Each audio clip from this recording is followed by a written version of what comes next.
Welcome, everyone. This is your friend, the DN What If, here with another exciting fanfiction.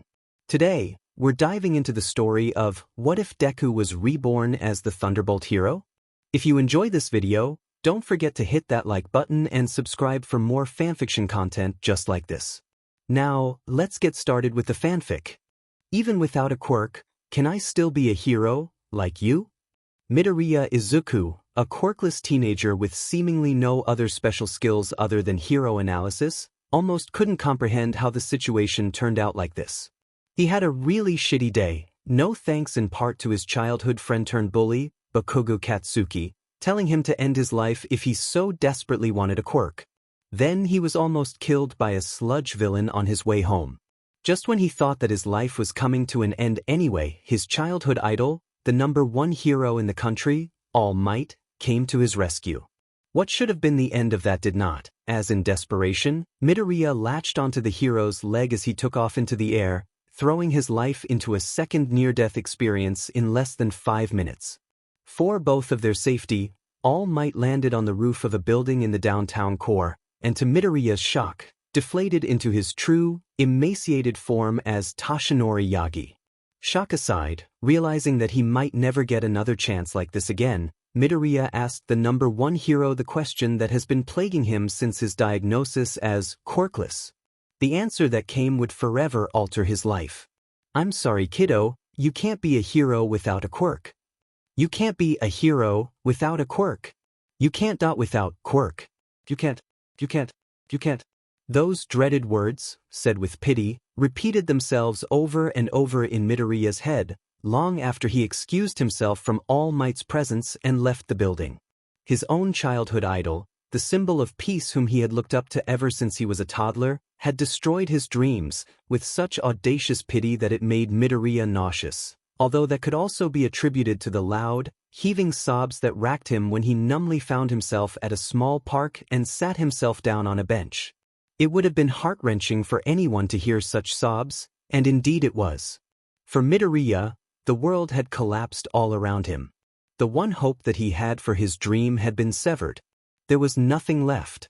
All Might was just another figure, part of a long line of people who had shown him pity, or worse, disgust, for not having a quirk. There were 3 that stood out in prominence. I'm sorry, but with the extra toe joint, it's irrefutable that Izuku would never have a quirk. That was his family doctor, stoic and professional, diagnosing him as quirkless. I'm so sorry, Izuku.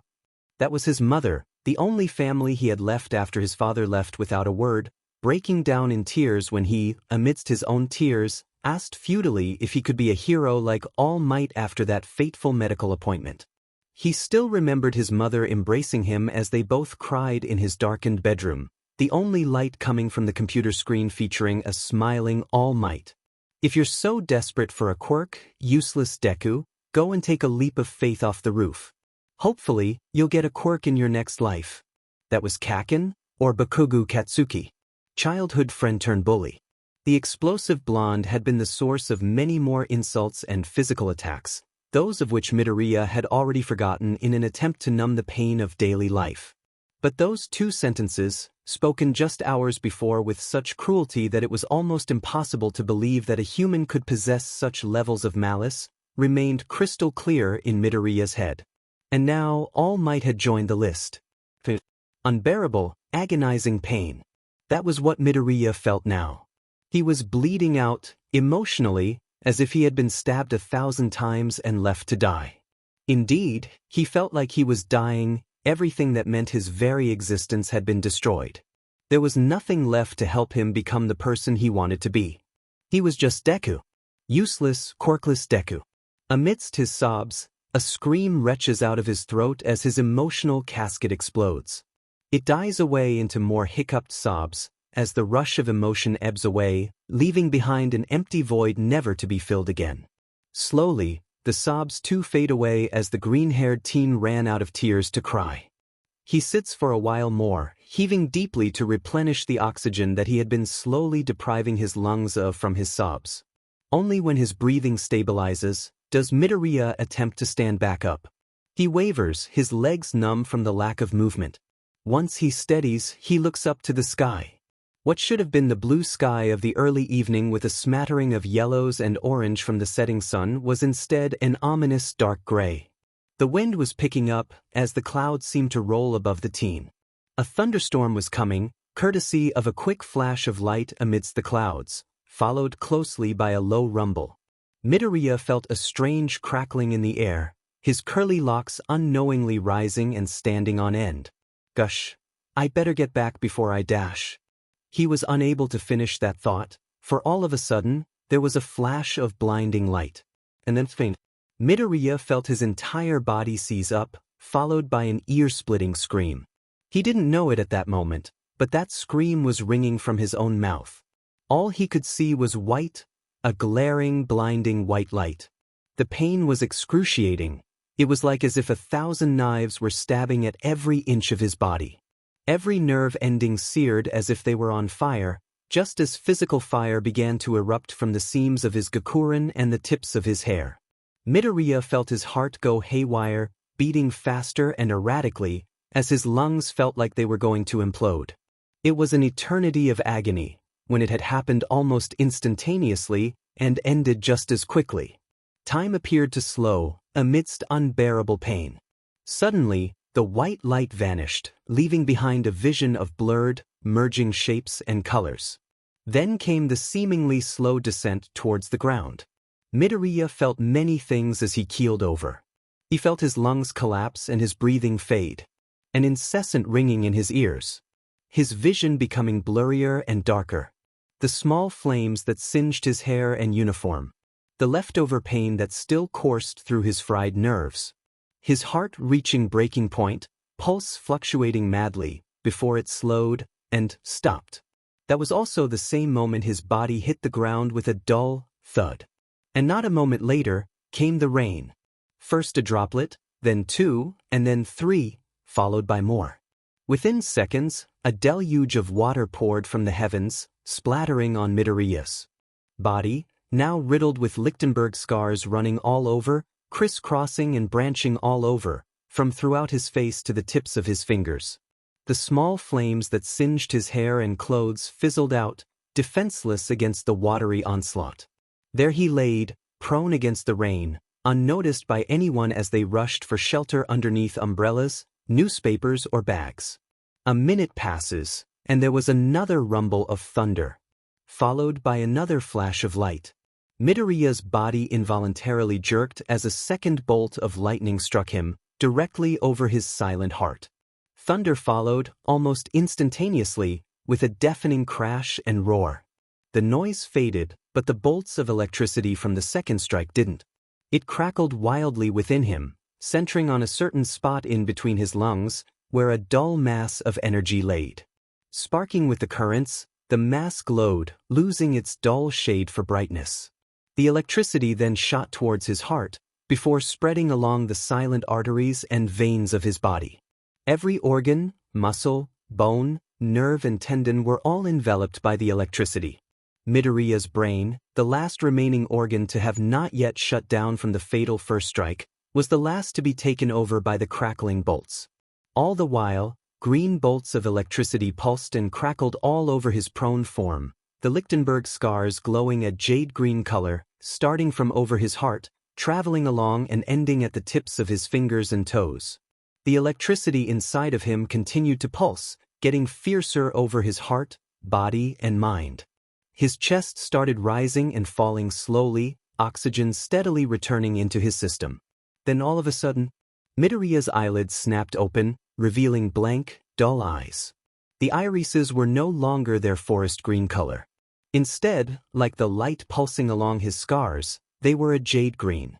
A vibrant, beautiful color, but at the same time, desaturated and faded. As if there, but at the same time, not quite there. Still crackling with green electricity and glowing jade from his scars, Midoriya slowly picked himself up from the wet ground. He stepped over to where his bag lay, abandoned and drenched, picked it up, and slung it over his shoulder.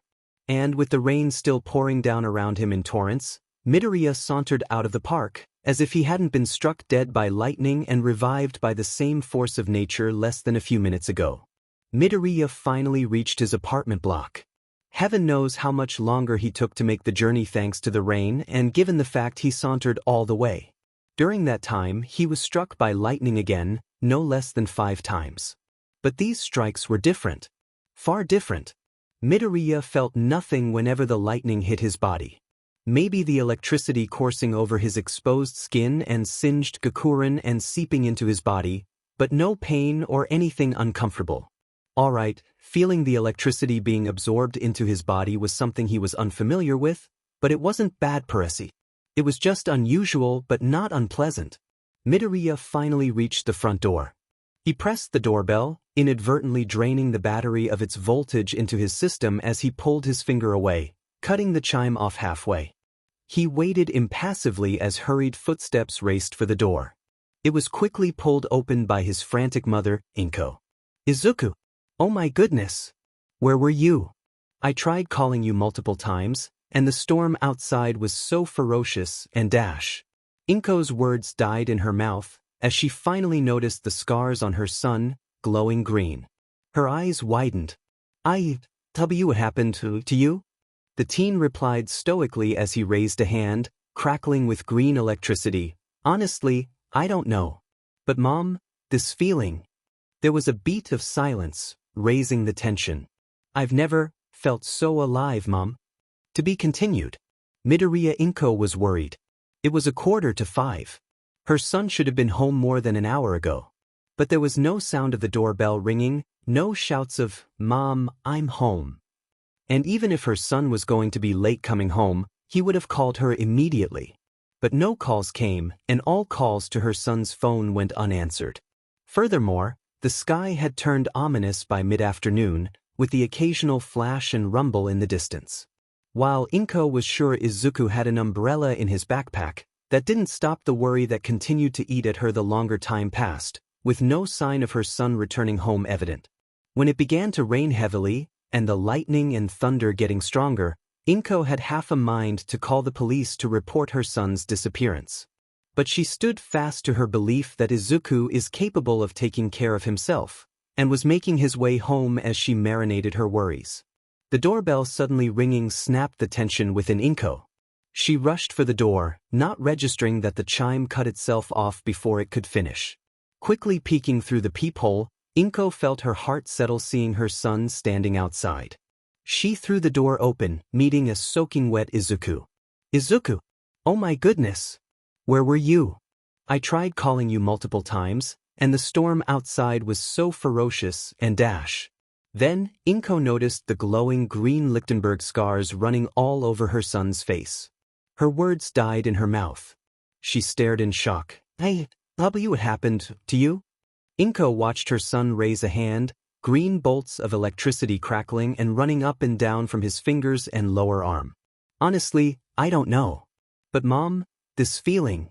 Her son trailed off, while her own eyes trailed over his singed Gakurin and hair, both drenched from the rain.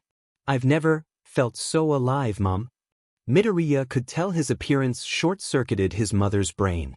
He didn't blame her, he was just as unclear as she was. But nothing was going to get cleared up if they were going to just stare at one another, unmoving, not doing anything. Mom, I'm soaked. Let me shower first, I'll explain what happened afterwards. Still stunned by the proceedings, Inko could only silently nod, moving out of the way to let her son enter the apartment. Midoriya sauntered towards the bathroom, leaving Inko behind and a trail of wet footprints, each crackling with a tiny bolt of electricity. Several moments passed, before the cogs in Inko's brain started working again. I think I'll make a cup of tea for Izuku and myself. Her mind set, Inko hurried to the kitchen to get the kettle going. However, just as she started the stove and placed the kettle on the ring, there was a loud boom. Inko jumped away from the stove on instinct. The loud noise was followed by something metallic banging against something, then what sounded like electricity going off. And then, the kitchen, no, the entire apartment, plunged into darkness, the fire in the stove ring extinguishing itself at the same time. Momentarily stunned by the sudden loss of power, Inko quickly reached for the drawers, rummaging through them for a torchlight. Finding one, she turned it on, a single beam of light piercing the darkness. Sorry. Inko spun around, aiming the torchlight at the monotonous voice.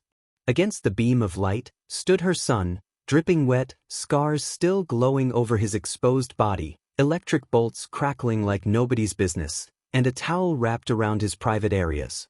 Should have known taking a shower while still pulsing with electricity was a bad idea.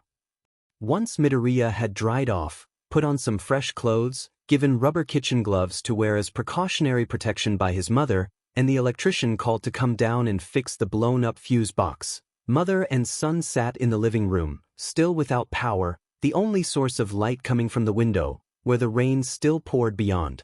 A few moments passed in silence. Izuku, what happened? Midoriya glanced at his mother stoically, her irises reflecting the low light from the window.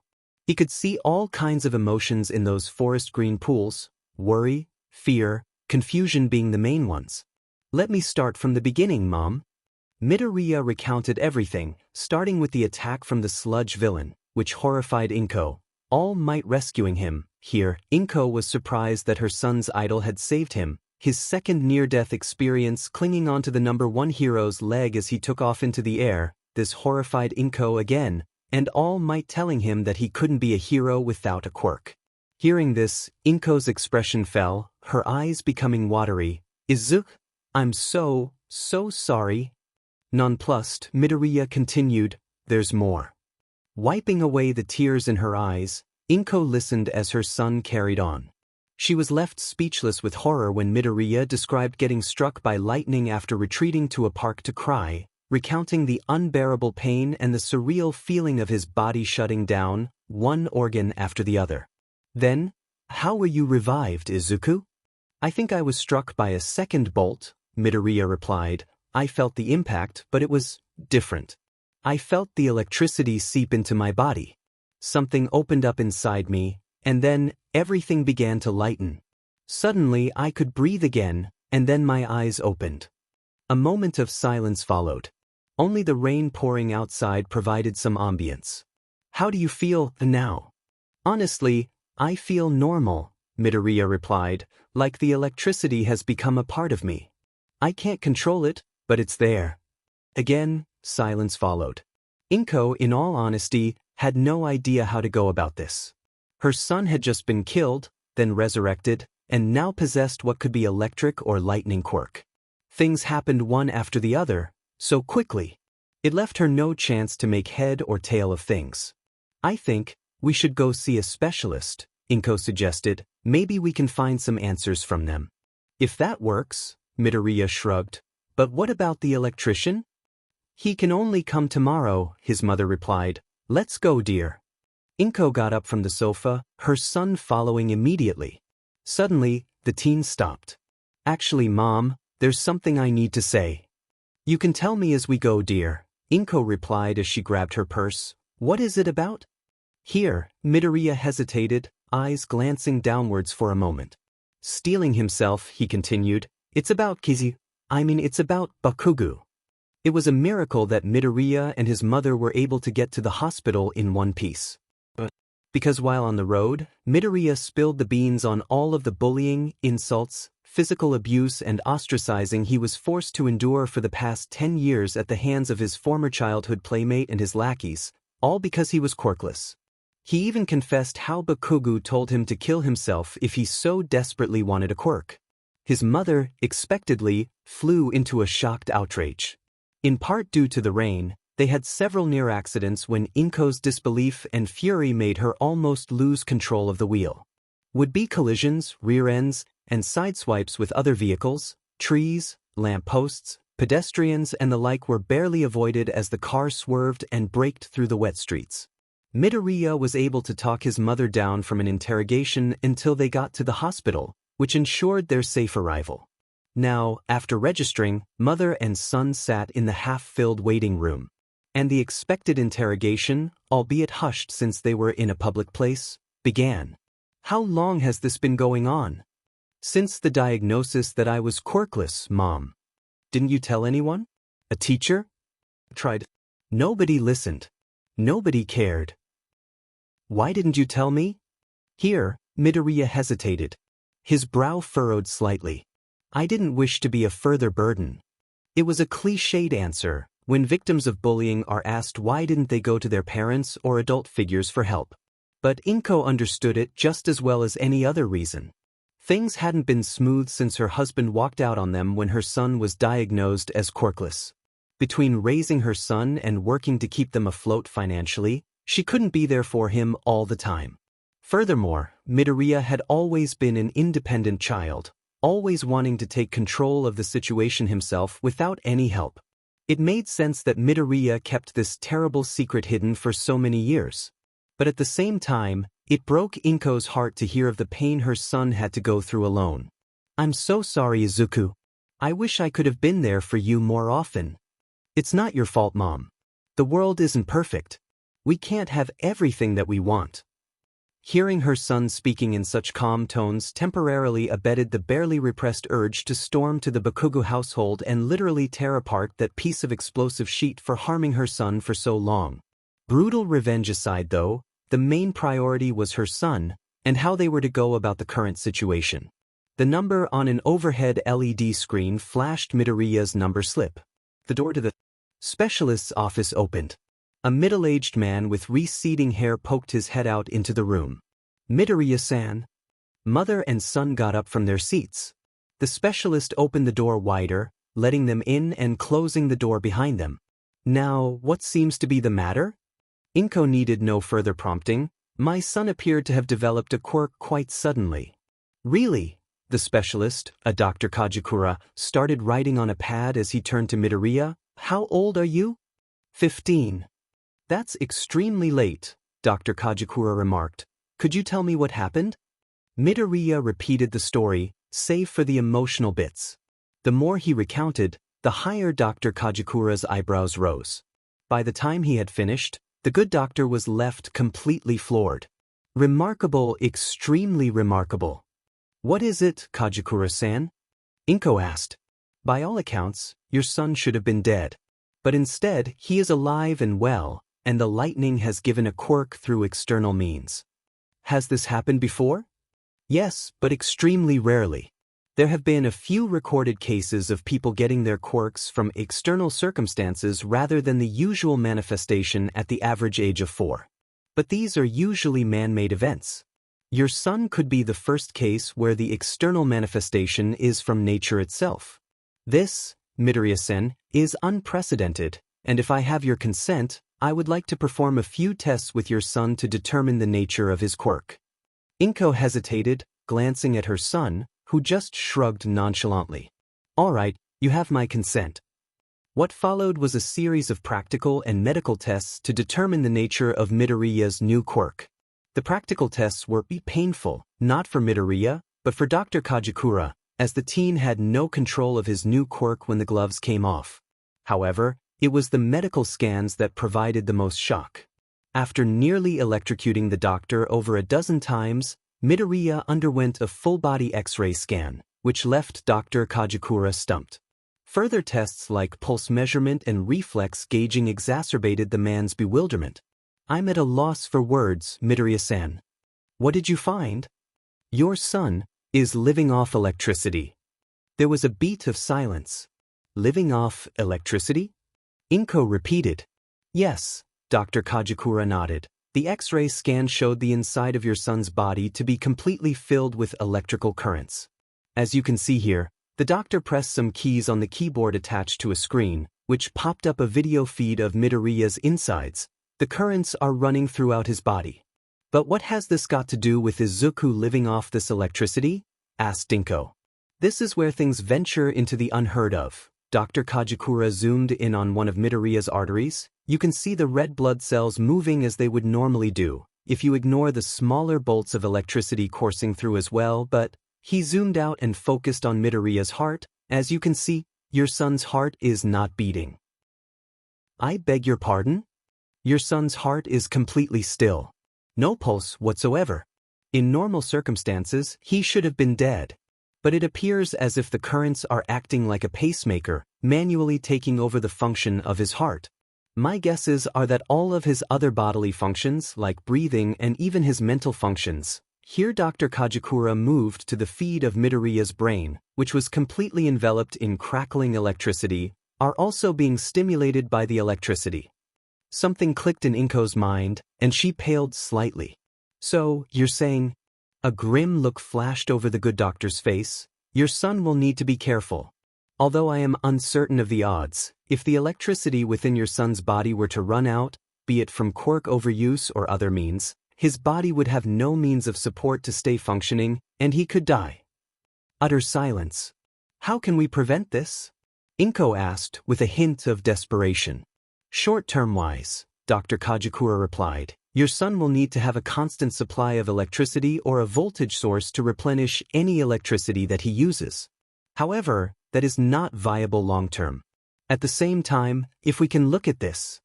The doctor moved the feed downwards to over Midoriya's chest. He pointed to an area in between his lungs, where it appeared to contain a glowing solid of energy where a good chunk of the electric bolts appeared to be coalescing within, before spreading out to the rest of his body. The scan was just barely able to pick it up. Judging from how the electric bolts are behaving, I believe this is the core where all the electricity is sourced. Now, we have had cases where a core is central to a person's quirk. Unfortunately, no two cores are the same, so we don't know much about them. The only defining characteristic that applies to all cores is that the more it is built, the stronger it becomes. I think in this case, building up the core is the only long-term plan to ensure your son's survival. The car ride home was a somber one. It was still raining, although the lightning and thunder appeared to have ceased.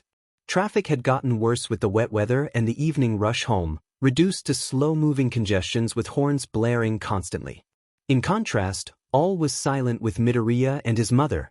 The older woman drummed her fingers against the steering wheel, while the teens stared off into space, glancing downwards. Dr. Kajakura's words hung heavily on them both. He had spoken about other things about what the electricity had done to Midoriya's body. But those paled in significance to the fact that the teen's body was now running literally on nothing but electrical currents. Inko, naturally, was in the midst of an emotional roller coaster. On the one hand, she was ecstatic that her son finally had a quirk to call his own. However, that joy was overshadowed by the worry that her son's life now depends on electricity, fear of what would happen should that electricity run out, and the underlying anger at a certain Bakugo Katsuki for being the catalyst for this entire debacle. Midoriya, on the other hand, was in deep thought. He was definitely unnerved that he was basically running on a finite reserve, like a human battery. But the notion itself didn't scare or intimidate him. On the contrary, it fascinated him that he resembled Frankenstein's monster in terms of function, using electricity to come alive. But unlike Frankenstein's monster, this electricity was now his to possess. He still had no idea how to control it, but wasn't that a possibility that could open so many doors for him? He could imagine how much he could do if he bent the electric currents keeping him alive into an immense power. Could he be a hero now, then? Was the possibility now within reach? And yet, Midoriya felt something was not quite right. He couldn't put his finger on it, the feeling of unsettled emotion that was out of place amongst his rationalized thoughts. Midoriya looked up and did a double take. The suburb they were driving through was unfamiliar. This was clearly not the way home. Mom? Where are we? We're going to see Auntie Mitsuki, Inko replied, eyes never turning away from the road. I need to have a word with her about Katsuki. So that's what it was. That's what was unsettling him. Midoriya stayed silent for several moments, before turning to his mother. Mom, pull over. The car stopped. The rain continued to pour outside, hitting the windscreen and getting swept away from the wipers. What's the matter, Izuku? There's no need to make a scene there, Mom. Let's go home. What are you talking about? What Katsuki did is beyond reprehensible. He shouldn't be allowed to continue going about unpunished like this, Inko countered with a mixture of surprise and annoyance. I know, I'm not refuting that, Midoriya countered stoically, but I have a different approach to this, and I wish for you to hear me out, Mom. Inko went silent, waiting to hear her son's reasoning. Bakugo is the kind of egotistical arsehole who does not get affected by scoldings or rebukes, the teen explained, looking out of the windscreen. Getting Aunt Mitsuki or yourself to scream at him will not do anything.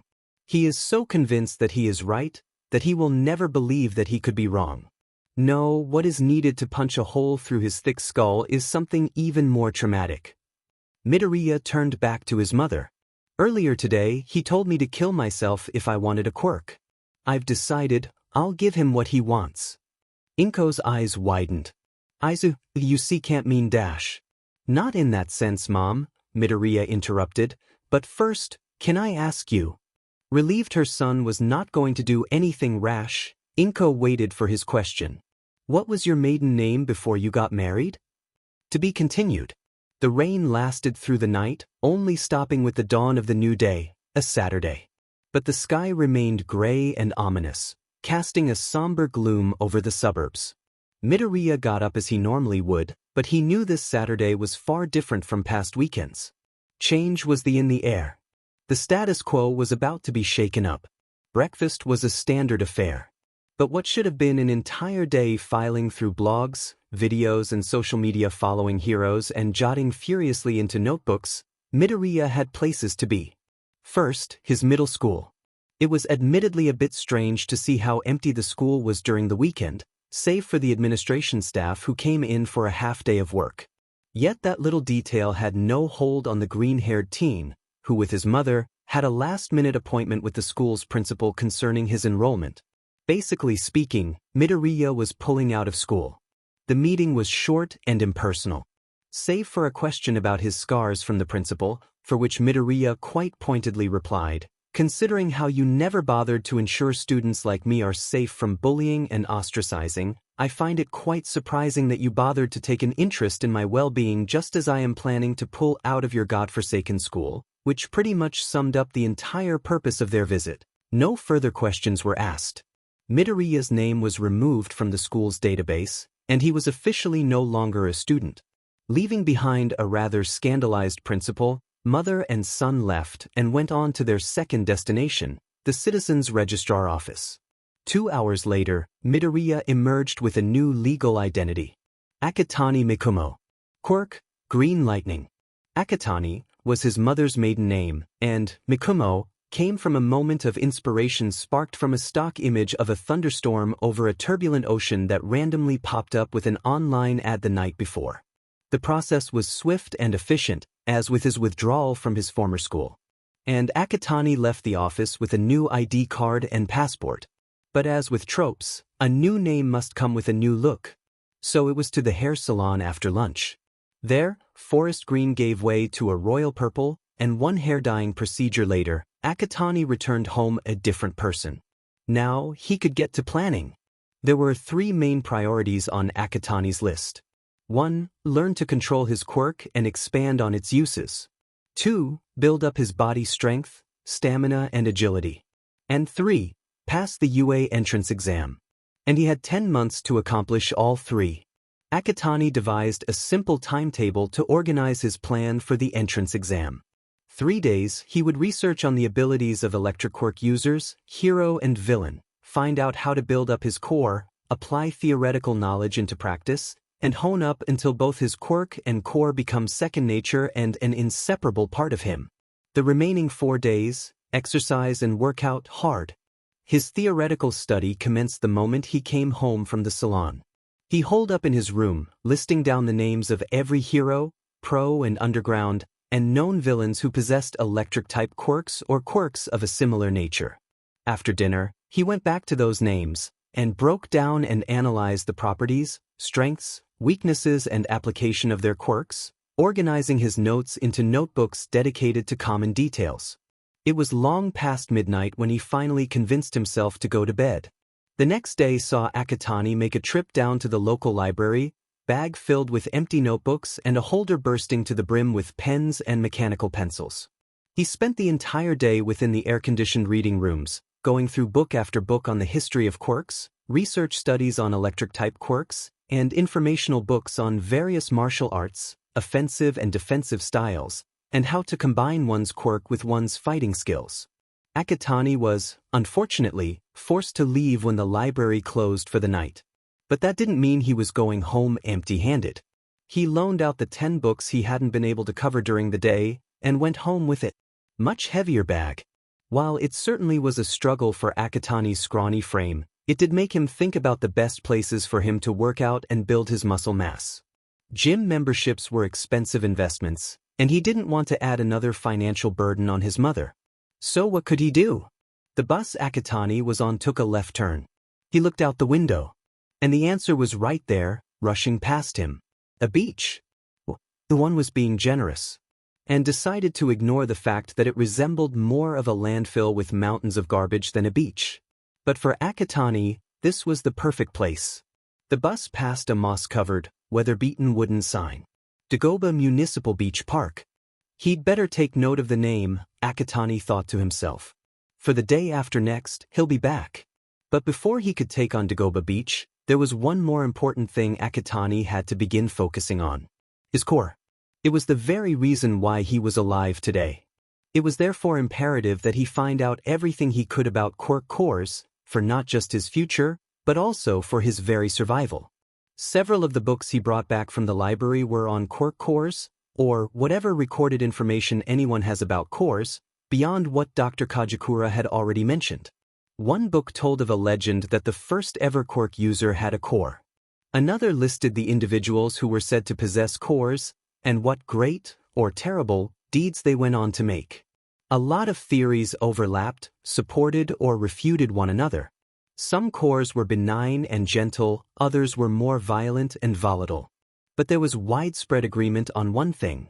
There was occasionally a core that gave its host an almost divine-like power. The sheer magnitude of such power was unimaginable to most, only described through the actions of the person who wielded them. But while this knowledge was good and all, what Akatani was looking for was information on how to control his core, integrate its power into his body and quirk, and be able to call upon it at will.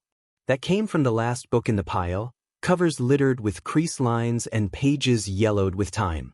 Akatani began reading. The first exercise involved having first contact with one's core. Without this starting point, establishing a connection with it would be next to impossible. Easier said than done though, since the instructions merely said, open your heart, open your soul. Be one with what defines you. First contact with your core will be within reach. And when one gets vague instructions, you get a lot of failed attempts. Akatani tried all manner of means to open his heart and soul. Sitting in a lotus position under the running shower head, lying down on his bed with eyes closed, lying prone with eyes closed, standing dead straight with even breathing. All he felt was darkness, discomfort, mattress, and getting drenched. Nothing, absolutely nothing. I'm doing this wrong, he thought to himself as he stared up at his bedroom ceiling, but what is it? Seconds ticked by. Birds chirped outside the bedroom window. Akatani raised a hand over his face. A crackle of jade-green electricity bolted across his arm to his fingertips, before disappearing. Maybe? It was worth a shot. Akatani relaxed his entire body as he laid back against the mattress. He closed his eyes, evened out his breathing, and tried to visualize the electricity coursing through him. For several minutes, nothing happened. But Akatani persisted. Finally, after 15 minutes of darkness, a small crackle of jade-green electricity dances across the void. Akatani mentally cheered, before relaxing himself again. He had to repeat it multiple times until he got the hang of it. He tried again. The same crackle of electricity manifested itself again. He kept going, trying to expand the mental connection. Slowly, a second crackle joined the first, then a third, then a fourth. Akatani kept pushing, and eventually, the entire void was teeming with crackles of electricity, big and small. The field of electrical power seemed to expand bigger and bigger, until suddenly, it went supernova. For an undetermined amount of time, all Akatani could see was white. It persisted even when he opened his eyes. His room had vanished, only white as far as his eyes could see. Akatani realized he was lying on a hard surface, though it appeared to be nothing, just white. He slowly picked himself up, and tried to orient himself with this unfamiliar realm he had just entered. What is this place? He took a step forward, feeling the hard surface underneath. then another step. He was soon walking, but to where, he didn't know. He knew he was moving, but his surroundings remained the same, white all around, uninterrupted. Akatani didn't know how long he walked. But suddenly he stopped. Something in the distance interrupted the vast white. It looked like a grinda. Akatani sped up his steps. The closer he got, the bigger it became. At a close enough distance, he could make out what it was. It appeared to be a sphere made out of some clear, gelatinous-like substance. It was enveloped in a field of jade green, cracking electricity, sparkling underneath it. It hovered at about Akatani's chest level, unmoving. There was no doubt about it. This was his core. Akatani was enthralled by the sheer beauty of it. He reached out to his core, wanting to touch it, only for the sphere to start trembling, the electric currents crackling sharply. Akatani pulled his hand back, just as the sphere began shaking wildly and the electric currents shooting out in all directions. There was a bright flash, and then his eyes flew open and he was back in his room again. For several moments, he laid still on his bed, breathing hard from the rush that was now slowly leaving him like water flowing down the drain. He glanced about, checking to see if he was really back in the real world, before summoning the energy to sit up. He turned to the instructional book, lying idly on the floor beside his bed. Akatani picked it up and flipped to the next exercise. First contact will be volatile. Unfamiliarity remains dominant. Practice makes perfect, so too will the connection become. Well, looks like I have another reason to head down to Dagoba Beach tomorrow. The sun hadn't even begun to rise over the horizon into the new day, but already, a lone figure had gotten off the first bus at the stop closest to Dagoba Beach. In the silence of the early morning, Akatani hurried towards the polluted beach, backpack filled with packets of rubbish bags and rope. The sound of waves crashing against the shore and mountains of garbage greeted him as he arrived, seagulls cawing overhead. The teen stared at the years of accumulated waste and pollution in front of him. This was going to be a Herculean task, even more so since he only had 10 months to clean up the entire beach, and he wasn't the strongest person on the block. But if he wanted to get into UA, he had to do it. Sliding his backpack off, Akatani pulled out the first packet of rubbish bags. It was time to get to work. He started off with the piles furthest away from the water. Now, it would have been child's play to pick out the objects that were small and light. But Akatani wanted to test out a technique he learned from his research. Electrotelekinesis, or the ability to pull objects to him using his electrical currents. Many attempts followed, all unsuccessful. Sometimes, nothing came forth. Other times, only a crackle appeared. And a few times, the burst of electricity threw him backwards, but otherwise did nothing to the garbage. Akatani groaned, occasionally of pain, but he picked himself up after each failed attempt. He had to get this to work. But Akatani wasn't stupid or foolhardy. He knew that something was not quite right yet, as he resorted to manually picking up the smaller objects and tossing them into the rubbish bag. Thinking back to the day before and his failed attempt to connect with his core, he came to conclusion that just like his core, his quirk itself was volatile and unstable. He had to continually use it to get a firm grasp of it, and perhaps along the way, he'll fully integrate himself with his core. As he set off for home at mid-afternoon, putting away 3 filled rubbish bags by the collection point, Akatani made a slight change in his schedule. He would devote a half-day to mental and emotional building, cutting back on his workout and cleaning days by the same amount. A week later, at last, there was some progress. Akatani's continuous practice has strengthened his control of his electricity to pick up small and lightweight objects, similar to how his mother's quirk worked. This advancement had also allowed for him to finally make contact with his core, albeit for only a single second. Nonetheless, it was a small victory to feel the smooth and crackling surface of his core for that moment. It spurred him further to become even better. As the days progressed, changes were made to his workout and cleaning routine. Instead of taking the bus, Akatani jogged to Dagoba Beach from his home and back. On the second week, a public gym opened 2 streets away from his home. Akatani would spend 2 days out of the 3.5 days dedicated to physical activity there, following a strict workout regimen he created from researching on the internet. The remaining time he would spend at Dagoba, moving on to bigger and heavier pieces of junk to clear away. Of course, Akatani wasn't able to come home completely unscathed all the time. When handling piles of rubbish that were at least twice his height, accidents were bound to happen. From unstable pieces of junk to small avalanches, Akatani had been lucky to come away with only bruises and scratches so far. But unless he planned for a way to dodge falling objects, it was only a matter of time before he would be risking serious injury or even death. And he would have gotten to that point had his instincts not unlocked another of his abilities in the moment of danger. Akatani was busy moving a broken rack out of a pile when suddenly he heard things falling and bouncing off one another. He looked up and almost sheet his pants. The pile had become top-heavy, the weaker base giving way and crumbling under the weight of the top. Another avalanche was happening, only this time, heavy objects like broken electronics and large-sized items were raining towards him. Akatani felt his entire body seize up, seeing imminent death hurtling towards him. But just as he was about to be crushed from the falling trash, he felt his feet leave the ground.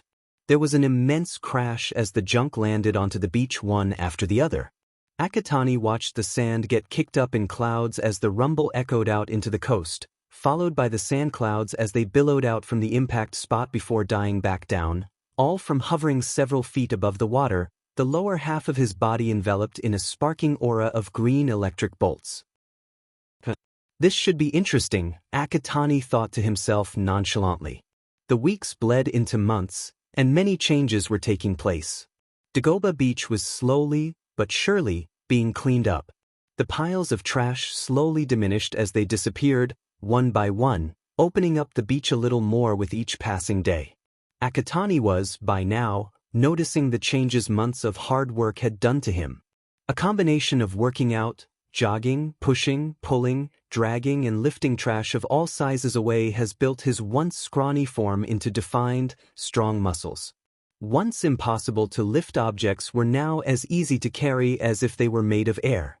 His stamina and agility had also vastly improved, honed from countless runs from home to the beach and back, dodging falling junk and practicing martial arts moves at both the beach and the public gym. He let his hair grow out, letting his fringe fall over the right side of his face and tying up the back into a ponytail. He had also made significant advancements with his quirk.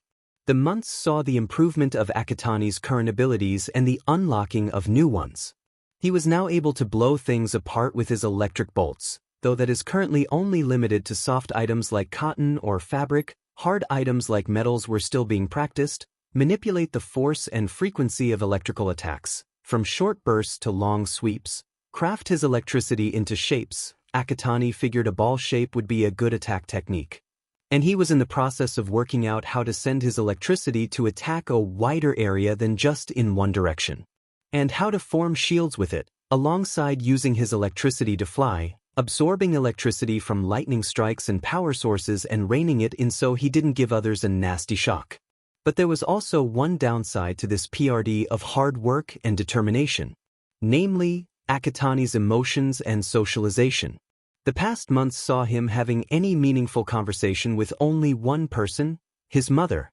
Akatani saw no need for him to socialize with anyone else.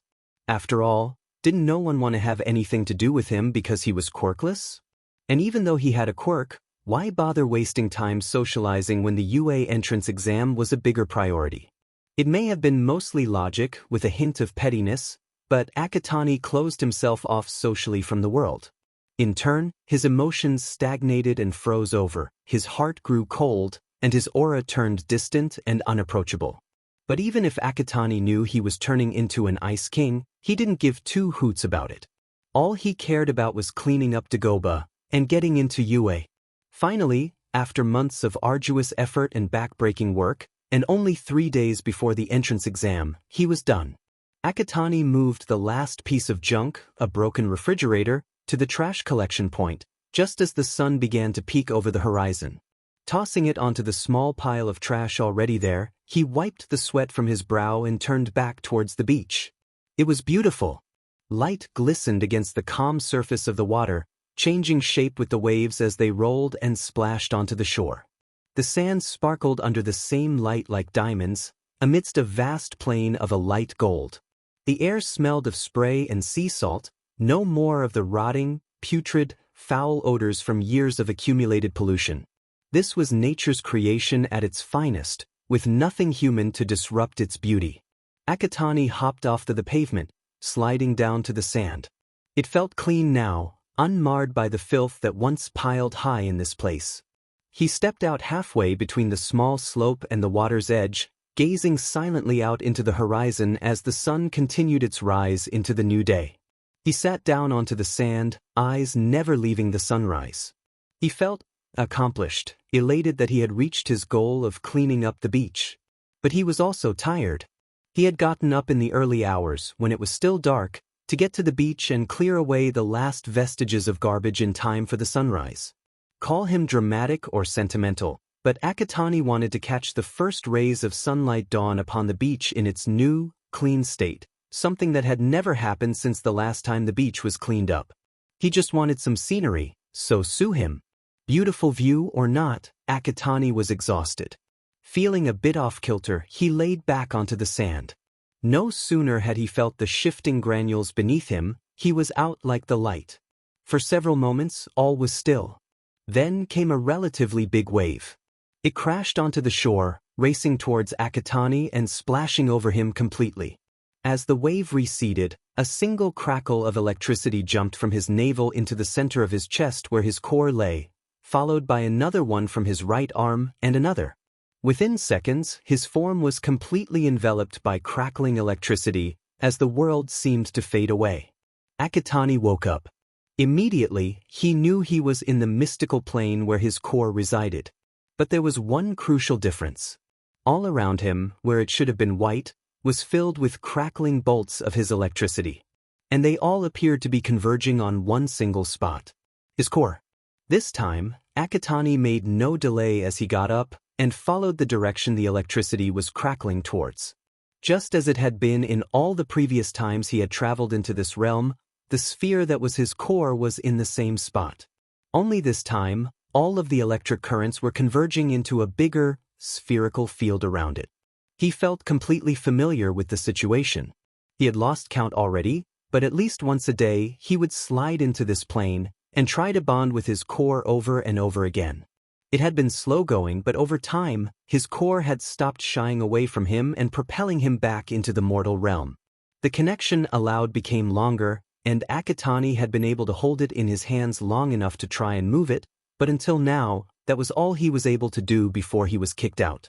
Now, after honing his skills and strength for a full 10 months, he hoped it was enough for the core to accept him and bond with him completely.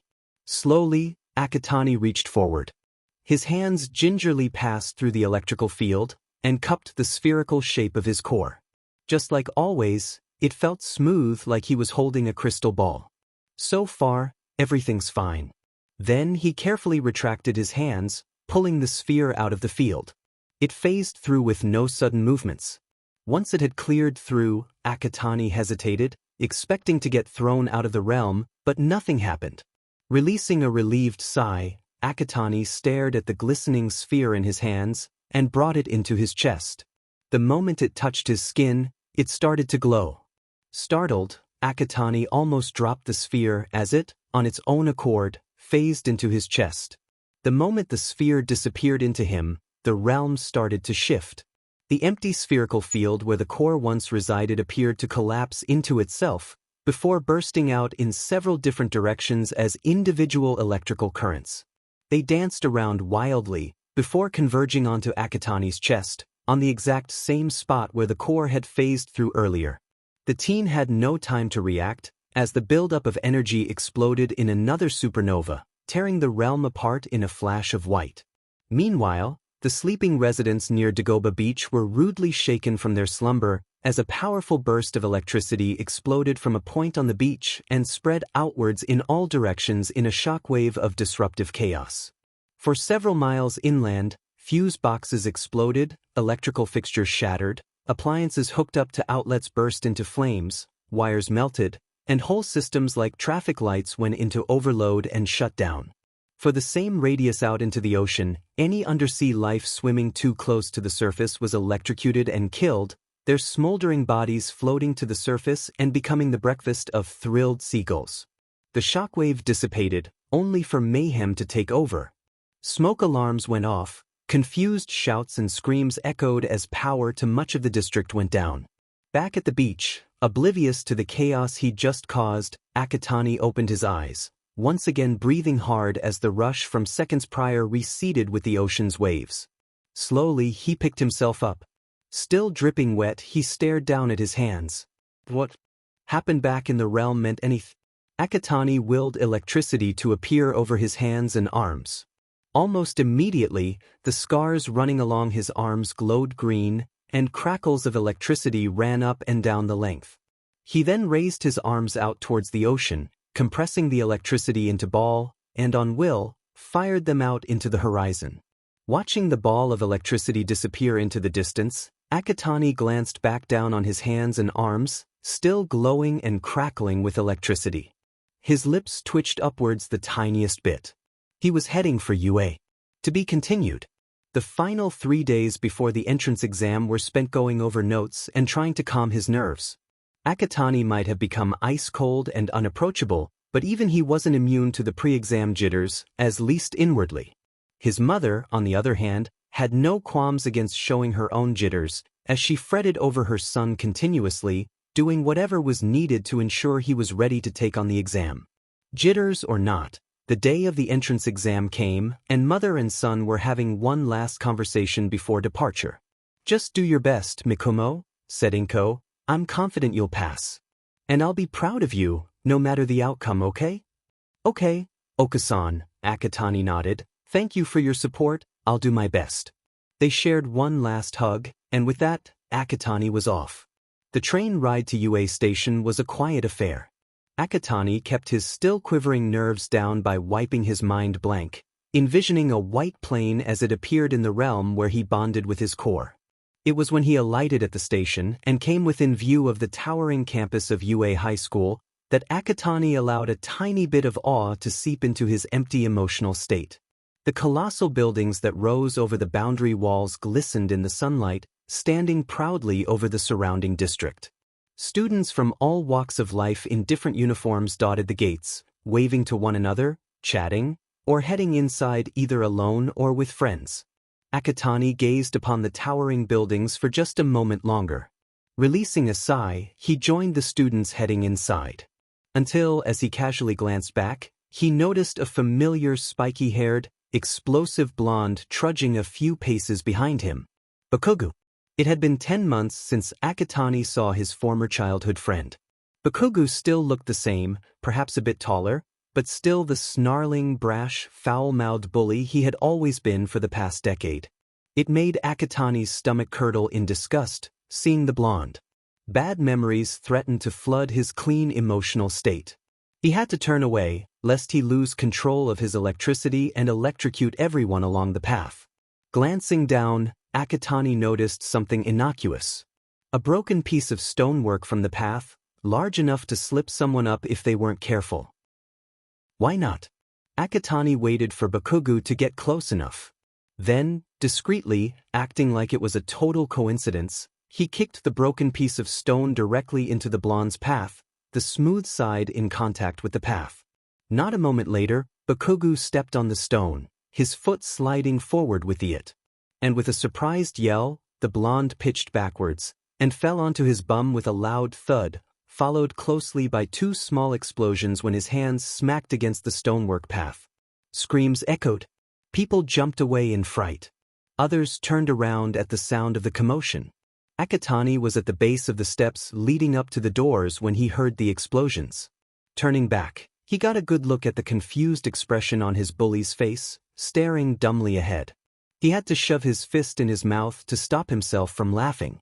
That became a lot harder when the surprised look turned into a snarling death glare, prompting those close enough to the blonde to flinch away. Who the F tripped me? Cue another set of explosions, and the onlookers stepped away further. Except for one brown-haired girl, who went up to Bakugu, hand outstretched. "Hey, are you okay? Do you need help getting up?" Bakugu took one look at the concerned expression on the girl's face, before his explosive ire was turned on her. The girl shrieked as the blonde let rip another explosion at her, singing her jacket as she stumbled back. Like hell I need your help, round face. Just like that, the urge to laugh died on Akatani, replaced by a sigh of exasperation. Bakugo really had not changed one bit. The purple-haired teen watched the blonde pick himself up, shout move it, he busybodies, at the stunned onlookers, and storm his way up towards the doors, not even noticing Akatani standing by the side watching him with withering look. And he wasn't the only one. Confusion had given way to glares, sneers and disgust among the students who had witnessed the debacle. A few had turned to the brown-haired girl, asking if she was okay or needed to see a doctor. Akatani heard her reassure them that she was fine, but there undoubtedly hurt in her voice. He could only feel sorry for Bakugo and the path his current attitude was going to push him towards. But that's if he could, for Akatani had no emotional capacity for sympathy for the explosive blonde in the first place. Turning away from the aftermath, Akatani pushed a door open and stepped into the campus proper to find the room where the written exam was to take place. 2 hours later, Akatani emerged from the classroom-turned-examination venue a little bit worse for the wear mentally. While he hadn't received any nasty surprises when the written exam commenced, that didn't mean that he had a breeze through with the paper. With everything from open-ended questions to trick ones that sent his brain into a whirl, Akatani got quite the mental workout during those 2 hours. He would say that he definitely will pass this part of the exam, but wondering how he did was thrown into the back burner when his stomach growled, and he was reminded that he still had the practical exam to take. And so, Akatani joined the flow of candidates staying on for their practical to the UA cafeteria for lunch break. A babble of noise greeted the purple-haired teen as he entered the cafeteria. Most of the tables were already taken, and the stalls had long queues snaking backwards by several feet. Akatani got into line and waited. As he inched forward, he silently listened in on the conversations overlapping one another in the queue and the surrounding room.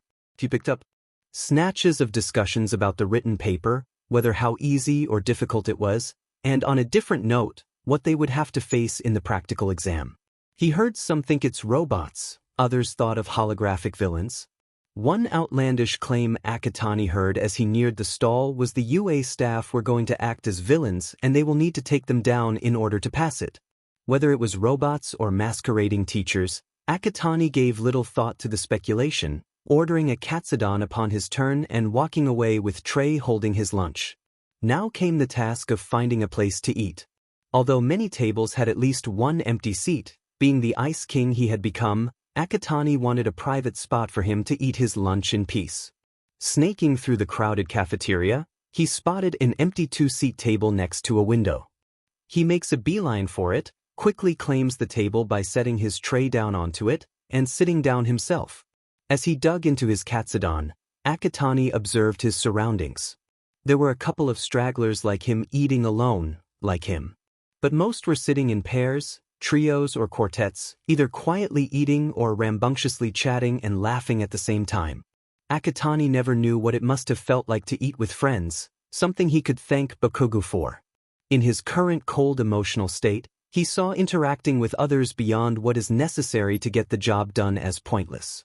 It was tiresome, sapping away at one's energy to find the right things to say and keep a conversation going, and to avoid stepping on an awkward landmine. Yeah, he'd rather be alone. But even still, deep down in his heart, where a tiny part of Midoriya Izuku still existed, he wondered what it would be like to have someone to chat with over lunch. Hey, may I sit here? He just had to go and jinx himself, didn't he? Akatani glanced at the person who had just approached his table. It was a teenage boy, slightly taller than him at full height. He had a head of short blonde hair with a tint of orange mixed in, with a black streak that resembled a bolt of lightning running across his left side fringe. He had matching colored eyes and small eyebrows. I hope you don't mind, all of the other tables are full, the teen grinned a little nervously. Akatani moved his glance away from the blonde to the rest of the cafeteria. There were some tables that had one seat empty, but most were full. Now, Akatani might have turned into a frosty Ice King, but he still had manners. He wasn't going to stoop down to Bakugo's level and tell the blonde to shove off. Sure. Akatani figured that as long as the blonde didn't try to initiate a conversation with him, things will be just peachy. So, you here for the heroics practical too? No such luck. Pausing mid-chew, Akatani glanced at the blonde teen across from him, waiting expectantly for an answer. Not much of a talker, aren't you? Akatani raised an eyebrow, feeling the first vestiges of irritation settle in his stomach. Anyway, I'm Kaminari Denki, by the way. The teen introduced himself. What's your name? Here, Akatani spoke. Why do you want to know? Surprised by the cold response, Kaminari went on the defensive. Hey man, no need to chew my head off. I was just curious. Akatani was unrepentant. Curiosity killed the cat. But satisfaction brought it back. Kaminari countered with a cheeky grin. Akatani felt his irritation growing. Why couldn't this Kaminari person just leave him alone? His patience wore thin with the blonde's next question. Whoa, those are some really cool scars there. How did you get them? Akatani's irritation exploded. Is it that difficult for you to let me eat my lunch in peace? He growled, startling Kaminari. Hey man, Vivs. I just wanted to get to know you better. As it never occurred to you, Akatani snapped, that some people would prefer to go about their business without annoying pricks stick their noses into places where they don't even have any business with? Although Kaminari rightfully should have felt insulted at being called a prick, for some reason he wasn't. In fact, it only fueled his desire to get to know this Ice King sitting across from him. But aren't you working to be a pro hero? You'll have to work with others to catch the baddies out there, you know? Akatani was unfazed. I have no qualms against working with others towards a goal. But I draw the line at getting too personal with someone. One will only get hurt when they least expect it. I will not be like those sorry fools. I won't let any backstabbers or superficial fakes hold me down. The sheer iciness in the purple-haired teen's last sentence left Kaminari. A moment passes. Akatani snaps the blonde from his stupor by getting up and taking his tray off from the table. He silently went to return his finished lunch, before making a beeline for the doors. There was to be a briefing in the auditorium before the practical exam, and Akatani took it as the perfect excuse to disappear. Watching him leave the cafeteria, the cogs in Kaminari's brain began working as he turned back to his lunch in thought. He might not be the brightest kid on the block, but he was able to spot a person who desperately needed a friend in their lives. Whoever this purple-haired teen was, he was in serious need of a friend, despite the seemingly impenetrable layers of ice encasing his heart. As Kaminari continued his lunch, he didn't want to be late for the briefing after all. A new goal etched itself into his resolve. Befriend the F out of that purple-haired Ice King. The briefing was, honestly, nothing much to go for it. The fact that it was being presented by the pro hero Yamada Hizashi, or Present Mike, made no difference for Akatani, who 10 months prior as Midoriya, would have fanboyed at the fact that a pro hero was in the same room as him. Now, the purple-haired teen just listened impassively, as did virtually everyone else in the auditorium, as Present Mike explained the point system from the robots they were to face later on, and how attacking other candidates or other unheroic actions would result in immediate disqualification from the exam. Hearing this, Akatani almost smirked. If anything, he thought, Bakugo was the likeliest to commit such unheroic actions given his attitude and personality. But realistically, even Akatani knew that the explosive blonde wouldn't use his quirk on the other candidates just to get the highest score. Unless said candidates were quirkless, the briefing was wrapped up and the candidates were dismissed to go change into the clothes they intended to wear for the practical. For Akatani, it was a tracksuit with a forest green top and royal purple pants. Then, they were transported to the different battle centers they had been assigned to for the exam. Arriving at his assigned battle center, Akatani could almost feel the tension and anticipation amongst the gathered candidates, which, to his momentary surprise, included Kaminari. Everyone here wanted to come out on top, to be accepted into the most prestigious hero academy in the country. Behind those towering gates stood that chance, and everyone wanted to be the one who got that chance. The gates opened with a rumble. The candidates readied themselves. Akatani vaguely heard Present Mike speaking in the background, but it came as inaudible jargon due to his focus on the task ahead. though he heard one word loud and clear. Start! Akatani activated his quirk, and with a loud electric crack, took off into flight through the gates. Leaving behind the other candidates reeling in the electrical aftershock, Akatani leaned upward, shooting towards the sky to calibrate his bearings. The arena was made up of several city blocks in a grid system, with towering skyscrapers and buildings of various sizes. Akatani looked around. I've got to find a cluster of robots together. I don't know how long I have until the others recover.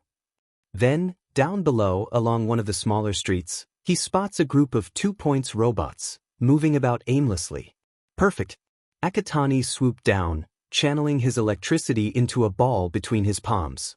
As he got close enough, and the robots finally noticing his incoming form, he forced the ball apart into volatile energy in an attack he dubbed, or electric field blast. This was one of his favorites. He released the energy field at the robots, the electrical currents overriding and frying their mechanical systems, causing internal explosion. He flew away, leaving the smoldering robots to fall, earning him 10 points. By now, he can hear noises and shouts from elsewhere in the arena. The other candidates have entered the arena. He needed to step up his game. Soaring up into the air again, Akatani spotted a pair of 3-pointer robots flying up towards him. Throwing his hands forward, he released a burst of high-powered, high-frequency bullets of electricity at the robots. The bullets pierced through the robots' metal bodies, tearing apart their insides. Both fell to the ground, crashing into a high-rise building and taking out the top floors with them. That was 16 points. Barely a moment later, Akatani heard something approaching him. A lone 2-pointer robot was coming at him, with a deadly-looking blade aimed straight at his head. Akatani forced his electricity into his own blade and charged at the robot. With a powerful swing, he sliced off the robot's blade, then cleaved it into 2 from the top down. Still sparking, the robot plummeted to the earth. Along the way, it crashed into a 3-pointer that a candidate with a glowing red aura was about to take out. Bumping his score to the red aura guy gave him a dirty look, at which he returned with a nonchalant shrug before shooting off. 7 more minutes. You're doing great, listeners. I need to pick things up, Akatani thought to himself. Shifting his electric blade into a whip, he shot off into another direction. Spotting a quartet of 3-point robots that immediately came after him with machine gun barrels, Akatani cracked his whip at them before they could fire at him. The robots were knocked away as if they weighed nothing. They were sent careening into a nearby building, crashing through the support columns. The building caved into itself, collapsing in a cloud of dust and rubble. 33 points. Flying off to a small plaza, Akatani spotted a mix of 1-point and 2-point robots, 20 in total, gathered within the enclosed space. Touching down to the ground and hiding behind a tree, Akatani considered his next move. Got it. Another one of his favorites. Dashing out from his hiding spot, Akatani crouched down. With his hands just hovering over the stonework floor of the plaza, he unleashed a wave of supercharged electric currents in a move he called, or electric flood. The wave caught the robots off guard, electrocuting their systems and either combusting into flames or exploding into shrapnel. Akatani did some mental calculations. He should be at 64 points now. 4 minutes. Hurry, hurry, hurry, listeners. No rest for me then, Akatani remarked to himself. Taking off into the air again, he pondered his next move. Looking down, he noticed a candidate with hair that appeared to be made of ribbons. She was so busy taking down a 3-pointer robot that she failed to notice a pair of robots, a 1-pointer and 2-pointer, creeping up towards her with gun barrels aimed at her. His morals kicked in. Swooping down behind the robots, Akatani created 2 long ropes of crackling electricity. He shot them at the robots, wrapping around them tightly. The ribbon-haired candidate turned around at the same time, just as Akatani yanked the ropes back, pulling the robots away from her. She watched in awe as he threw the robots up into the air, and straight into one another, crushing both. 67 points, plus 5 rescue points, totaling 72 points. As the twisted and crumpled remains of both robots fell back down to the ground, both Akatani and the girl made eye contact. A moment passes, Akatani gave her a small nod of acknowledgement, before shooting up into the air again with another loud crack, startling the girl out of her stupor. Akatani spotted a lone three-pointer a moment later. As he decapitated the robot, he wondered why hadn't there been any zero-pointer robots unleashed upon them yet. What was it with him and jinxing the situation today? The moment he touched back down on the ground to catch his breath, screams and shouts echoed all around as fellow candidates began running away from something. The thing was, what's got them so frightened in the first place? Akatani turned around. Oh, fing hell. A gargantuan robot, with a large zero painted on its body, was rumbling towards the fleeing candidates. It towered over the buildings, blocking out the sun and casting its immense shadow over the street Akatani was on. Windows shattered as its appendages smashed through them, and roofs were knocked clean off the tops of buildings, sending debris raining down onto the street. And the candidates. Akatani stared at the advancing robot, in awe at its titanic size. Unlike his fellow candidates, he didn't fear the hulking metallic monster coming to crush them all. In fact, he felt disgust towards the others for fleeing. Cowards, all of them. Your last 2 minutes, listeners. That was Present Mick's voice, Akatani recognized. Then came another one. Help me. It was one he also recognized. Looking straight ahead, he noticed someone under some rubble that had been knocked down earlier. It was the source of the cry. And it was Kaminari. The blonde was struggling to pull himself out of the rubble, but both of his legs were trapped.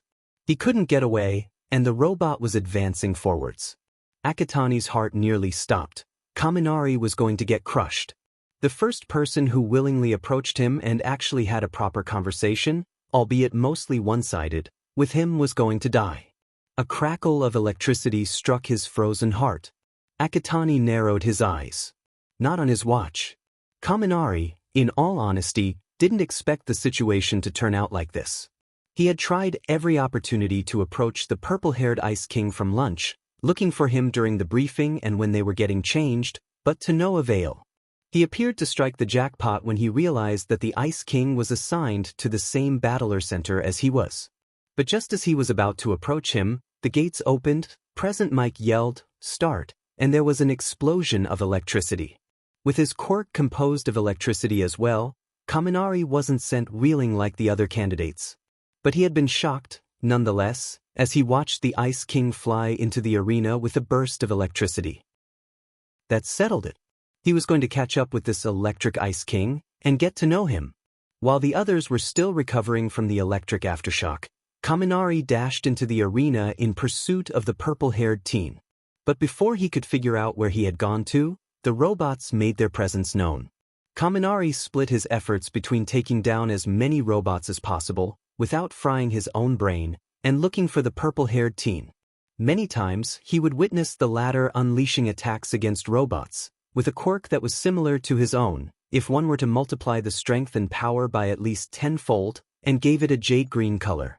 But before he could get close enough to call him out, the electric Ice King would fly off to another direction, leaving behind him and smoldering, destroyed robots.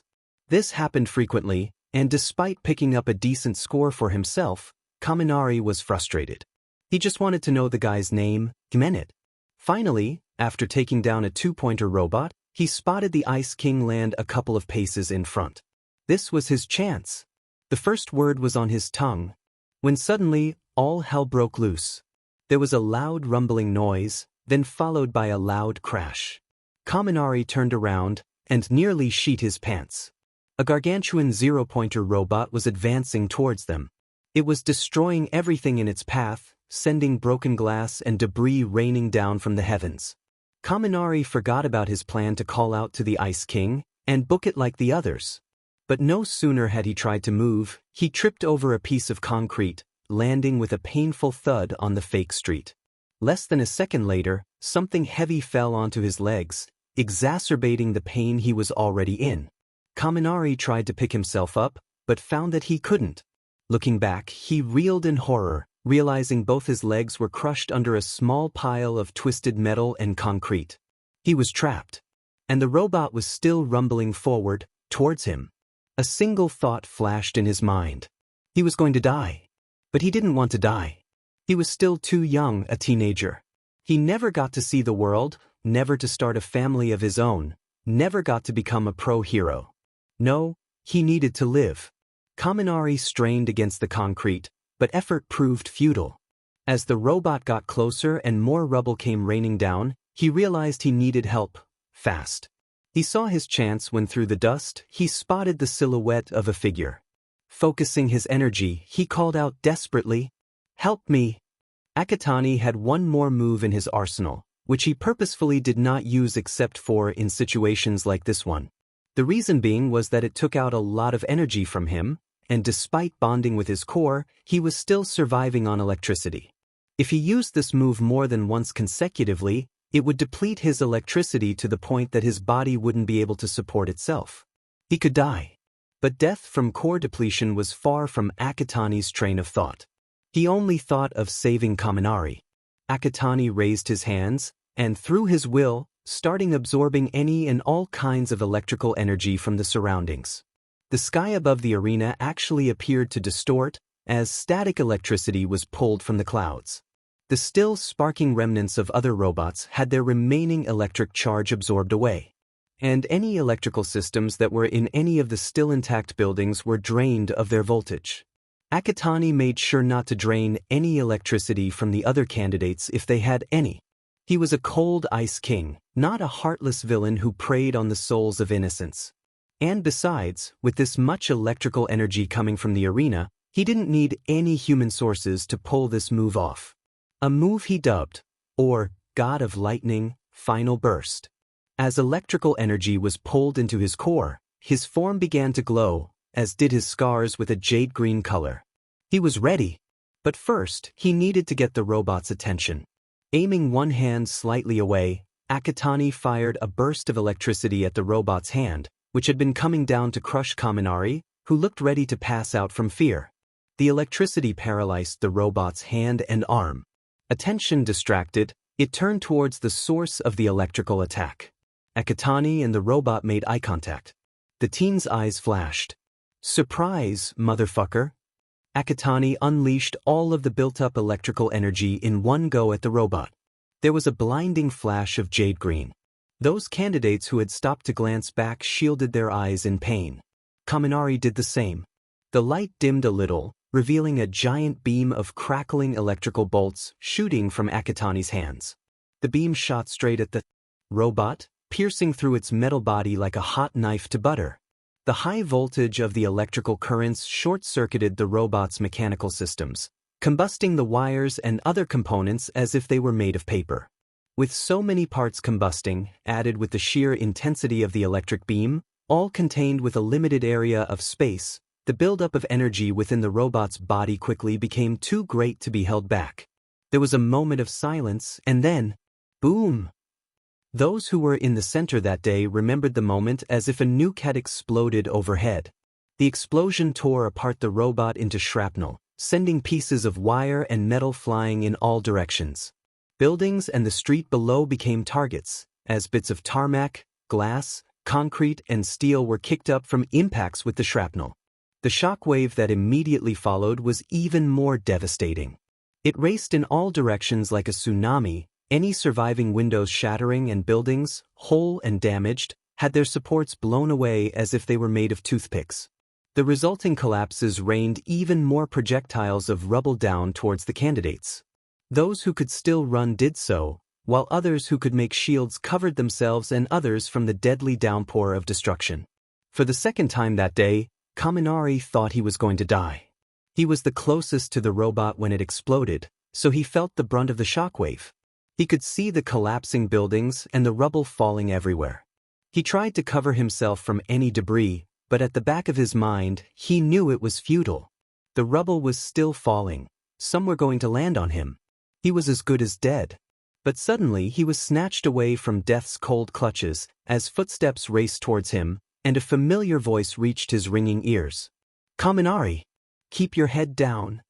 The blonde felt the person crouch over him, protecting him from the falling debris. Glancing up, he noticed the figure lift their hand up. Crackles of jade green electricity spiderwebbed from their fingers, creating a dome that covered them both. He recognized the figure. Then came the impact. Kaminari flinched as rubble came cascading onto the dome, crashing against it with loud thuds. He quickly realized, however, that the dome was holding up, protecting the both from the onslaught. But the other teen appeared to be straining themselves by this point. The dome appeared to flicker at several points. He had to help. Kaminari discreetly raised his hand and added his own electricity into the dome, creating a second layer that strengthened the protection against the falling rubble, which after several moments, began to subside. Finally, after God knows how long, the rubble stopped falling. The dust clouds still hung around, but they weren't in immediate threat of things falling on their heads any longer.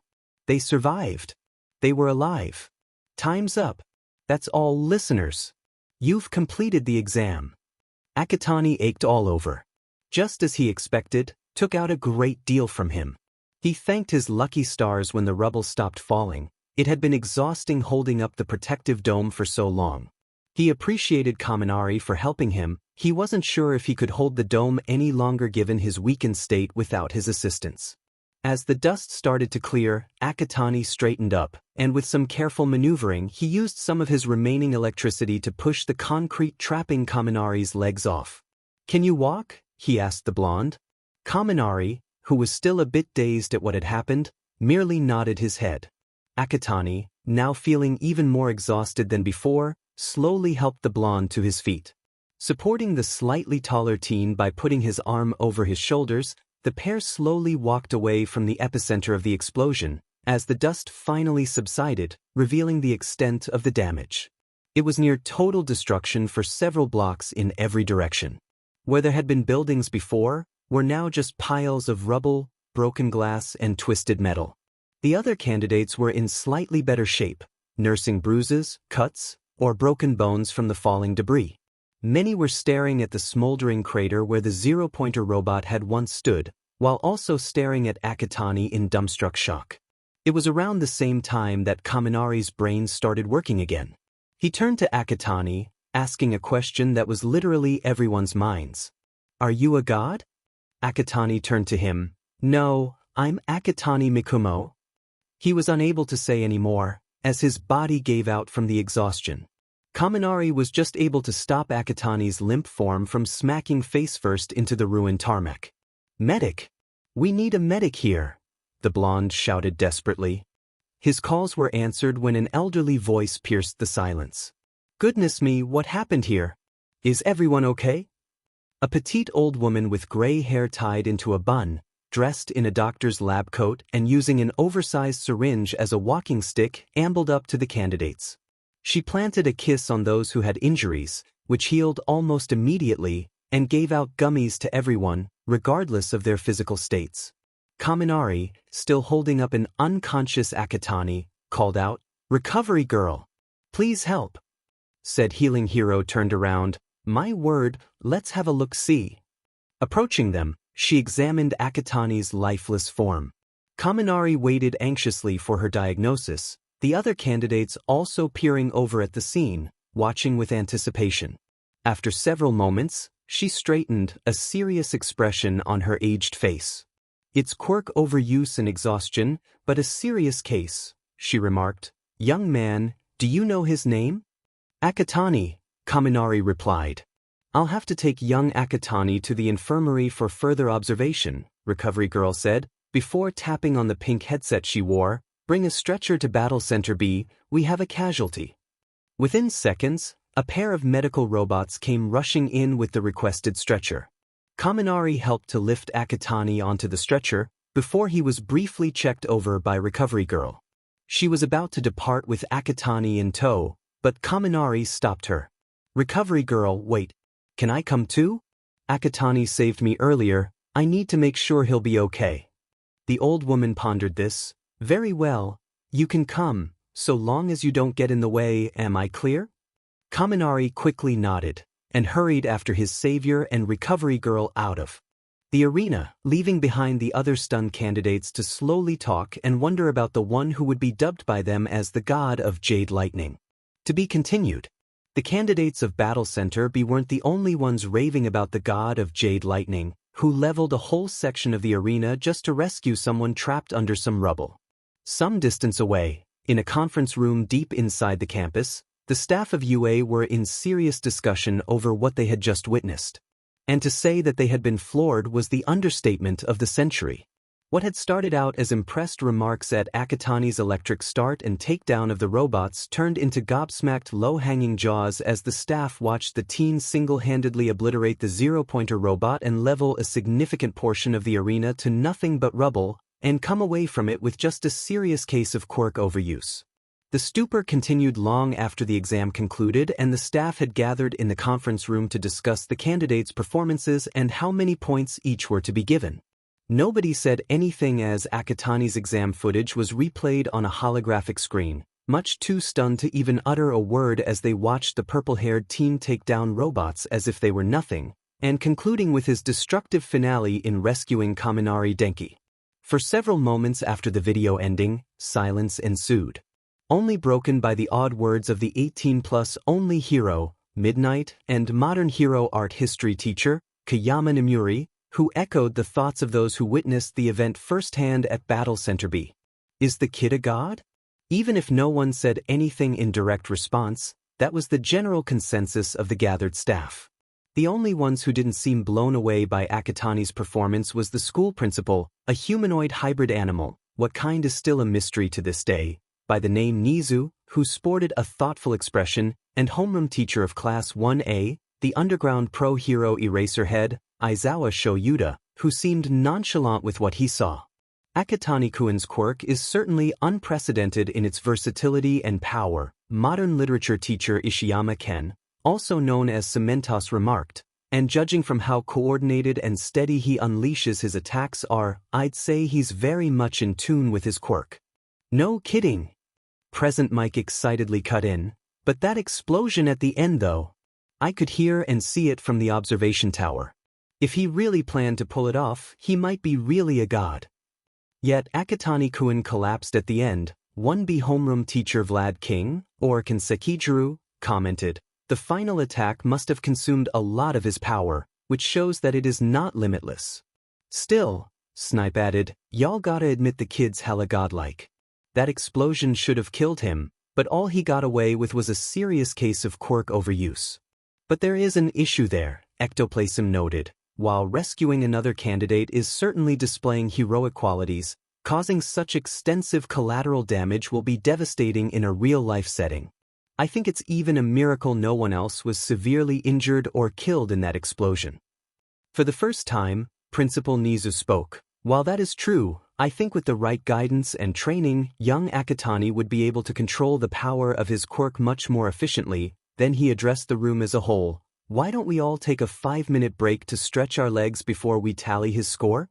Murmurs of agreement came from all sides, followed by chairs moving.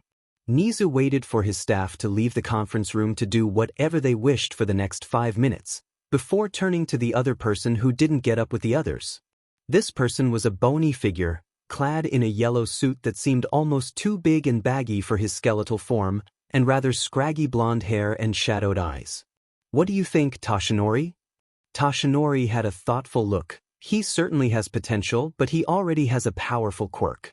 I fear that if he were to take on One for All, his body will be unable to maintain the power of both quirks. Nizu drummed his paws together. Do you have any alternatives? There's young Mirio, Toshinori replied. At the moment, he is the likeliest candidate. A few moments of silence follow, save for Nizu taking a sip of tea. Putting down the cup, he continued. Toshinori, I am concerned for you, he said. The reason I hired you was to protect you from the media getting wind of your limited time as All Might. Things will only get complicated if you don't decide on your successor soon. The man in question sighed. I know, Nizu, I know. Meanwhile, somewhere else in the UA campus, Kaminari was in the infirmary, keeping vigil over a still unconscious Akatani, now lying on a bed being monitored by Recovery Girl. In all honesty, Kaminari felt a bit surreal gazing upon the lifeless, almost vulnerable form of his savior, when not just an hour prior, said savior had decimated a massive robot and a good portion of a fake city just to save him from an early death. Furthermore, That, and the peaceful look on the teen's face stood in stark contrast to the cold, angry Ice King that sat across from him in the cafeteria. Akatani could have just joined the others' candidates in running away, leaving him to get crushed by the zero-pointer. But he didn't, and it both intrigued and confused the electric quirk user. Kaminari wondered what was going through Akatani's mind at the cafeteria and during the practical. The purple-haired teen was an enigma, a contradiction to his own actions. He was curious about the latter's background and history. Obviously, something must have happened to shape Akatani into the Ice King he was now. But Kaminari had no clue. And that became another reason for him to befriend the purple-haired Ice King. Kaminari wanted to understand Akatani's thought processes, while thawing the latter's frozen heart with friendship. Kaminari momentarily moved his eyes away from his unconscious savior towards Recovery Girl. She had previously been on the phone with someone whom he believed to be Akatani's mother, and was now leafing through a clipboard while occasionally glancing at the purple-haired teen. That was the status quo for an amount of time for which Kaminari didn't bother to check, only broken when the infirmary door opened, and in stepped a petite woman with forest green hair tied in a ponytail. "Please pardon my intrusion." Recovery Girl looked up from her papers. "Ah, are you Akatani-san?" "Yes, I am," Inko replied, closing the door behind her. "You must be Recovery Girl." Indeed, the healing pro-hero got to her feet, bowing respectfully. "How's my son?" Inko asked after returning the bow. "He's stable," Recovery Girl replied. "He hasn't woken up yet. A serious case of quirk overuse if I say so myself." "Well, Mikumo's the kind to overwork himself if not supervised." Inko sighed with a small smile. "May I see him?" "He's over here." Recovery Girl gestured to the bed where the teen laid. Inko nodded in thanks, and walked over towards her son. She immediately noticed Kaminari, who had gotten up. "Oh, and who might you be?" The blonde teen quickly responded with a bow. "I'm Kaminari Denki, Akatani-san. I was in the same battle center as your son." "How did you two get acquainted?" asked Inko. "We shared a table at lunch," Kaminari replied, "and he saved me during the practical exam." Inko's eyebrows rose. "Saved you? Tell me what happened." Kaminari was in the midst of giving Inko a rather detailed breakdown of what transpired during the practical, when Akatani's eyelids flickered. His following grimace got everyone's attention, as he tried to sit up and fell back onto the mattress in pain. "God, someone kill me please." "Big mood, man," Kaminari remarked. "Then again, you look like death warmed over." Akatani deadpanned at the cheeky blonde, ready to counter with a biting remark when he felt his mother's presence beside him. "How are you feeling, dear?" "Like a truck ran over me," Akatani groaned. "How did I get here?" "You passed out at the battle center," Recovery Girl came forth. "Your friends supported you until a stretcher could be brought over." Akatani blinked at the word friend, before glancing over to Kaminari, who grinned and waved back. "How long has it been?" the purple-haired teen asked, glancing back to Recovery Girl. "Just more than an hour," she replied. "For such a serious case of quirk overuse, you regained consciousness fairly quickly. From what I was told, you used a lot of energy saving your friend. I expected you to be out for several more hours at least, given the nature of your quirk." "I expected that," Akatani commented. "That's why I toned down the power output for that move. Any more than that and I would have depleted my electrical core completely." Recovery Girl nodded without further comment, while the opposite could be said for Kaminari, who appeared to have come to a horrifying realization. "Well, given that you're awake now and functioning normally," she continued, "I should be able to discharge after I cover a few things with your mother first." She turned to Inko. "Akatani-san, if you don't mind?" "Not at all," the forest green-haired woman dismissed quickly, pulling away from her son's bedside to follow the healing quirk heroine to her desk. Left to their own devices, Kaminari turned to Akatani. "Dude, what happens when your electrical supply runs out?" "Runs out?" Akatani raised an eyebrow as if it was obvious. "If my core depletes, I'll die." Having his earlier guess confirmed only short-circuited Kaminari's comprehension, made worse by the purple-haired teen's nonchalant tone. His jaw fell open. Akatani grimaces. "Kaminari, please close your mouth." Showing me the beginning of your esophagus isn't the most pleasant sight. Either the blonde ignored him, or most likely was too shocked from the bombshell dropped into his brain to comply. Akatani sighed. With a low groan of pain, he reached forward and manually closed Kaminari's jaw. He laid back down against the pillow with a slightly exasperated look. Why are you looking like as if I told you memes were all a lie? While he was slightly miffed at the insinuation of what keeps him going was nothing but lies, Kaminari was still too shell-shocked to do anything other than reply directly to Akatani's question. That's effing insane, man, he breathed. Are you, like, running on electricity or something? Akatani shrugged. I suppose I am. This did nothing to erase Kaminari's floored look. What the heck happened to you? Did you get struck by lightning and somehow gained your quirk that way? At this point, Akatani saw no other way around this conversation other than to spill the beans. Technically, I was struck by lightning. Struck again. Revived. And then gained my quirk. Silence followed. Kaminari stood frozen, jaw falling open again to accompany his wide eyes. Then, the silence was broken by a crackle of electricity flashing over the blonde's head, followed by another, and then another. Akatani watched, with merely a raised eyebrow, as Kaminari appeared to literally short-circuit before his eyes, and crumple to the floor, still crackling with electricity. Glancing down at his downed peer, Akatani called out in monotone, "Recovery girl, we've got a casualty here." After reviving Kaminari and giving Akatani one last check-over, the healing quirk heroine deemed them fit enough to be discharged. Leaving the infirmary behind, Kaminari stopped Akatani before they went on their separate ways. You got a phone? Akatani became slightly wary. Yes. Why? We should swap numbers, obviously. Kaminari replied. Why? Hey, it's not every day that two people survive an exploding robot as a city crumbles to rubble around them while protecting each other. If that doesn't move us to phone number buddies, I don't know what would. Kaminari explained enthusiastically. Akatani's wariness did not abate.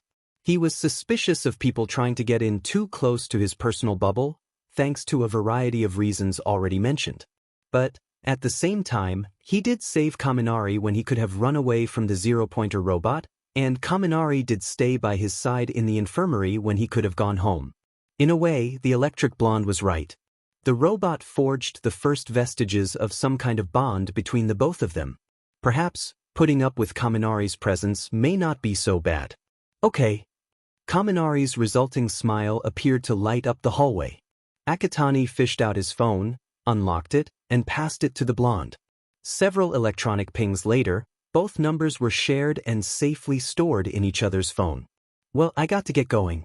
Your mom must be waiting for you too. We should catch up sometime, yeah? This time, there was no hesitation on Akatani's part.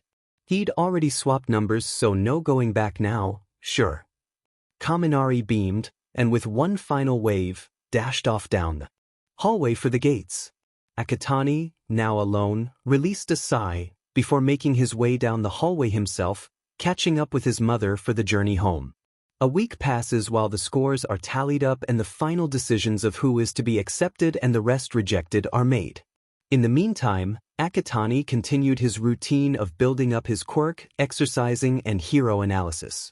Despite not yet being accepted into UA, he also delved into the first-year curriculum to get a head start once school started. In between all this, Akatani maintained daily contact with Kaminari through text messages and calls. To his surprise, he found that he rather enjoyed chatting with the electric blonde. It didn't matter the topic, be it him attempting to calm down a rather frantic Kaminari about whether they will get accepted or not, or aimless texting at 2 a.m. in the morning due to an unusual bout of insomnia. There was something about hearing the perky blonde's voice or reading the emoji-riddled text messages he sent regularly that made the ice-cold Akatani feel a gentle wave of warmth. It was so unfamiliar, yet not unpleasant at the same time. Akatani thought to himself, was this what it was like to have a friend? Could he consider Kaminari a friend? Maybe. The concept of friendship was a thorny one for Akatani, given his history. Yet Kaminari was an outlier, someone he didn't expect. He had wormed his way into his heart and stayed there, refusing to be expelled by icy cold. The upbeat voice, the bright disposition and happy-go-lucky aura spread a warmth that thawed a thin layer of ice around his heart. And he welcomed it. So yes, Akatani could consider Kaminari his friend. And it was this burgeoning relationship that saw the electric blonde at the doorstep of the Ice King's apartment, jittering nervously and knocking feverishly on the door, hand-holding the envelope containing the results of the entrance exam. They received their results on the same day, and with prior agreement, had arranged to meet up at Akatani's place to unveil their fate together. Akatani appeared as stoic as ever when he answered the door, but his stomach trembled in solidarity with the shaking Kaminari. With quick greetings, the two friends retreated into the Ice King's room, while Inko, who was also suffering from nervous jitters of her own, went to attempt at making tea for their guest and themselves. Sitting on the bed, both teens opened their envelopes. They pulled out identical disc-shaped objects, which opened immediately into miniature projectors. A holographic screen appeared over both discs. Kaminari's eyes widened. No way! It's All Might! Akatani stayed noticeably stoic. Greetings, young Akatani Kaminari. Let me know when the results actually come up, the purple-haired teen said, leaning back and gazing up at the ceiling, eyes going blank. Dude, it's All Might. Aren't you excited it's him? Kaminari exclaimed in disbelief. I don't give a flying F that it's All Might, Akatani aloofly spoke. Besides, he's just reading off a prepared script. There is nothing personal about this other than our results. I'm zoning out now. And he did. Akatani blocked out the number one hero's voice, while a confused Kaminari stared at him with pet eyebrows. In the end, he didn't have to gaze blankly at the ceiling for that long. Shaken out of his dazing by his electric friend some 20 seconds later, Akatani turned to the projector, which now displayed a table listing 10 names and 2 corresponding numbers alongside each name. He zeroed in on one particular name. His own. At the number 1 spot, with 67 villain points and 55 rescue points, totaling 122 points. Akatani stared blankly at his results, barely registering being tackled by Kaminari in an excited hug. Dude, this is amazing. You're the top of the list. Being shaken side to side by the proud blonde, Akatani glanced down at another familiar name in the number 2 spot beneath his. Bakugu Katsuki, with 77 villain points, but 0 rescue points. A staggering difference of 45 points separated their names. Still being shaken by Kaminari, a tiny smile crept over Akatani's lips. I'm happy. You should be. You're so effing cool. The table disappeared, and All Might filled the screen again. Kaminari pulled away to hear the rest of the hero's message. There was a slight deviation where All Might commented about Kaminari not getting into the top 10 and congratulated Akatani for getting number 1. But the two messages quickly returned into synchronized wording, which left Akatani's tiny grin to grow just a bit wider. Young Akatani Kaminari, you passed the entrance exam. So now it begins. Holographic All Might stretched out a hand towards both teens. Come, this is your hero academia. Akatani found himself tackled again in an overjoyed hug. We did it, Akatani. We're both getting into UA's heroics course. Amidst Kaminari's whoops and cheers, the purple-haired teen muttered, Yes, we are. And everyone better FNG watch out, because we're turning this sheet show upside down, went unspoken, but nonetheless said in a glimmer in his jade-colored eyes. To be continued. The first day of the school term dawned upon Akatani through the smooth passage of time, as he was rudely awakened from his slumber by his alarm clock blaring its unholy racket in the otherwise silent bedroom. Grabbing the infernal object and throwing it across the room, which destroyed the DMN thing, thank heavens, Akatani groaned. He slowly sat up, blinking wearily for a moment to get his sleep-addled brain working for the new day. Letting out a loud yawn, Akatani climbed out of bed and shuffled sluggishly over to the bathroom. Behind the closed door, several noises could be heard. The toilet flushing and the tap running. Then there was silence, then a zap, followed by a sharp yelp. It opened, and out stepped Akatani, idly nursing his wrist where a small welt had begun to form. Now completely awake, he went to help his mother make breakfast. After breakfast, Akatani returned to the bathroom to brush his teeth. He then retreated back into his bedroom to get ready for school. He had hung up his new uniform, a set consisting of a gray blazer with forest green stripes on the sleeves and lapels, and matching shoulder straps, white dress shirt, red tie, and forest green pants, the previous night in preparation for today. Gazing upon it for a brief second, Akatani took the set down from the rack.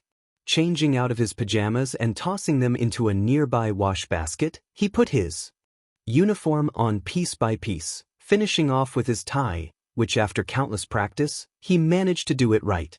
Grabbing his yellow backpack, Akatani exited his room, heading for the front door, where his mother awaited.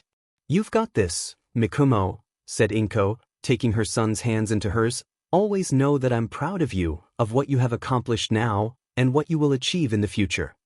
"Thanks, Mom," Akatani replied. "Well then, I'm going."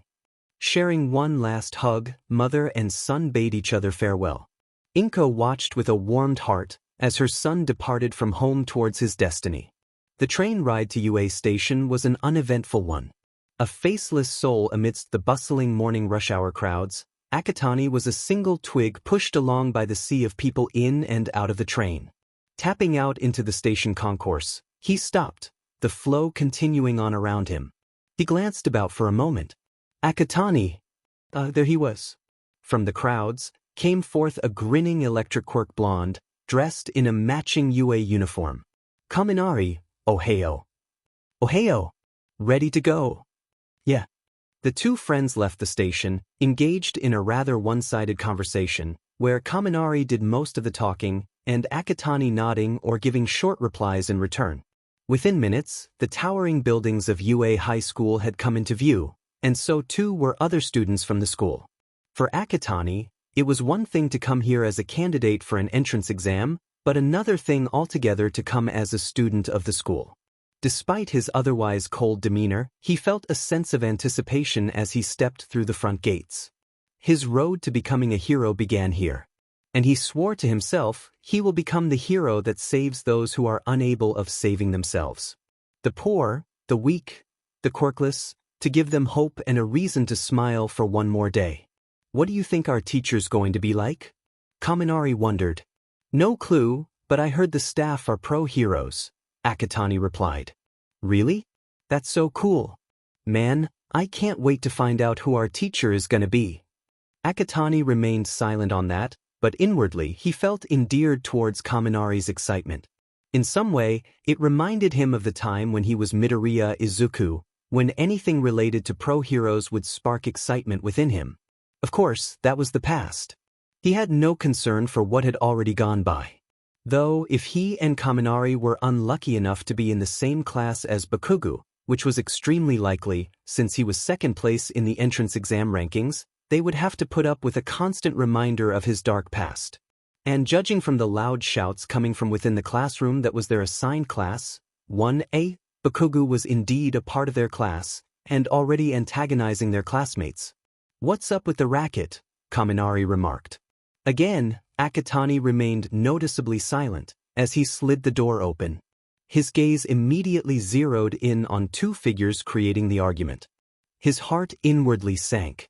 Sitting at a desk adjacent to the window with his feet propped up, was Bakugo. His opponent in this verbal spar was a tall, muscular lad with an undercut and spectacles, who appeared to be liberal with the use of arm movements and gestures in a manner that reminded Akatani of a robot. In all frankness, the purple-haired teen couldn't care any less for what they were arguing about, which seemed to be on the line of Bakugo disrespecting their seniors who had used the desk before them by putting his feet up on it. But that didn't mean it wasn't starting to get on his nerves. Akatani scanned the room. Most of the desks had already been claimed or occupied. There were only 3 empty ones left, one behind a student with short blonde hair and a tail with a tuft of matching hair at the end, and 2 directly behind Bakugo. Well, it seems that beggars can't be choosers, it seemed. "Kaminari, are you okay with those 2 seats behind that loud fuckmouth?" "Of course," the electric blonde quipped. "I ain't gonna be separated from you for the rest of year. And besides, you can be my sound barrier." Akatani almost smiled at that.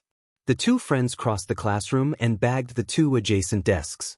Kaminari picked up his bag and started ruffling through it, while Akatani relaxed into his seat, clasped his hands on the desk, and patiently waited for their teacher to arrive and homeroom to begin. Now if only those two arguing fucktards could just shut the F up and not give him a blinding headache before the day had even begun. Akatani felt his annoyance steadily climb the longer the bickering duo in front of him continued their nonsense, which showed no sign of abating. His clasped hands grew tighter, his eyelid twitching. Several tick marks appeared over his head as his patience finally wore thin and snapped. Removing one hand from the other, Akatani clenched it into a fist, raised it, and slammed it back down on his desk with all of his pent-up irritation. The echoing bim silenced all activity in the room. Students who had been idly chatting or otherwise minding their own business turned towards Akatani, including Bakugu and the bespectacled robot-like student. Kaminari merely peeked over to see what was happening. "Has it not occurred to the both of you dumbfucks," Akatani growled venomously at the previously bickering duo, "that some of us want a peaceful start to the first day of school, and not have to listen to your incessant yapping?" The bespectacled student looked scandalized at being told off, while Bakugu narrowed his eyes dangerously. "And who do you think you are, you son of a beach?" "Me? I'm Akatani Mikumo," the purple-haired teen replied, leaning back and folding his arms. "And who are you, by any chance?" A tick mark appeared over the explosive blonde's head. "I'm Bakugu Katsuki, and you listen here, you thing extra. If you know what's good for you, stay out of my effing way. You may have gotten first in the entrance exam, but remember this, you're nothing but a pebble in my way of becoming the #1 hero." "Really?" Akatani raised an unimpressed eyebrow. "That's rich, coming from someone who just oozes with superiority complex and got his butt handed to him by a pebble prior to the entrance exam and got 0 rescue points." Bakuga's eyes widened marginally at the embarrassing memory. A literal growl escaped his clenched jaws, small explosions bursting from his palms. "What the F did you just say?" "I was there, right place, right time." Akatani shrugged. "And you? The #1 hero? Don't make me laugh. What kind of hero explodes at someone who just wants to help you up?" That got the watching onlookers whispering, while the person in question, who was sitting at the opposite side of the room, blushed slightly at being indirectly mentioned. "Listen, Bakaho," Akatani continued, leaving no room for interruption. "I may not know you very well, but just witnessing those small moments already speaks wonders about your atrocious attitude and disgusting personality. How you intend to become a hero, I don't know. But people are not going to take nicely to a hero who is arrogant and antagonizes those who just want to help. In fact," Akatani paused in mock thinking, a look of pure condescension blooming over his face as he returned to Bakugu, who looked ready to explode. "I think someone like you is more suited to become the #1 villain. After all, you appear to be a petty, tantrum-throwing, hate-filled son of a were who acts high and mighty to cover his own cowardice and weakness." Absolute silence followed his cold vitriol. Even Bakugu appeared stupefied at the level of icy malice the attack against his character carried. The silence lasted for a beat or two, broken by Kaminari's sudden commentary. "Sheesh man, like I know roasted chicken is nice and all, but if you roast it too much, you'll get only burned charcoal left. It was terrible. It was unwarranted. It was nonsense. And it was what burnt through the final bit of fuse on what was Bakugu's explosive ire." The explosions in his palms grew exponentially as he shot up from his seat, knocking his chair backwards. "I will kill you, you motherfucking son of a dash." Bakugu lunged for Akatani, who merely sat still with his unimpressive, condescending stare. He didn't need to worry, having spotted someone enter the room during the middle of his verbal takedown, whose scarf, or is it bandages, had risen up from their shoulders and swooped towards Bakugu at remarkable speed. The raging blonde suddenly found himself restrained by the scarf, bandages, the explosions cutting off in the same instant. "First day of the year, and I already have to deal with problem children," the person muttered. "I'm not paid enough for this job." The scarf retracted, unceremoniously dropping Bakugu mid-leap. Akatani turned his gaze towards the owner of the scarf, just in time to see their long black hair fall to their shoulders and their eyes to lose their red glow. The person had a rather unkempt appearance, and looked like they needed vast amounts of sleep. On the bright side, I've now got everyone's attention at least. The person, a man, Akatani observed, sighed, ruffling through a pocket for something. He fished out a small bottle of what appeared to be eye drops, applied a bit to both eyes, blinked, before putting the bottle away. He addressed the class. I'm your homeroom teacher, Aizawa Shoyuda. Pleasure to meet you all. Sheesh, he doesn't sound pleased to be here at all, that's for sure, Kaminari inwardly remarked. What crawled up his arse and died? Akatani wondered at the same time. Aizawa bent downwards behind the teacher's table, coming back up with 20 sets of some kind of clothes that were of a predominantly navy blue color. Come up here and take your assigned P uniform. Get changed, and meet me at the training grounds in 15 minutes. Get moving. With that note of positivity, Aizawa walked out of the classroom without a further word. The students made no move for several beats, before slowly getting up to retrieve their assigned uniform, their names taped to the plastic covers. Akatani found his and tossed Kaminari's over to him. As they departed the classroom, Kaminari turned to Akatani. Our teacher's kinda weird. I'm still wondering what crawled up his arse and died, Akatani replied. Probably bedbugs, but rather unlikely. I don't think he understands the concept of sleep or beds. Kaminari couldn't stop the resulting snicker. 15 minutes later, the class, all dressed in their P uniforms, had gathered at the training grounds. Aizawa did a quick check to ensure all were accounted for, before addressing them. All right, he drawled. This morning we are conducting a quirk apprehension test to gauge your capabilities. Several students glanced at one another, while Akatani stared straight ahead. A single hand rose up. Aizawa-sensei, the girl who Bakugo exploded at before the entrance exam asked, I thought we were supposed to attend the welcoming ceremony? And the guidance counselor meeting? Said teacher stared pointedly back at her. In the field of heroics, you don't have time for superfluous platitudes. The girl shrunk back slightly, lowering her hand. Aizawa continued on, we'll be covering several stations this morning. First the softball throw, then long jump, 50-meter sprint, endurance running, grip strength, side jumps, pull-ups, and seated toe touch. Aizawa checked the class registrar. Bakugo Katsuki, you're up first. Said explosive blonde trudged off from the class. Aizawa handed him a softball. Use your quirk. Don't hold back. Bakugo grunted, and got into position inside the circle drawn into the pitch. He steadied himself, pulling his arm back like the wind-up to a spring-loaded toy. Akatani watched with an uninterested, deadpan gaze as Bakugo screamed aloud, Die! As he pitched the ball with his quirk at full strength. The resulting explosion rocked the grounds, a shockwave spreading in all directions, kicking up dust and gravel as the softball went hurtling towards the sky, disappearing with a twinkle. Aizawa, seemingly unaffected by the explosion, stared down at a tablet in his hands. 705.2 meters, he read. The class went into uproar. That's so cool. Unbelievable. His quirk is so manly. Save for two. While Kaminari acknowledged the impressive distance, he wasn't blown away as his other classmates. Akatani, on the other hand, showed no reaction whatsoever. He did, however, react when one of their classmates, a girl with pink hair and skin, exclaimed, This is going to be so much fun. So much fun? Akatani shifted over to Aizawa, who had gone eerily quiet and menacing.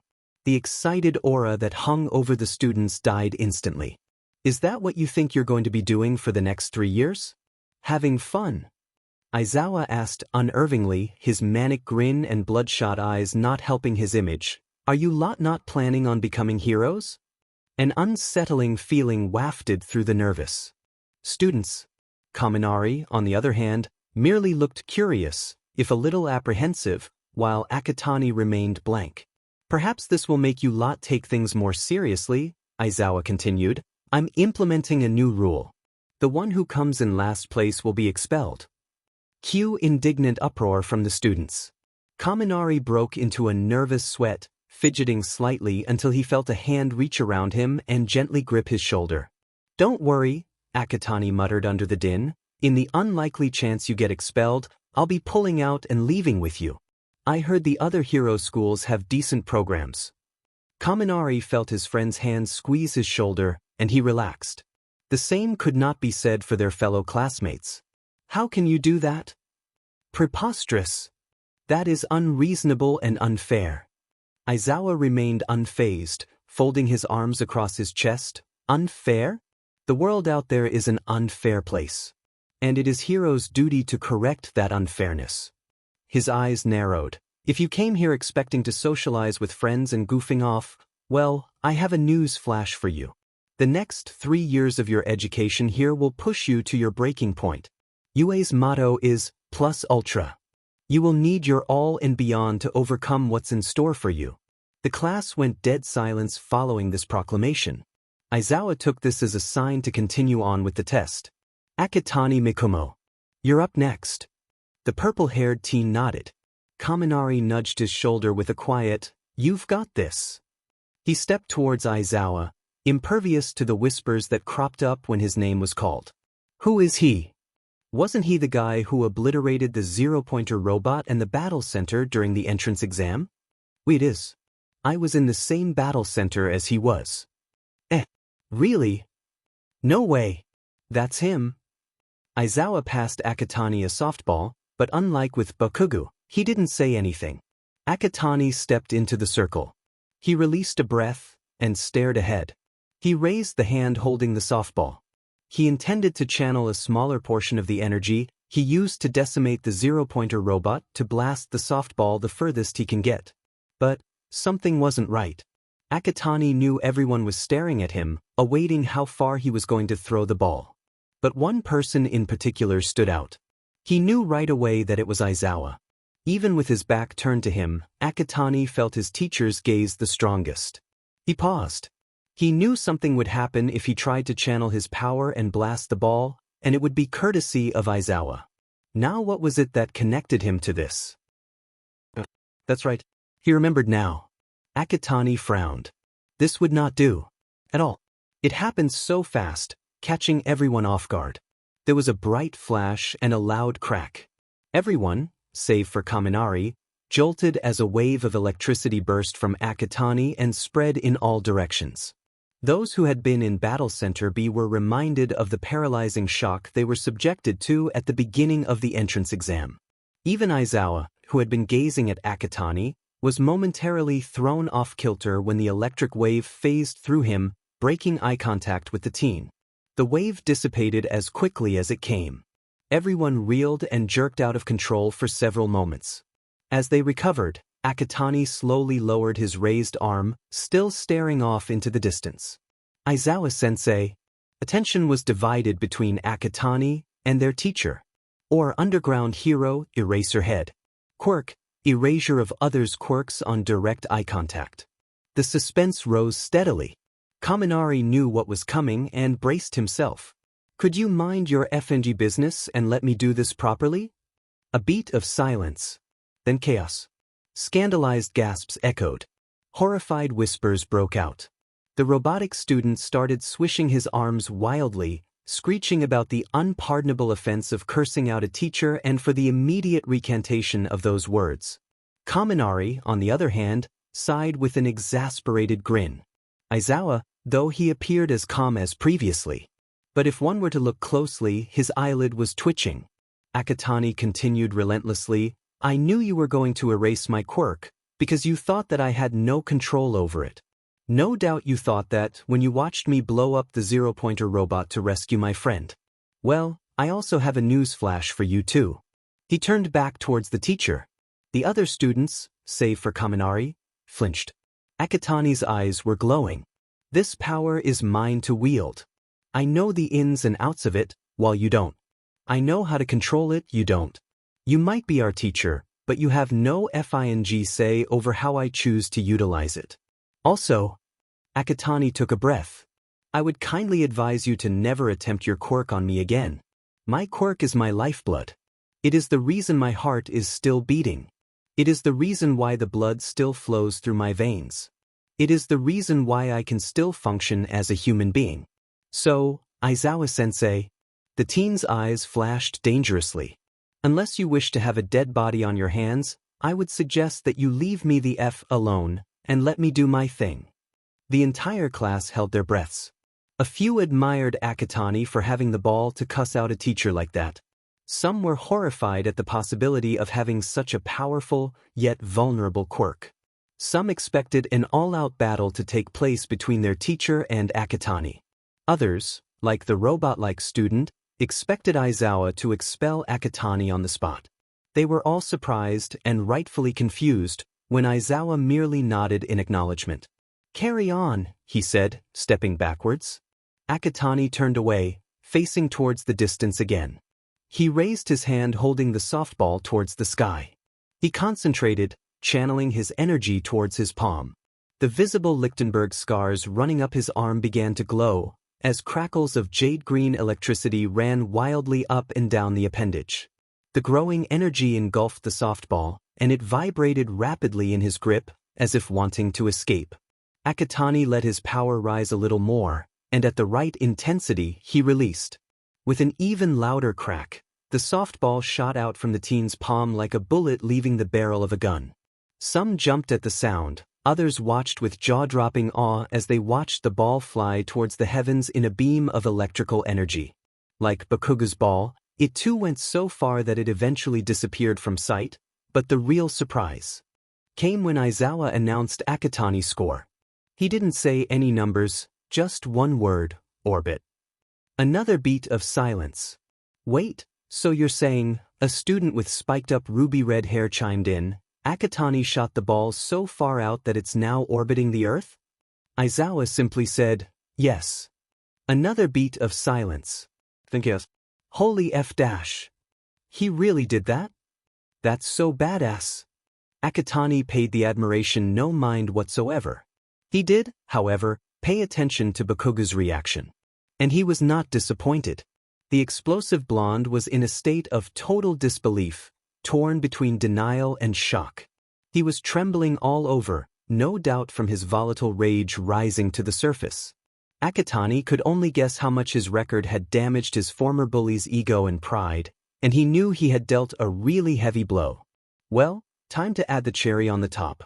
Then, Akatani made sure he made eye contact with Bakugo, and as naturally as he could with his Ice King persona, he huffed condescendingly at him, before stepping out of the circle back to stand with his classmates. The resulting explosion was dramatic, but not unexpected. "You think you're better than me, you piece of shit. I'll murder you." Once again, Akatani had nothing to worry about the incoming fireball that was Bakugo, having spotted Aizawa activating his capture weapon, his scarf, or bandages, long before anyone else did. Bakugo found himself once again ensnared by the weapon, his quirk erased. "You are really starting to get on my nerves, Bakugo," Aizawa warned. "This is the second time I had to use my quirk on you, which I can guarantee is not fun for me." He released his capture weapon, unceremoniously dropping Bakugo onto the pitch. "If I have used it one more time on you, you will be out of UA before you can say, hero course, am I clear?" Picking himself up from the ground, Bakugo grunted in response. He glared at Akatani, who returned it with a dismissive gaze. Aizawa took out his eye drops and reapplied them to his dry eyes. Putting the bottle away, he called out the next name. "Uraraka Ochako, you're next." In the end, Akatani's record was broken by Uraraka, who had a gravity quirk. She launched the ball so far into the galaxy that her score was an unbeatable infinity. Nonetheless, he was satisfied that he beat Bakugo in this test. Now came the rest of the assessment. Akatani thought he did a relatively decent job with the other stations.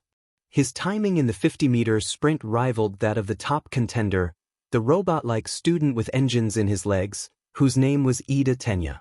While he was nowhere near multi-armed Shujimezu's record of 540 kilograms in the grip strength test, he still marked down a reasonable weight for himself. He cleared the sandbox in the long jump test and beat runner-up Mineta Minoru, a pervert who rather unsubtle enjoyed staring at the female students' bosoms and buttocks, Akatani observed disgustedly, in the side jumps. For the remaining tests, Akatani clocked in decent scores with the aid of his quirk and months of training. Finally, the assessment was over. The class, exhausted and sweaty, gathered before Aizawa, nervously milling about over who was going to be expelled from the school. "Here are the results," said their teacher, getting their attention. The eternally tired man tapped the tablet he used throughout the assessment. A holographic screen sprung up from the tablet, containing a table with a list of names. Akatani had another moment of satisfaction. He was ranked third behind Yairo Zumomo and Todoroki Shudo, and ahead of Bakugo, who ranked fourth. Akatani was sure he heard the explosive blonde growl in frustration, and rolled his eyes.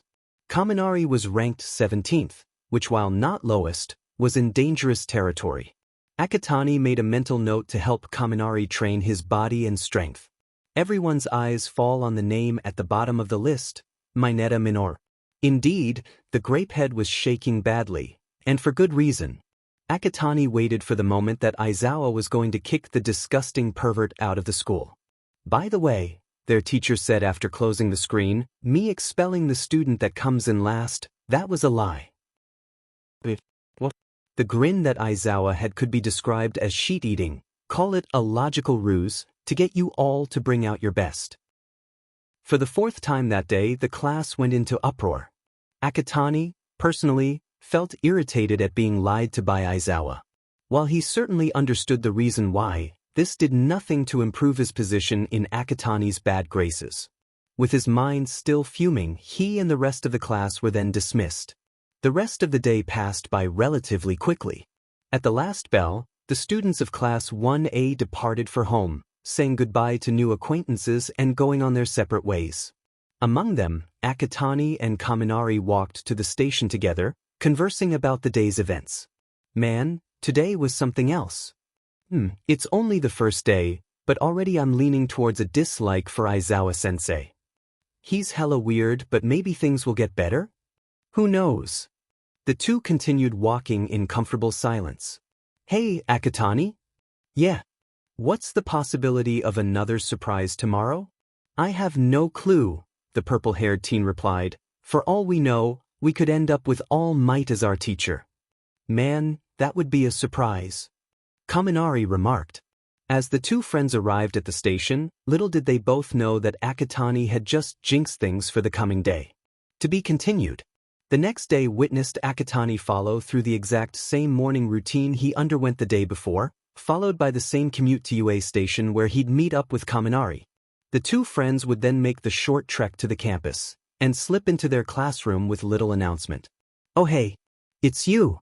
Though like the day before, Akatani would not find any peace this morning before class started. He barely stifled an annoyed groan as the student with spiked-up red hair, Kirishima Idru, if he remembered correctly, slid into Bakugo's empty seat in front of him and faced him. What is it? You were really awesome yesterday. Kirishima gushed, like, super cool and manly. I didn't know electricity could be so powerful. Well, now you know, Akatani replied coolly. Now what is that you want?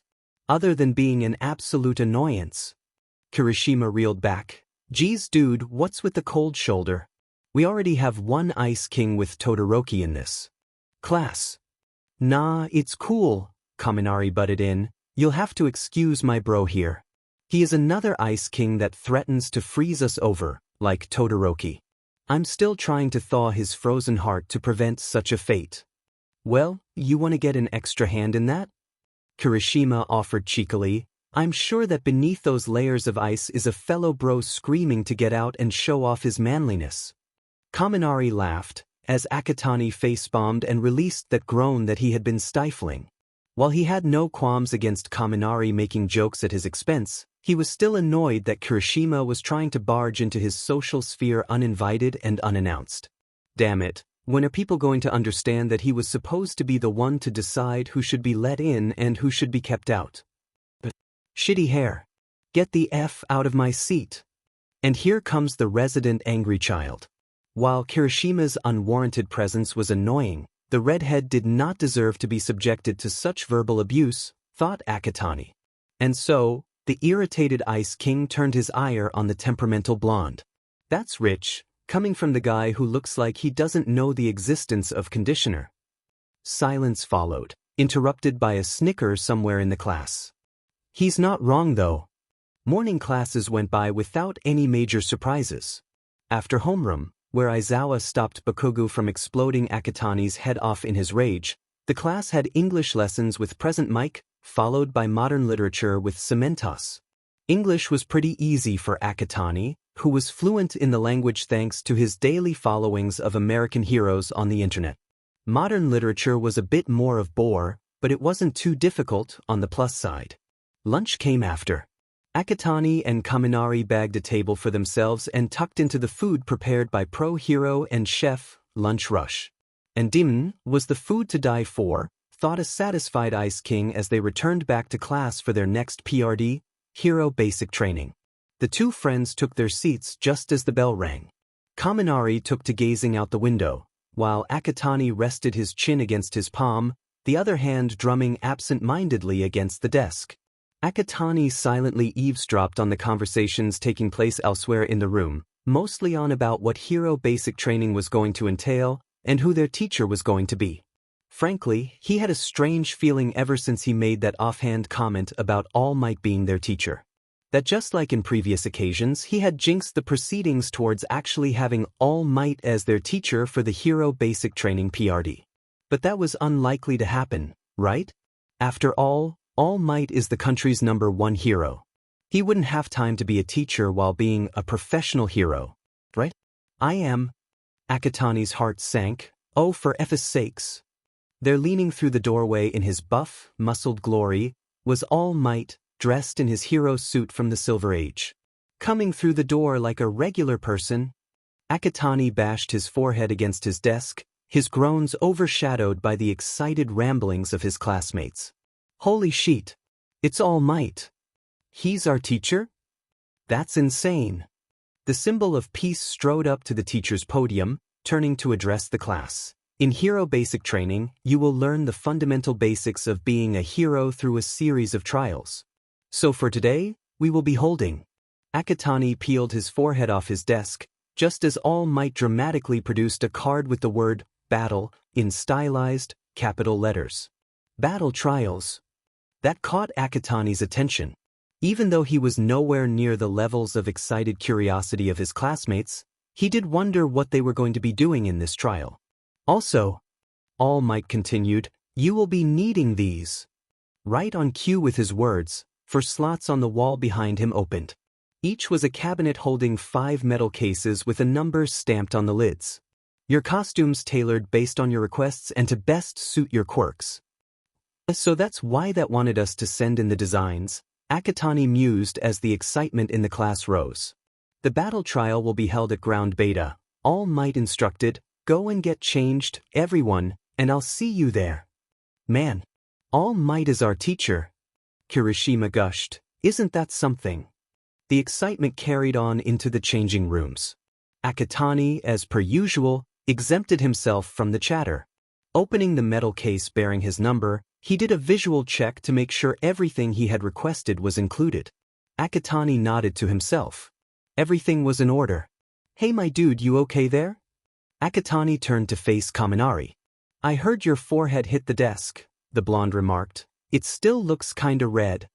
A small price to pay for making my sentiments clear, Akatani replied dryly as he loosened his tie and slipped it off. As he unbuttoned his shirt and pulled it off, someone behind him whistled. Demon man, you're ripped. Do you live in a gym and consume nothing but protein shakes? Akatani didn't know if Kirishima was being serious or if he was joking. No, just simple, hard work of lugging garbage off a polluted beach, regular gym sessions and martial arts sparring. Silence fell upon the room. The other male students who had been otherwise ignoring the conversation were now staring at Akatani, Bakugo included. Kirishima gaped. Dude, that is just so manly. Akatani deadpanned. When you put it that way, most of us are manly in some way. He pointedly turned to Mineta, except for this be nothing more than a lecherous pervert. Turning away from the mortified grapehead, he faced Bakugo, and this piece of sheet. Rotten sewage wrapped in a 6-pack. An unfortunate combination. Bakugo lunged at him, palms bursting with explosions. What did you just call me, you goddamn prick? I'll end your sorry eh? Akatani merely turned away, as intervention came from Kirishima and Ida, the latter screeching about the explosive blonde's foul language and violent reaction, while making those hand gestures of his.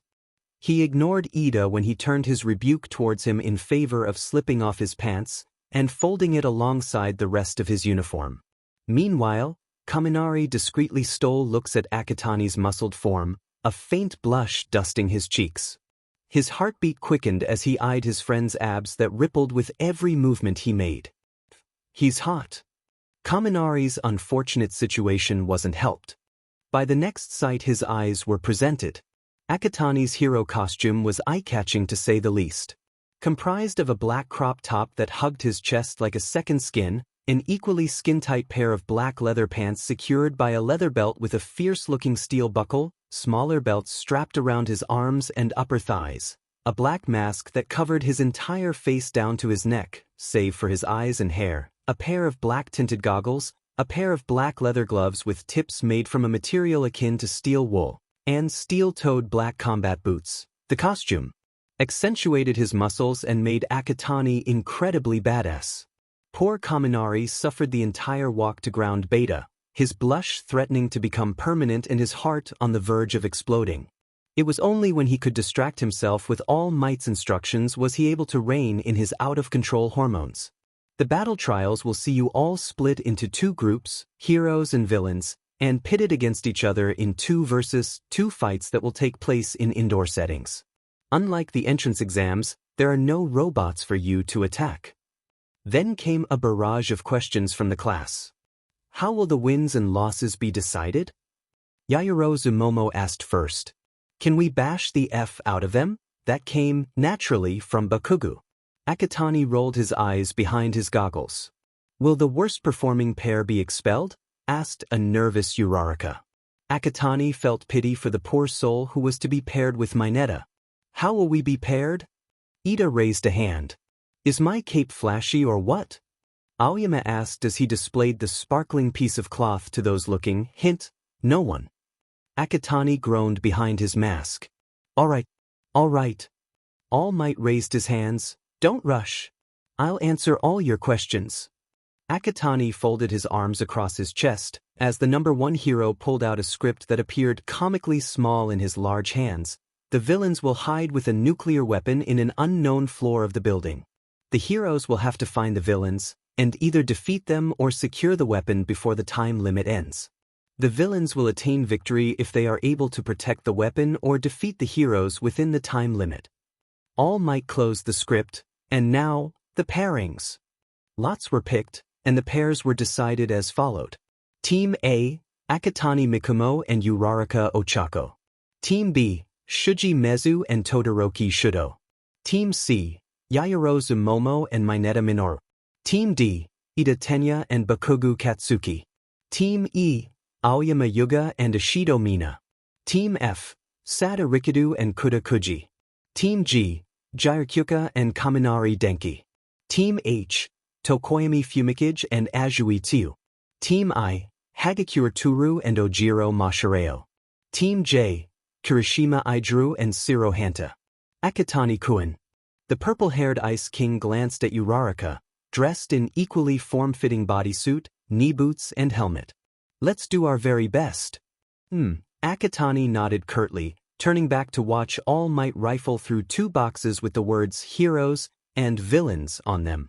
He was slightly disappointed that he wasn't paired up with Kaminari, but it wasn't something worth grumbling over, especially since finding out who he was fighting against was more important. The first teams to battle are. All Might pulled out 2 ball, 1 black and the other white, with the letters D and A printed respectively on them. Akatani's heart sank. Oh, for F's sake. Team D and it. Team A will be the heroes, and Team D the villains. My life. The villain team were allowed to enter the building where the battle was to take place first. The hero team were given 5 minutes to come up with a strategy before the test officially started, and they were to head inside themselves. Off to the side with Uraraka, Akatani could feel Bakugu glaring murderously at him as he and Ida stepped inside. If his hearing wasn't wrong, he could have sworn he heard the explosive blonde growling as he went. In typical fashion, Akatani ignored it. When we infiltrate the building, we need to be careful for Bakugu. Why specifically him? Asked Uraraka. Call it intuition, Akatani explained, but judging from his personality, Bakugo will not work with Ida on trying to secure the weapon from us. He is the lone wolf sort of person, thinking that working with others is a sign of weakness. He will instead try to attack us by himself. The truth was far from mere intuition, but the purple-haired teen saw no reason to tell Uraraka that. Okay, she nodded, but how do we counteract his explosions? Leave him with me, Akatani replied. What we both need to do is create distractions. Against Ida-kun in my case? Yes, he nodded. Judging from his personality and mannerisms, Ida is focus-minded and task-driven. His main goal in this test is to protect the weapon at all costs. It is likely he will be impervious to anything else. When Bakugo uses his explosions, you can use your quirk to use any pieces of rubble to keep Ida busy. Wow, you're really analytical about this, Uraraka remarked. Some people say brawn is a good way to win a fight, Akatani said, goggles glinting dangerously, but add in brains, and you become deadly. Uraraka nodded, feeling both empowered and slightly uneasy by her teammates' words. All Might's voice crackled in the microphones they wore in their ear. Your time starts now, hero team. Good luck. Uraraka turned to Akatani. Let's do this. The purple-haired teen grunted in assent. Infiltrating the building had been easy enough. But now came the harder part of being on the lookout for a certain explosive blonde as the pair traversed the empty hallways. The hallways provided plenty of blind spots and corners for Bakugo to launch a surprise attack on them. They had to be vigilant, on guard for the slightest sound or indication that their enemy was near. A good thing they were, for a mere second later, shit hit the fan. Just as they approached a corner, Akatani's eyes caught the swift movement of Shadow. Out from the corner leaping straight at them, came Bakugo. The blonde pulled back a gauntlet-covered fist and threw a powerful punch at Akatani. The resulting explosion rocked the hallway, but Bakugo missed his target. With lightning-speed reflexes, Akatani dodged the incoming punch, leaping towards Uraraka and using the momentum to push the both of them away from the impact zone. They landed several feet away, Akatani immediately getting up and pulling Uraraka to her feet. Are you all right? I'm fine, thanks. Fed. Little respite. The suspended dust cloud dissipated, revealing Bakugo, ready to attack. You shouldn't have dodged, the blonde clicked his tongue. That's kinda the expected reaction to danger, Akatani countered coolly. But then again, since you don't have the basic decency of a human being, I'm not surprised you don't know how things work. Meanwhile, the rest of the class and All Might were in an observation room watching the action go down across several camera feeds on a giant screen. A surprise attack so soon? Kirishima exclaimed, that's cheating. So not manly. A surprise attack is also a strategic move too, All Might corrected. In a battle, a surprise attack can determine victory or defeat. Akatani dodged the blast. Ashido Mina cheered. Nice roast there, man, Kaminari grinned. Ah, Bakugo is making his move, Azuitsuyu remarked. Bakugo charged at Akatani, gauntlet raised. You better get ready, you VR swipe, for you'll be nothing but a squashed bug under my boot when I'm done with you. Akatani said nothing, instead rushing straight at the incoming blonde, stopping him in his tracks with a vice grip on his right arm. You should learn when to shut your mouth. Idle talk can be dangerous, for you especially. Standing to the side, Uraraka watched with awe as Akatani shifted his balance, and with all of his strength, tossed Bakugo over his shoulder and threw him to the floor with a sickening crash, knocking the air out of the blonde's lungs. Akatani turned to his teammate, Uraraka, go look for Ida. And take as much debris as you can with you. Will you be all right? I will be. Now go. The brunette nodded, taking off towards the hole in the wall created by Bakugo's earlier surprise attack. She touched the medium and large pieces of concrete littered around the spot, the debris losing their gravitational pull and rising upwards. Uraraka then clenched her fists, creating a center of gravity within herself, pulling the debris into orbit around her. She hurried off down the hallway, the pieces of concrete following her as she went. Oh hell no, beach! Bakugo screeched, you're not getting away. The blonde was unable to chase after Uraraka as he was thrown against a wall by a swinging kick to the side from Akatani. "Focus, or this fight might end in your defeat," the masked teen taunted. Bakugo growled like a feral animal, peeling himself off the wall and charging straight at Akatani with palms exploding. Uraraka managed to traverse through the remaining floors, taking breaks in between to settle her stomach from erupting into serious nausea. She finally reached the top floor, where after several minutes of checking through hallways and empty rooms, she came to one that appeared different from the others. Namely Ida and the weapon. He appeared to be talking to himself, though what he was saying was inaudible to Uraraka's ears. Yet at the same time this was good. It meant that Ida was distracted, and hadn't yet noticed she was there. Uraraka slipped away from the doorway, lining herself against the wall. She now needed to plan how she was going to pull this off. The debris she brought with her will no doubt distract Ida momentarily, but she couldn't risk keeping them afloat for too long without vomiting. And Ida had his engines.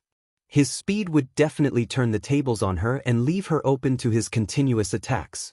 She wouldn't be able to hold herself against him for long. She needed another move of attack, one that would leave Ida vulnerable. Then it hit her.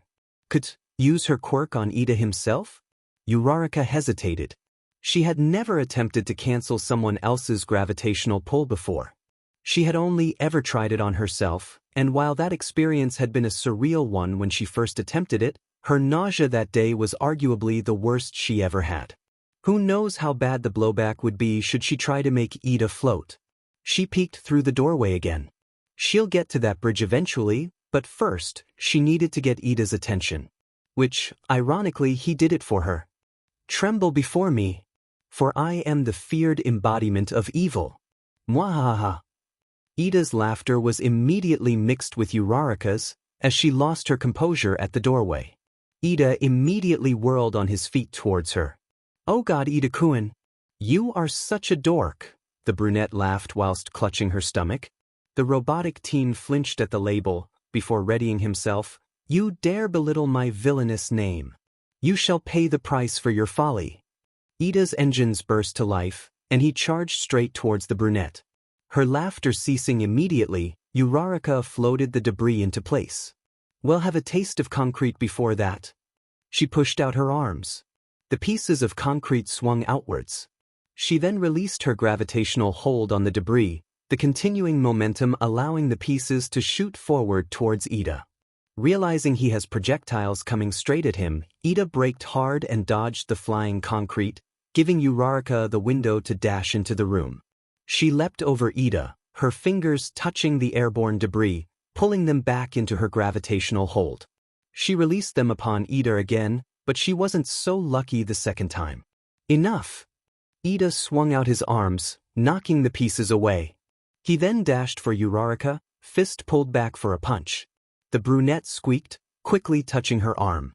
She floated up towards the ceiling, narrowly avoiding Ida's punch as it came hurtling towards her exact spot just milliseconds apart.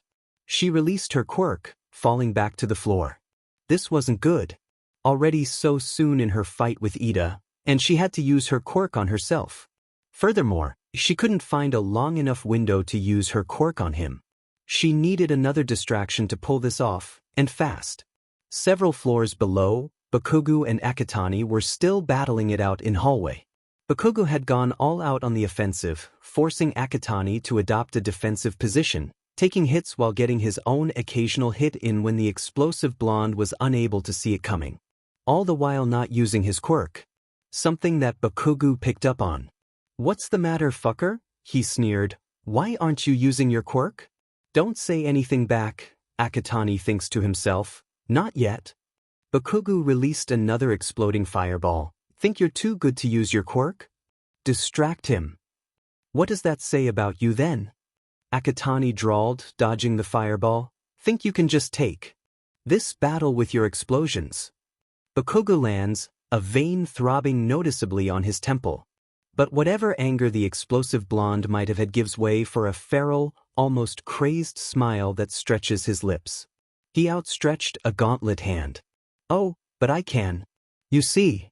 Akatani stays silent, but ever ready for what Bakugo was going to say. My quirk, explosion, allows me to sweat a substance akin to nitroglycerin on my palms and make it explode. Bakugo pulled a tab, and a grenade pin appeared. Akatani remained silent, continued talking. If the support department made it as I requested, Bakugo chuckled darkly, then my gauntlets will store the nitroglycerin within them, which makes for an even bigger explosion. Got him. Akatani's goggles glinted. I agree, but Bakugo, tell me. The blonde raised an eyebrow as Akatani outstretched his own hand. What happens when nitroglycerin is introduced to a single spark, like an electrical one? Bakugo's eyes widened. Jade-colored sparks danced over Akatani's fingers, before shooting forward like bullets. Bakugo had no time to pull the pin on his gauntlet before the electricity got to it. A split second of silence. Boom! The explosion rocked the entire building. Windows on the floor hosting the epicenter of the blast splintered into glistening pieces against the bright sunlight from outside. The shockwave expanded upwards and sideways rapidly, the floors above and below the blast heaving up and down from the immense force. The explosion was so intense, those on the top floor felt the floor lift from the shockwave rushing upwards. Cracks appeared on the walls, and pieces of the ceiling came raining down. The weapon tipped over and fell onto its side. What the dash, Ida yelled, loosing his footing and falling to the floor. Uraraka, maintaining her balance, remained standing. Then she saw the window she needed. Meanwhile, back in the observation room, a different set of chaos was unfolding. Holy F dash! Kirishima and another boy, Siro Hanta, exclaimed. Their words echoed the sentiment of those watching, eyes wide and jaws hanging open. All Might could only stare at the screen in silence. He had been on the verge of getting Bakugo to desist from the move he was planning through the intercom, when Akatani suddenly attacked and set off the explosion. Now, with the fireball blocking the feed, he didn't quite know what to do. Kaminari was taken aback by the extent of the explosion, captured entirely in high definition on the screen. He was, naturally, concerned for Akatani when fire erupted and obscured the feed, blocking the fate of both students in the hallway. The feed on Ida and Uraraka remained clear, broadcasting their reactions to the explosion. Then, movement on both feeds caught his attention. The shockwave might have dissipated, but the carnage it left behind remained. The floor was an absolute wreck. Large cracks and holes graced the walls, floor and ceiling. Fires of various sizes burned freely, and debris littered the floor. Scorch marks were everywhere. But Akatani was unharmed, thanks in part to the dome of electrical energy that protected him from the worst of the fireball and the shockwave. The same could not be said for Bakugo, who looked a lot worse for the wear after being thrown backwards from the epicenter. The blonde was barely standing, his hair and parts of his skin scorched from the intense heat of the fireball. Scratches and scrapes littered the skin that wasn't burnt. He appeared to be in a daze, ears ringing from the loud burst of sound echoed by the enclosed surroundings. It was the perfect moment for attack, and Akatani took it. The purple-haired teen leapt forwards, his pulled-back foot springing forth and connecting straight into Bakugo's stomach. The air knocked from his lungs, the dazed blonde could do nothing as he was tossed to the floor. Akatani was on him in an instant, raining blows one after another on his face. Bakugo weakly tried to fight back with his hands, one gauntlet remaining. But Akatani kicked the gauntlet down the hallway and stamped hard on both hands. The blonde could only groan in agony as Akatani pulled back a hand, crackling with electricity.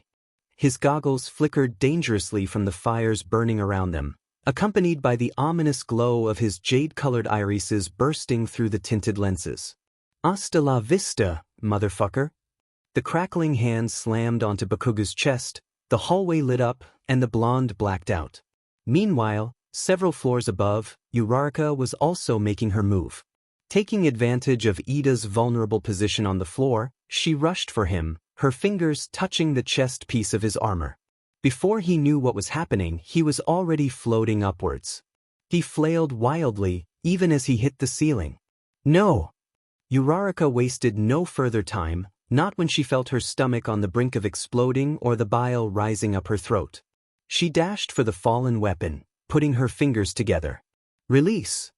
Her quirk cancelled, Ida fell to the floor with a loud crash, just as she slammed her palms against the surface of the weapon. Weapon captured, Uraraka shouted into her microphone. Floors below her, Akatani slowly rose from his position over an unconscious Bakugu, his glowing irises fading back into the black tint of his goggles. Back in the observation room, it was dead silent. The rest of Class 1A were staring at the screens utterly stupefied, trying to process what they had just witnessed unfold. Kaminari looked on with pride, delighted at the way his friend took down Bakugu.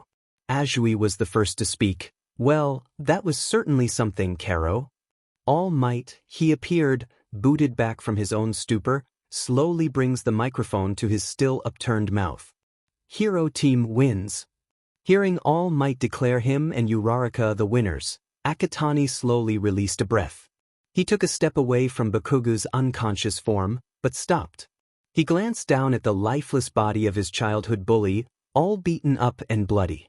He wondered to himself, is this what it's like to have the roles reversed? He certainly felt delight that he had beaten Bakugu to a pulp. He certainly felt relief that years of bullying and abuse has finally been repaid. And he was certainly proud with himself that the hard work he had put himself through has paid off. So no, this was not the roles being reversed because the circumstances were different. Bakugu was the aggressor, he was the victim. He was just rising up with strength and taking his aggressor down. Yet at the same time, Akatani felt unsatisfied. And for this, he didn't need to wonder why. Bakugu is a representation of just how fed up society is, how the evil rise and are praised, while the good suffer and are scorned. But Akatani knows he can never completely eradicate BSTRDS like Bakugu. It's just not possible, for the world is imperfect. But if he can ensure just one more person like Midoriya Izuku is able to live their lives happy and go one fewer day being subjected to the cruelty of society, he will be their hero, and the judge of those like Bakugu. And speaking of Bakugu, Akatani couldn't stand staring at him for another second. The purple-haired teen disdainfully cleared his throat and spat at his tormentor's lifeless form, the spittle landing squarely on the cheek.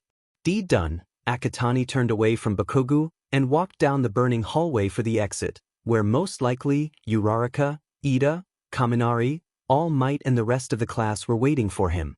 To be continued. Akatani joined Uraraka and a bashful Ida back in the observation room, as Bakugu was carted off to the infirmary to get treated by Recovery Girl. After receiving praises from Kaminari and the more vocal students, All Might made a declaration proclaiming Akatani and Uraraka to be the MVPs of the trial. Yaoyorozu explained when given the chance. Akatani-san made use of quite brilliant tactical analysis and on-the-spot thinking when dealing with Bakugu-san, and the latter can be said for Uraraka-san for taking advantage of the explosion and Ida-san's distraction to secure the weapon.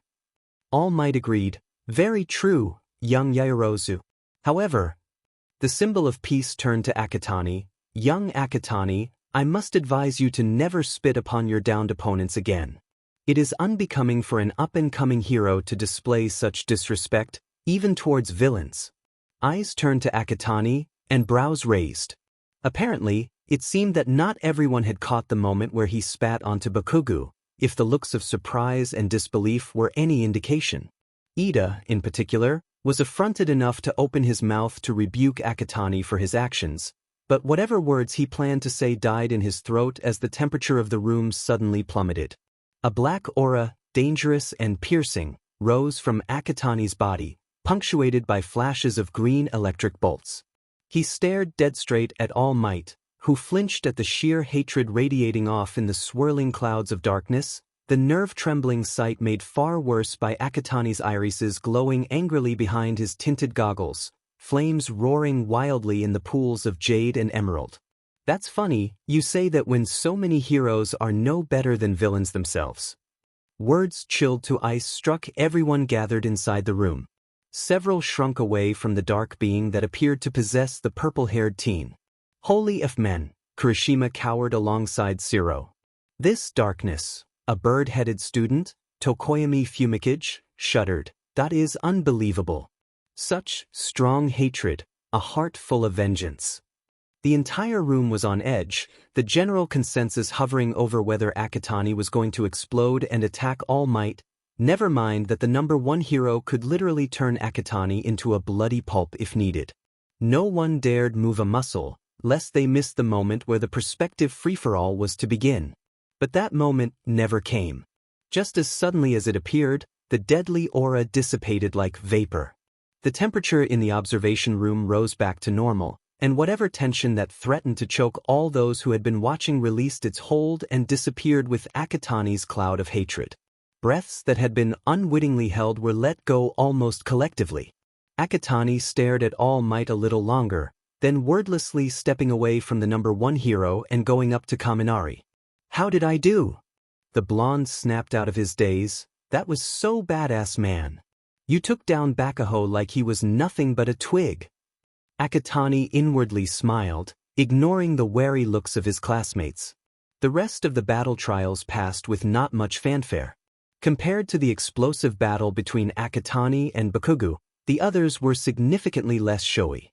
Save for the battle between Team B, Todoroki and Mezu, and Team I, Ojiro and Hagakure, where Todoroki basically told his teammate to evacuate, froze the entire building, and Team I, with his ice, and single-handedly retrieved the weapon.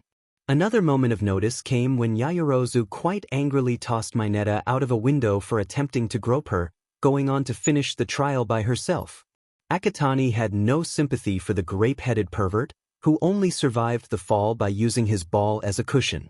He added another item to his checklist: find a way to get Mineta expelled. Akatani paid close attention when it was Kaminari's turn.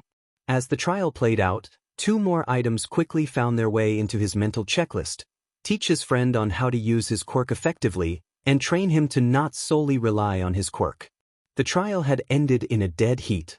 Kaminari panicked when forced to fight against Ashido and Aoyama, discharging millions of volts of electricity indiscriminately.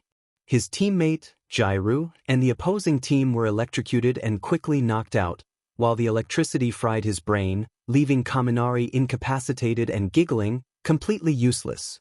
While the look of absolute stupidity on the blonde was amusing enough for even Akatani to find it slightly funny, it was also deeply concerning.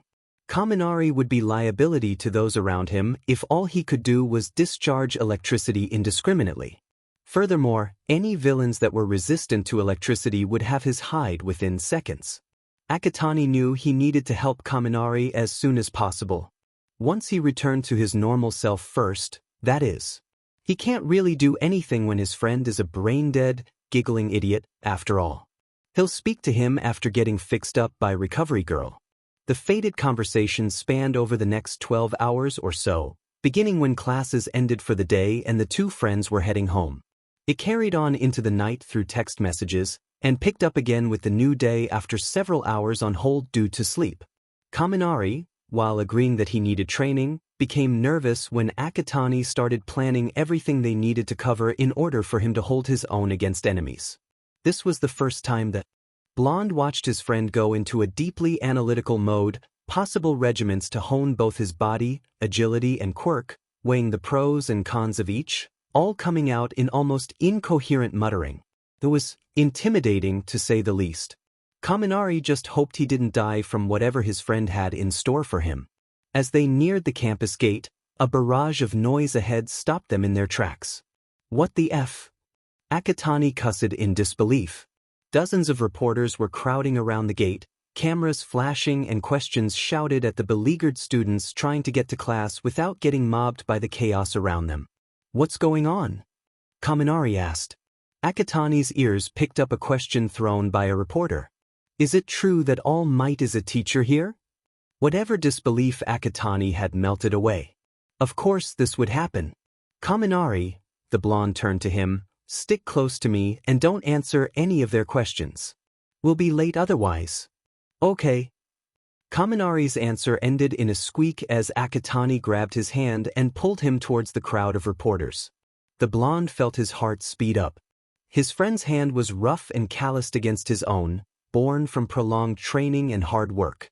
It brought flashbacks of seeing Akatani's sculpted body in the locker room, something that made Kaminari flush all over, as he visualized every detail of muscle he managed to get a peek at the time.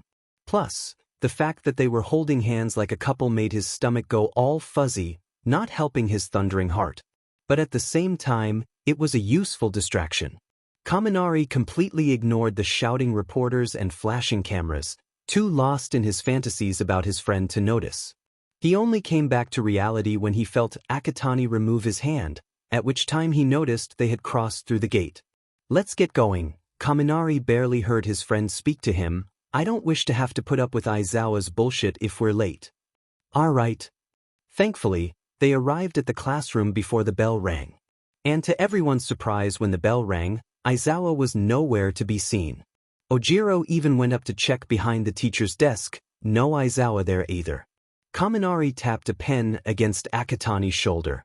"Hey dude, since Aizawa-sensei's late, does that mean we can give him bullshit to deal with when he shows up?" Akatani was really tempted to assent to that notion, had it not been for their homeroom teacher to finally appear in the classroom, looking absolutely done with everything. "So nothing unusual then," he inwardly remarked, while whispering to Kaminari, "A bit too late for that, think the reporters already did that for us." Aizawa let out one loud sigh, muttering something that Akatani lip-read as "effing ye nosy reporters," before addressing the class. "Alright, for today's homeroom, we'll be choosing the roles of class president and vice president." A moment of silence before two waves of noise smashed through. The first wave came as whoop of relief that the class was going to do something completely ordinary for homeroom. The second wave, which came immediately after, started with Kirishima quite abruptly standing up, knocking his chair backwards. "I'll be the class president." Ashido shot up, knocking her chair backwards. "No. I'll be the class president." A chain reaction followed. One by one, many of Akatani's classmates loudly staked their claim to the prestigious role, while he himself stayed silent, refusing to add on to the growing barrage of noise. "Pick me. I'm the best choice for class president." "No, pick me. Me. Everyone. Stop this nonsense immediately." All eyes turned to Ida. Akatani raised an eyebrow. The role of class president carries great responsibility in representing the class and looking out for fellow classmates. Your classmates will be coming to you for guidance and help. This is not something to take lightly. Ida took a breath. "We should uphold our values in democracy and choose our president through a vote." "But won't everyone just vote for themselves?" Zero interjected. "How do we know who is the most trustworthy?" Azui added. "Then we will see who gets the most votes." Ida responded, chopping the air with his hand. "Aizawa-sensei, shall we proceed with the ballot?" "Do whatever you want, just get it done." With that, Aizawa zipped up his sleeping bag and went to sleep. The ballot was done, and the results were in. Several had 0 votes, others had 1 each. All eyes were, however, on the top 2 names. Yaoyorozu Momo, 3 votes. Akatani Mikumo, 2 votes. Akatani blinked. "Well then." "Yaoyorozu and Akatani, come up to the front," said Aizawa. Both students went up and faced their classmates. "The vote has been decided. Yaoyorozu is class president and Akatani is vice president." Akatani scanned the class, inwardly curious of who voted for him. He caught Uraraka staring off at the wall, drumming her fingers against her desk. His gaze then met with Kaminari, who winked at him. "Okay then. Kaminari, may I know what possessed you to vote for me?" Lunch hour came. Akatani and Kaminari shared a table near the windows, digging into their afternoon meals. "Nothing, man," the blonde replied, mouth half filled with rice. "You just have the vibe of a leader." "I've never held a position of authority before," Akatani deadpanned. "No time but the present to start, am I right?" The purple-haired teen had to concede that point to his friend. "Good afternoon." Both friends looked up. Yaoyorozu and Jairus stood by their table, trays in hand. "May we sit here?" asked the newly elected class president. "Go right ahead," Akatani nodded offhandedly. Both girls took the seats next to the 2 friends. "I look forward to working with you, Akatani-kun." Yaoyorozu turned to her deputy. "Likewise," came the polite response, but other than a glance to make eye contact, No further gesture was given to show an indication that Akatani wanted to continue a possible conversation. This was observed by Jairu, who leaned over to Kaminari. Is he this cold? At the moment, the blonde whispered back conspiratorially, but I've made it my mission to melt that dark and frozen heart of his to get him embrace the light and magic of friendship. You know I can hear you, right? Akatani cut in absolutely deadpan. You speak with as much subtlety as two pots bashing against each other. Kaminari laughed, while the two girls weren't quite sure how to react to the unfolding scene. Akatani sounded unamused, which didn't explain Kaminari's laughter. Yet Kaminari had the added advantage of knowing how Akatani operated in social situations like this. Yes, Akatani appeared offended, but there was no real bite to his words. But then again, only he was privy to that knowledge, no one else.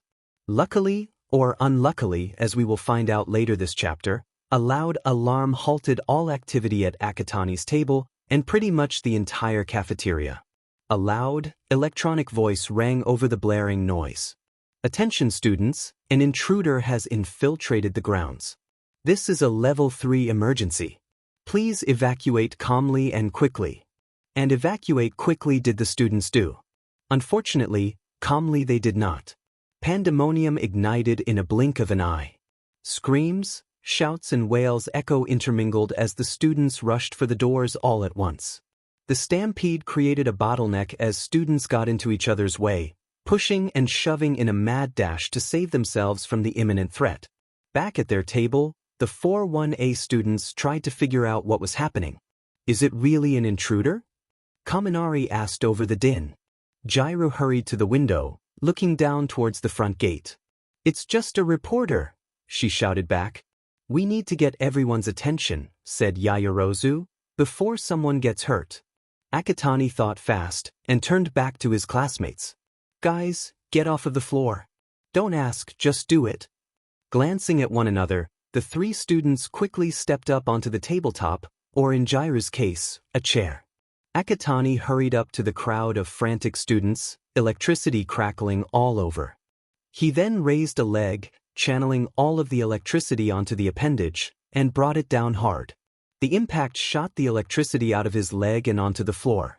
Crackling hard, it burst outwards in all directions, skimming across the floor. His classmates, who were standing on plastic objects, were unaffected. It was another story for the panicking students. The electricity caught everyone by surprise, inducing a mild but noticeable shock to their systems. All noise was cut off as bodies jerked and shook out of control from the low-powered electrocution. Taking an advantage of the temporary reprieve, Akatani bellowed, "Everyone, calm down." All eyes were now on the purple-haired teen. It's just a reporter, not some villain out for our skins. Akatani continued, do not panic, just evacuate calmly.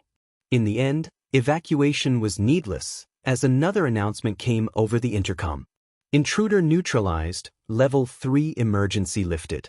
All students may return to previous activities, thank you. Akatani turned to the staring students, you heard it. Carry on. With that, he turned on his heel and returned to the table, his classmates climbing down back to their seats. He sat back down on his chair, stared at his food, and turned to his classmates in a beat. None of you stepped into the food, I hope. With the fiasco over and done with, life carried on once the lunch hour ended.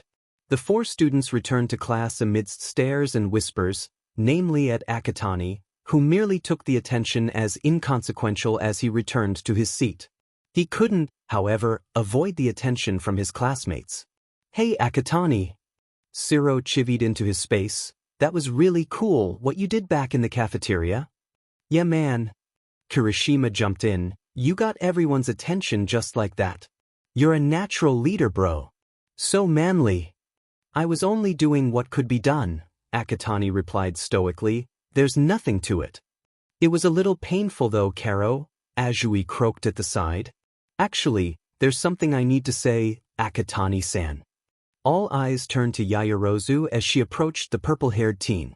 The way you handled the stampede is nothing short of admirable, the class president said, as was your ability to take charge of the situation at a moment's notice. I feel that it's only right, that you take on the position of class president, instead of just being the deputy. Silence reigned for a moment. Akatani responded, I would have to respectfully decline, Yaoyorozu-san. Why? Kaminari echoed the confused noise those watching made, not to insult class pres and all, but isn't what she said true? We mustn't forget that Yaoyorozu-san has not yet gotten a chance to show that she is worthy of holding such a position, Akatani pointed out, which was also a reason why I voted for her in the first place. He turned to face the raven-haired girl. We have only made each other's acquaintance not too long ago, but already I know that you are more than capable of leading this class. Furthermore, we need more female leaders in such a patriarchal society. That's why I believe you should hold on to the position, Yaoyorozu-san, and be our leader through the year. I promise, on my part, to do my best to assist you as your deputy. Silence followed for a brief moment, broken by Kaminari whooping. Preach, man! Give it up for Yamamo! This started a wave of applause and cheers for the class president, who blushed modestly at the attention before composing herself. Very well, I promise to do my best as class president. The noise in the classroom went up by one notch, only to come crashing down with one grating voice. Shut the F up, you loudmouth extras. All eyes turned to Bakugo, who glared back in irritation, feet kicked up on his desk. A moment passed, before the tension was sliced through with the verbal knife. This is coming from the guy who is nothing but hot air and noise, Akatani drawled. I don't think you have room to open your shitbag of a mouth. A moment of silence. Need some of Todoroki's ice for that burn, Bakugo? Kaminari snorted. A chain reaction of laughter followed, continuing even when Bakugo lunged for the still nonchalant Akatani. I will kill you, you goddamn motherfuck dash. And just like that, the explosions bursting on the blonde's palms abruptly died. Akatani backhanded Bakugo to the floor, as attention from the rest of the class quickly shifted towards Aizawa, quirk activated with a no-nonsense look. All of you to your seats now. It took only a second for those out of their chairs to rush back. Bakugo took slightly longer, pulling himself off of the floor and stomping back to his seat, growling at Akatani's dismissive gaze. The purple-haired teen was tempted to give the middle finger in response, but he didn't want to earn a detention because of Bakugo. For today's lesson, things will be a little different, Aizawa began. We will be heading outside of campus. To the Unforeseen Simulation Joint Facility, or USJ for short. The facility simulates every known disaster or accident, natural or man-made. Today, you will be doing rescue training to learn how to respond to such events. A hissing sound. The same slots that appeared with their hero costumes during All Might's lesson opened. You're allowed to wear your costumes for today's lesson. Just be at the car park in 15 minutes. Get moving. And move the class did. The first few minutes of the journey passed by innocuously enough. Conversations flew from one end to the other while Aizawa took the wheel. Akatani zoned out almost immediately while Kaminari, who sat next to him on his right, leaned over to talk with Siro about something he couldn't be bothered to find out. He was just slipping into a quick nap when a finger prodded his arm. Akatani glanced to his left, the seat taken by one Azui-Tiu. Yes. Your quirk is rather interesting, Akatani-chan, Azui remarked right out of the blue. So you say Azui-sen. Call me Tsuyu Karo.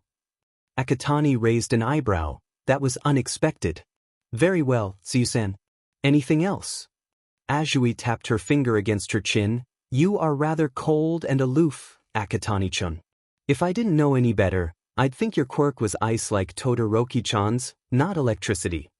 Inwardly, Akatani groaned. Azui had joined the long list of people who made a comment about his cold aloofness.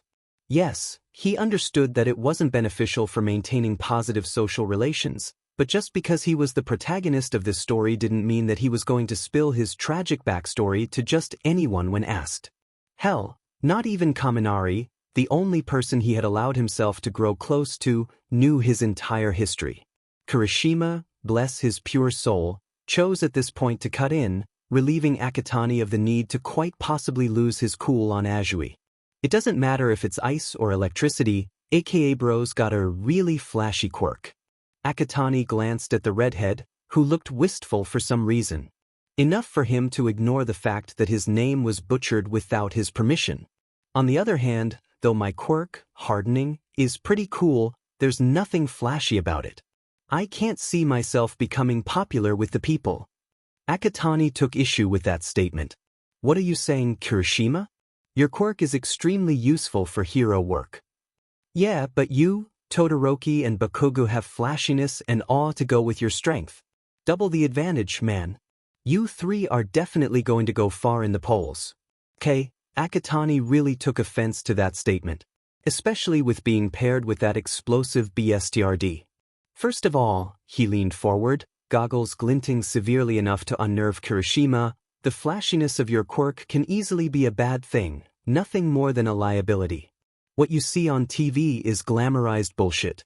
How do you think the public would feel about you if when trying to apprehend a villain, you cause so much collateral damage that innocent bystanders are needlessly murdered? Kirishima flinched, not expecting the rather scathing perspective. Azui added, frankly, I don't see Todoroki-chan or Bakugo becoming that popular with the masses either, Karo.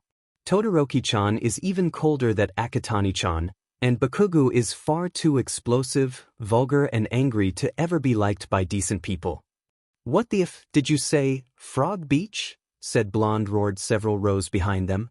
You're not helping yourself here, Bakuho, Kaminari smirked, especially with your personality that just smells of rotten dog feces fermented by the heat of a clogged sewer.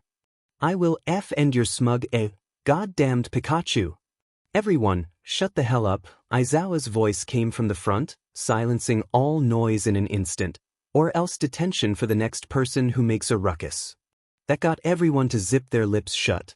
As the bus continued on its way down the road, Akatani sighed in relief. Finally, some peace. Maybe he could snag that quick nap before they arrive. 15 minutes later, the bus came to a stop at the entrance of USJ. The doors opened with a hiss, allowing the passengers to disembark noisily. The noise turned to awe as the students took in the sight in front of them. It was a huge glass-domed building several stories high, the sunlight glistening off the spotless panes brightly. By the large blue entrance gate stood a figure dressed in what looked like a spacesuit. Akatani immediately recognized them. It was 13, the space hero and expert in rescue situations. Good afternoon, everyone. The space hero greeted the class warmly. I'm the space hero, 13, and welcome to the USJ facility for today's lesson on how to respond to disasters and rescue operations. Follow me, please. The students trooped in behind the space hero into the facility and were met with an incredibly impressive sight within. To call the interior massive wouldn't do the facility any justice whatsoever. Akatani noticed two smaller domes, one red and the other blue, two realistic-looking mountainous areas, one with the remains of buildings and the other a rocky terrain with cliffs, a zone with more buildings in various states of ruin, and a man-made lake with a waterslide and a boat in it. All this under one roof. You was certainly pulling all the stops here. Wow. It's like Universal Studios Japan. Kaminari exclaimed in awe. Akatani had to agree with him on that. USJ is equipped to simulate all types of disasters. Here, we have a conflagration zone, a downpour zone, flood zone, ruins zone, mountain zone, and landslide zone. Everything is built to scale and realistic accuracy, 13 explained. As his classmates took in their surroundings with various degrees of awe or none of it for some, Akatani noticed Aizawa approach the space hero, speaking in hushed tones. He wasn't able to pick up most of what the teachers were saying, but he did catch all might, absence, and 13 raising 3 fingers.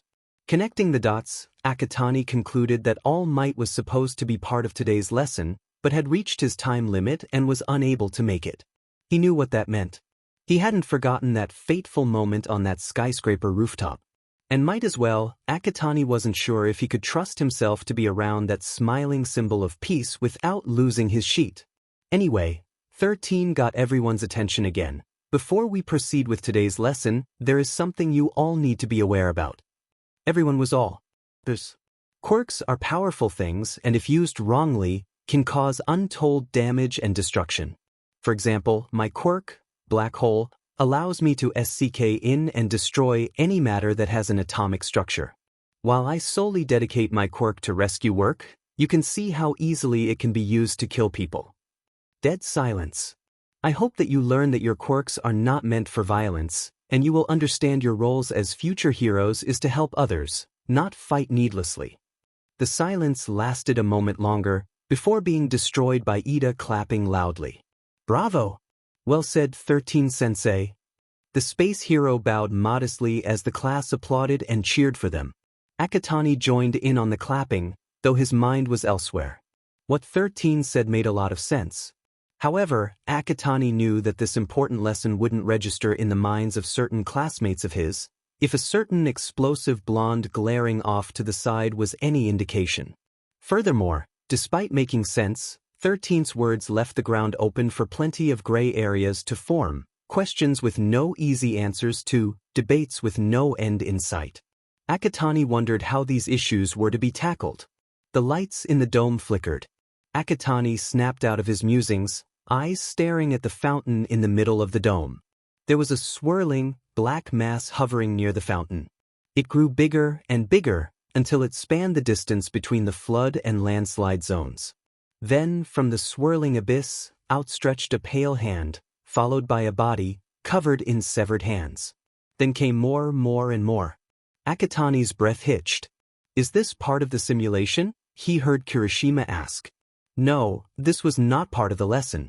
13. Protect the students. Aizawa shouted. They were being invaded. By villains. To be continued. 13. Protect the students. Aizawa shouted. Confusion gave way to guarded horror as dozens, maybe hundreds, of villains poured out of the swirling dark mass like an advancing army and gathered in the central plaza below them, led by the person covered in severed hands, another who seemed to be made of dark mist and had glowing yellow eyes, plus this hulking monstrosity with an exposed brain with exposed eyes amidst the brain matter. Who are they? Kaminari blanched. Villains, all of them, Akatani replied, tone deadly serious. No way. Ochako gasped. The one covered in severed hands looked around with almost childlike curiosity. That's strange, All Might is not here. That's not right, our information said he would be here today. The villain turned to the students, and Akatani caught a flash of madness in his exposed eye. But maybe he'll come running if we take out his pride and joy. Aizawa jumped down to face the first line of villains, easily taking them out with his quirk and capture weapon. 13, meanwhile, began herding the students towards the doors, when suddenly, the same black mist materializes out of thin air, getting in the way of the exit and trapping them. The same glowing yellow eyes appeared in the mist, startling several of students. Good afternoon, a dark voice echoed around them. I am Kurogyri, and we are the League of Villains. We beseech your forgiveness in interrupting your lesson, but we came here today to rid the land of the symbol of peace, All Might. Kill All Might? Ashido stuttered in horror. The eyes shifted from right to left. Yet for some reason, All Might isn't here. Was there a change of plans? In such a tense scenario, Akatani knew the worst thing to possibly do was to go all Leroy Jenkins and attack Kurogyri. Unfortunately, a certain explosive blonde decided to be the dumbass that he was, and lose his cool, as per usual. UFNG shitrag. Die. But Kuguino. Akatani's words fell on deaf ears as the blonde, and Kirishima, for some reason, lunged at the mist villain with explosive and rock-hard attacks. As expected, the attacks had no effect on Kurogyri, who merely blinked at the sudden acts of aggression against him. My word, that was unexpected, the villain scoffed. I didn't expect the next generation of heroes to be so brash and aggressive. So eager to fight. Akatani didn't like where Kurogyri was heading here. Well, I have my duty to perform. And I'm sure our lackeys will be thrilled to fight with you lot. The mist expanded, and before anyone could react, it had begun to circle around the students and surge into them. Akatani tried to reach for Kaminari, when the ground below them shifted and seemed to disappear. The last thing Akatani remembered amidst the shouts and screams of his classmates was falling through the swirling mist into darkness.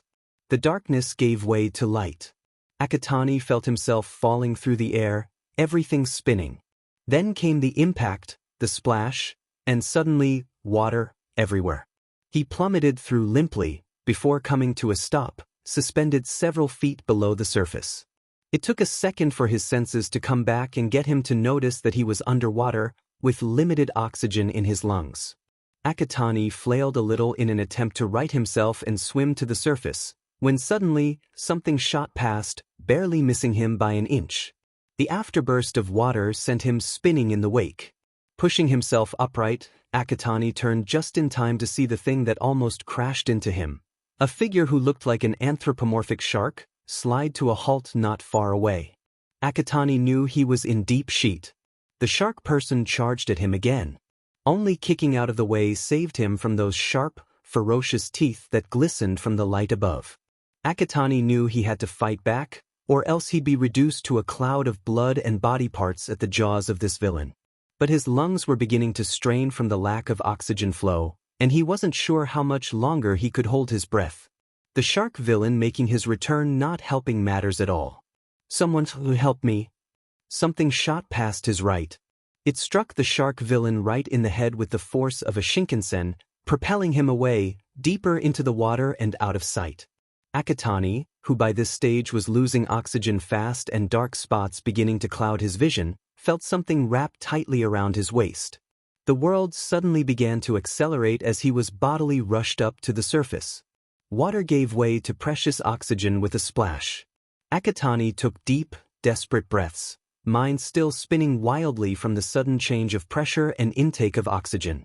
After he felt whatever had wrapped around him gently place him on a hard, dry surface, before unwrapping and retracting away. There he lay, on his side, mask down, hacking up water that managed to get into his lungs from his near brush with death. As he slowly regained the strength to pick himself up, he heard the water break again, followed by a louder, much harsher thud not too far from his position, and a quiet groan. Akatani realized as he stood up, he was on a yacht in the middle of the shipwreck zone. With him was a dazed Mineta, and climbing onto the yacht was Azui. "You okay, Akatani-chan?" "I think so," he replied. "Was it you who saved me?" "Yes, Karo," Azui nodded. "You were in trouble." "You have my thanks for that," Akatani nodded. "But clearly, the shark villain isn't the only one we have to worry about." Both students turned to the water. Heads began popping up, one by one, around the yacht. More villains, including the shark one who nearly did Akatani in. If fresh meat. One that resembled a crocodile cackled. "Easy bait," another cheered. Akatani raised an eyebrow. Dangerous as these villains might be in numbers, they were just low-level thugs, more brawn than brain. Numbers to intimidate, expendable, mere cannon fodder in the overall plan. Speaking of plan, Akatani needed to know what was going on. "You think we're just easy pickings? Clearly your leaders didn't plan this properly." At the villain's confusion, Akatani spread his arms wide. "Look around, water as far as the eye can see, suited for your quirks no doubt.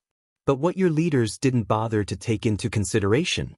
He pulled his arms in, producing crackles of green electricity. The confused villains immediately blanched in horror. "That I have an electric quirk." Akatani inwardly smirked at the terrified villains.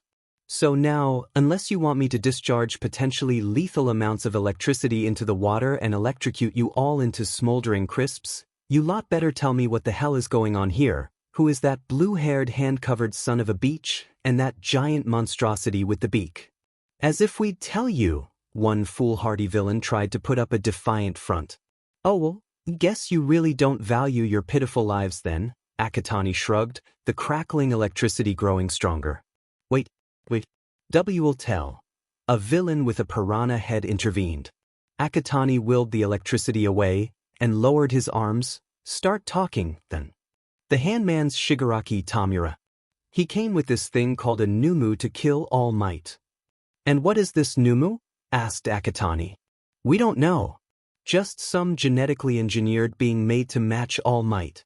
That's all we were told by Shigaraki," another villain added quickly. Akatani pondered what was said. A genetically engineered being? And it has the capability to take on All Might and possibly kill him? This was something worth seeing for himself. All Might was the #1 hero, but even he isn't invincible, if his memory as Midoriya on the skyscraper rooftops served him well. By implication though, this Numu thing wasn't invincible either. But that later, now he had to deal with these useless underlings. Your willingness to talk might have just saved your lives, I'll give you that. Akatani could almost see the relief wash over the villains' faces, thinking that they were spared from the pain of electricity. How wrong they were. Oh, by the way, Akatani said, catching the villain's attention, I lied. Before anyone could fully compute what he just said, let alone attempt to swim away, he shot his arm out. Electricity crackled and blasted from his outstretched hand into the water. The screams of the villains echoed around the dome. They jerked, flailed, and danced about like stringed puppets as the electricity traveled through the water, electrocuting them and disrupting all basic function in their systems. Azui watched in silent horror as smoke began to rise from the charring bodies, eyes losing the life within them. She quickly rushed to her classmate, grabbing his upper arm. Please, Akatani-chan. Stop this. This is too much. On cue, the electricity dissipated, and the purple-haired teen retracted his hand. Only because you said so, Tsusen. She turned to the villains with stricken eyes. The villains were floating face up or down, motionless on the water's surface, smoldering and somewhat charred. Some were groaning quietly, others were silent. Several twitched involuntarily from the residual electricity still rattling their nerves. Azui couldn't believe the brutality committed before her. Tsuyu-san, we need to go. She quickly realized that Akatani had pulled away from her grasp. He was by the still-dazed Mineta, dragging him by the ankle. His hand was outstretched. She felt justifiably reluctant to take his hand, seeing how he callously electrocuted those villains not mere moments prior. I only hurt those who deserve it, said Akatani, as if reading her thoughts. You are far from worthy of such a fate, Tsusen. And besides, I only knocked the villains out, they aren't dead. It took another moment, but Azui eventually relented. She went forth and took her classmate's outstretched hand. Hold on tight. There was a flash of light and a crack like lightning. Akatani took off from the deck of yacht, Azui in one hand, Mineta by the ankle in the other, leaving behind the lifeless bodies of the villains who stood no chance against the power of electricity. Coming to a landing at the edge of the man-made lake, Akatani tossed Mineta to the ground and gently released his hand from Azui's. What now, Akatani-chan? The purple-haired teen scanned the scene before them. Up ahead was the central plaza, where the villains had first come through Kurogiri's portal. Aizawa was still battling the low-level thugs by the fountain. Their teacher, despite the multitudes of villains all coming for him, appeared to be holding his own. That is, until he noticed Shigaraki lunge for Aizawa. His eyes went wide behind his goggles. The hand-covered villain grabbed the underground hero's elbow. Just like that, the fabric of his hero suit peeled away and disintegrated before Akatani's eyes. Aizawa's skin was just beginning to peel away too when he managed to pull himself from Shigaraki's grip. Handyman's got a disintegration quirk. Requires all 5 fingers to be in contact before activation, Akatani thought to himself. Any further analysis of Shigaraki's quirk had to be put on hold when, apparently on the hand-covered villains. Command, the Numu pummeled Aizawa to the ground, the sound of bones breaking audible to Akatani's ears. The Numu peeled Aizawa off the ground by the hair and slammed him back down again. Akatani's eyes narrowed. Not on his watch. Tsusan, stay with Mineta. Hide yourselves and get ready. Akatani-chan, you can't be serious. I am dead serious, Tsusan. I have officially lost my shite on this. Before Azui could stop him, Akatani hurtled towards the central plaza, electricity crackling madly around him. Aizawa groaned in agony. Pain threatened to cloud his consciousness. His elbow was damaged by Shigaraki's quirk, his other arm broken by the Numu. And there was so much blood everywhere, staining his face and the ground in puddles. More of the crimson liquid flowed, as the Numu continued to pound him into the forming crater beneath him. Shigaraki was laughing like a child, an insane one for that matter. You can feel it, can you, Eraserhead? This is the power that matches your precious symbol of peace. How does it feel to be the test dummy for the weapon that will, once for all, kill All Might? Aizawa gritted against the pain. He wouldn't deign to give this villain a reply. Especially not when the Numu was raising him up to slam him back down again. Then there was a loud crack. As homeroom teacher heard Shigaraki yelp, and the Numu let out an inhuman screech. The Numu released its grip on him, letting him fall towards the ground like an apple falling from a tree. He then felt a pair of arms wrap around him, another loud crack, followed by the sensation of being airborne. The weightless feeling didn't last long. Aizawa felt the thud of boots hitting the ground, and a familiar voice reach his ears. "Good, I see you've decided to rejoin the world of the living and become useful for once, Mineta. Tsuyu-san, I need you and Mineta to take Aizawa-sensei someplace safe. I don't know if anyone has managed to escape yet to call the staff." Aizawa heard Azui reply, "There's nothing stopping you from doing this, Karo? You got that right, Tsuyu-san. Now go." Before Aizawa could stop him, there was a third crack, and Akatani was gone. The underground hero barely heard Azui tell him that they were about to move. His head was spinning from the brutal attack and suddenly being saved by the vice president of his class. As he slipped into unconsciousness, Aizawa resolved to have a few words with Akatani as soon as this debacle had ended. Meanwhile, Shigaraki and the Numu had recovered from the sudden electrical attack. "What the where's Eraserhead? Where did he go?" "Oh, someplace safer. Away from low-life BSRDS like you." Shigaraki's eyes widened as Akatani appeared before him. "Who are you?" "It's for me to know, and you to find out, handyman." Shigaraki growled at the insulting nickname. "What did you just call me?" "A handyman," Akatani shrugged indifferently. Someone who fixes the plumbing and such. Seriously though, you look like you need a hand at personal hygiene. Ever heard of moisturizer and chapstick? Numu. Kill him. Akatani huffed, leaping into the air just as the hulking monster brought its hand down on the spot where he was standing just a moment prior. Some people are just so thin-skinned, he rolled eyes, flying out of the way of the Numu's other hand as it swung past. Like an annoying fly, Akatani led the Numu in a game of cat and mouse. He would hover at one point only to fly out of the way of the monstrosity's fists at the last moment.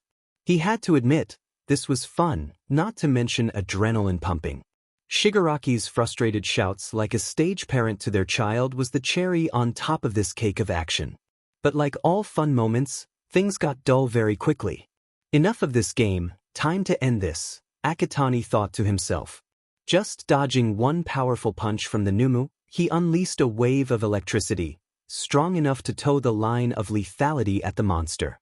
The wave struck its back with a flash, and the Numu let out a scream, but one not of pain but annoyance. Akatani's breath hitched. "How the—" Shigaraki laughed. "You think it would be so easy? Numu's skin is impervious to all quirk attacks. Even All Might's famous punches." Akatani dodged a swinging fist, the rush of air almost throwing him off balance. Took out a significant chunk of his core reserves. He needed to conserve his power and find this monster's weak point before he either drains through his core from defensive attacks, possibly ending in his death from core depletion, or he gets hit and beaten by the Numu, possibly ending in his death by broken bones, ruptured organs, and blood loss. Dodging another fist, Akatani willed a blade of electricity to appear. Hopefully this would work. Sliding between the Numu's legs, he swung the blade with frightening speed. This time, like a hot knife to butter, the electricity sliced through the monster's legs, the sound of skin, muscle, and bone severing and blood splashing ringing in his ears. The Numu screamed, falling to the ground.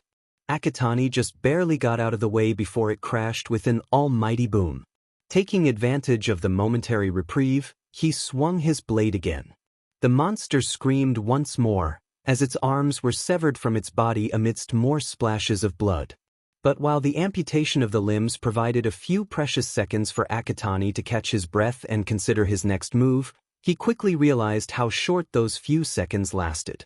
For while the Numu was immobile following his skill with the blade, right before his eyes, its limbs began to regrow and regenerate out from the bloody stumps. Akatani heard Shigaraki gloat behind him, but paid the villain no attention. Very well, since making the monster immobile wasn't good enough, he needed to make the immobility permanent. Because for all the Numu's monstrous state, it was still human, or once was a human. That probably meant that it needed a heart, lungs, and brain to function properly. Right, so be it then. As the Numu's limbs finished regenerating and it began to pick itself off the ground to continue the fight, Akatani moved in for the final attack. Jumping up into the air to face the monster as equals, Akatani willed more electrical power into the blade, make it bigger and longer. Dodging one massive hand trying to grab him, he flew closer to the Numu's neck. Raising his blade high, with a loud shout, he brought it down with a sweeping swing. Skin tore, muscle snapped and bones shattered. With a splatter of blood, the head came clean off, hurtling off towards the fountain like a baseball. It landed with both a crash and a splash, the immense weight of the decapitated head destroying the fountain structure and the blood still spurting from the severed arteries staining the water red. The headless body, meanwhile, had begun to fall backwards. Still airborne, Akatani dove down onto the monster's chest, right over where the heart was located. Raising the blood-stained electrical blade once more, he brought it straight down into the heart. More blood spurted, some of it splashing onto Akatani's face. He twisted the blade for good measure to completely destroy the still-beating heart. Pulling the blade out of the flesh, he leapt off the Numu's body, just as it crashed to the ground, kicking up a cloud of dust that blanketed the plaza. As the dust hovered, Akatani landed, dispersing the blade back into his core. He waited for the dust to settle, and for Shigaraki to come into view. Coughing and spluttering, the hand-covered villain was greeted with an impossible sight. The Numu, carefully engineered to match All Might in strength and power, was on the ground, motionless, its head severed at the neck, lying forgotten at the ruined fountain, and blood pouring freely from the stab wound to the heart. There was no more life. It was dead. Taken down not by All Might, the boss of the final dungeon, but this unknown NPC who shouldn't have that much power. NPCs are just meant to be sitting ducks, not getting in the player's way. But this person just ruined everything. Shigaraki let out a strangled cry. This wasn't supposed to happen. Their greatest weapon to kill the symbol of peace, cut down by this insignificant brat. Fury soared through his veins. He just wanted to grab this brat's neck and disintegrate it, so he can kill that gloating, nonchalant look off of his face. Oh yes, give that FNG lowly NPC will die a slow, agonizing death for getting in the way and messing everything up. But he saw that blade of electricity, and knew that he'll be cut to pieces should he try. Can this get any worse? Apparently, can. A portal swirled into existence. Kurogyari stepped out. Shigaraki. What? We have to retreat. One of the students managed to escape. Reinforcements will definitely be on their way at this rate. Even with the severed hand covering his face, Akatani swore veins would be popping up all over the villain's forehead.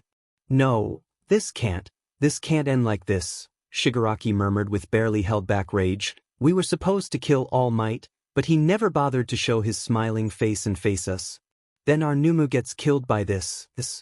Akatani merely raised an eyebrow as Handvillain's ire was turned on him. This NPC, who should have been killed where you were teleported away. Well, clearly you didn't do your research, Akatani drawled, raising a hand that was crackling with electricity. You shouldn't have sent a person with an electric quirk to a body of water. I think your lackeys can attest to that, provided they're still alive, that is. Shigaraki growled, you ruined everything. If All Might doesn't dare show his face, we'll take his pride by killing you instead. Kurogyari tried to stop him, but Shigaraki was too consumed by rage to be stopped. The hand villain lunged for Akatani, hand outstretched and aimed for his face. Akatani would have yawned as if bored out his mind if it weren't for the fact his life was in danger. So he acted as he would usually do. Releasing a jolt of electricity that momentarily distracted Shigaraki, he ducked low, keeping one fist raised to deliver a powerful blow that he swore made the villain's jaw crack. It also knocked the disembodied hand on his face clear off, sending it flying through the air like the Numu's head previously and landing some distance away. As Shigaraki reeled in the pain left by the blow, Akatani swung a leg out and struck the villain at the back, sending him toppling face-first to the ground. Akatani was on him in seconds, his hands pressing Shigaraki's head into the ground and anchoring the villain's hands with his boots. Kurogyri meanwhile tried to create a portal to save his comrade. He didn't get much far when explosions rocked the plaza, and something collided head-on with him, sending him sprawling to the ground. He tried to get back up, only for whoever it was who crashed into him to hold him down and their hand to land heavily on his metal neckpiece. "Gotcha now, Mistface." Bakugo smiled dangerously. "One move from you, and I'll blow your neck armor and body sky high." If Akatani had been paying attention to that little scene off to the side, it would be one of the extremely rare moments where he might consider thanking the explosive blonde for keeping Kurogyri off his back. But he hadn't, so that thought never crossed his mind. Instead, he focused on dealing with the struggling Shigaraki beneath him. The villain needed his hands for his quirk to work.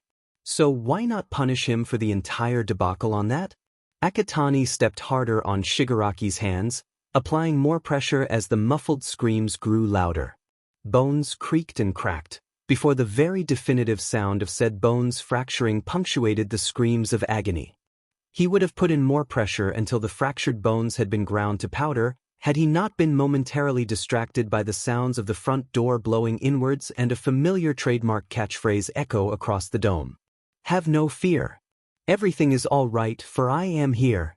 The star of the hour and original target of this debacle, All Might, has finally made his appearance, Akatani thought sardonically, moments before he was pushed off by Shigaraki.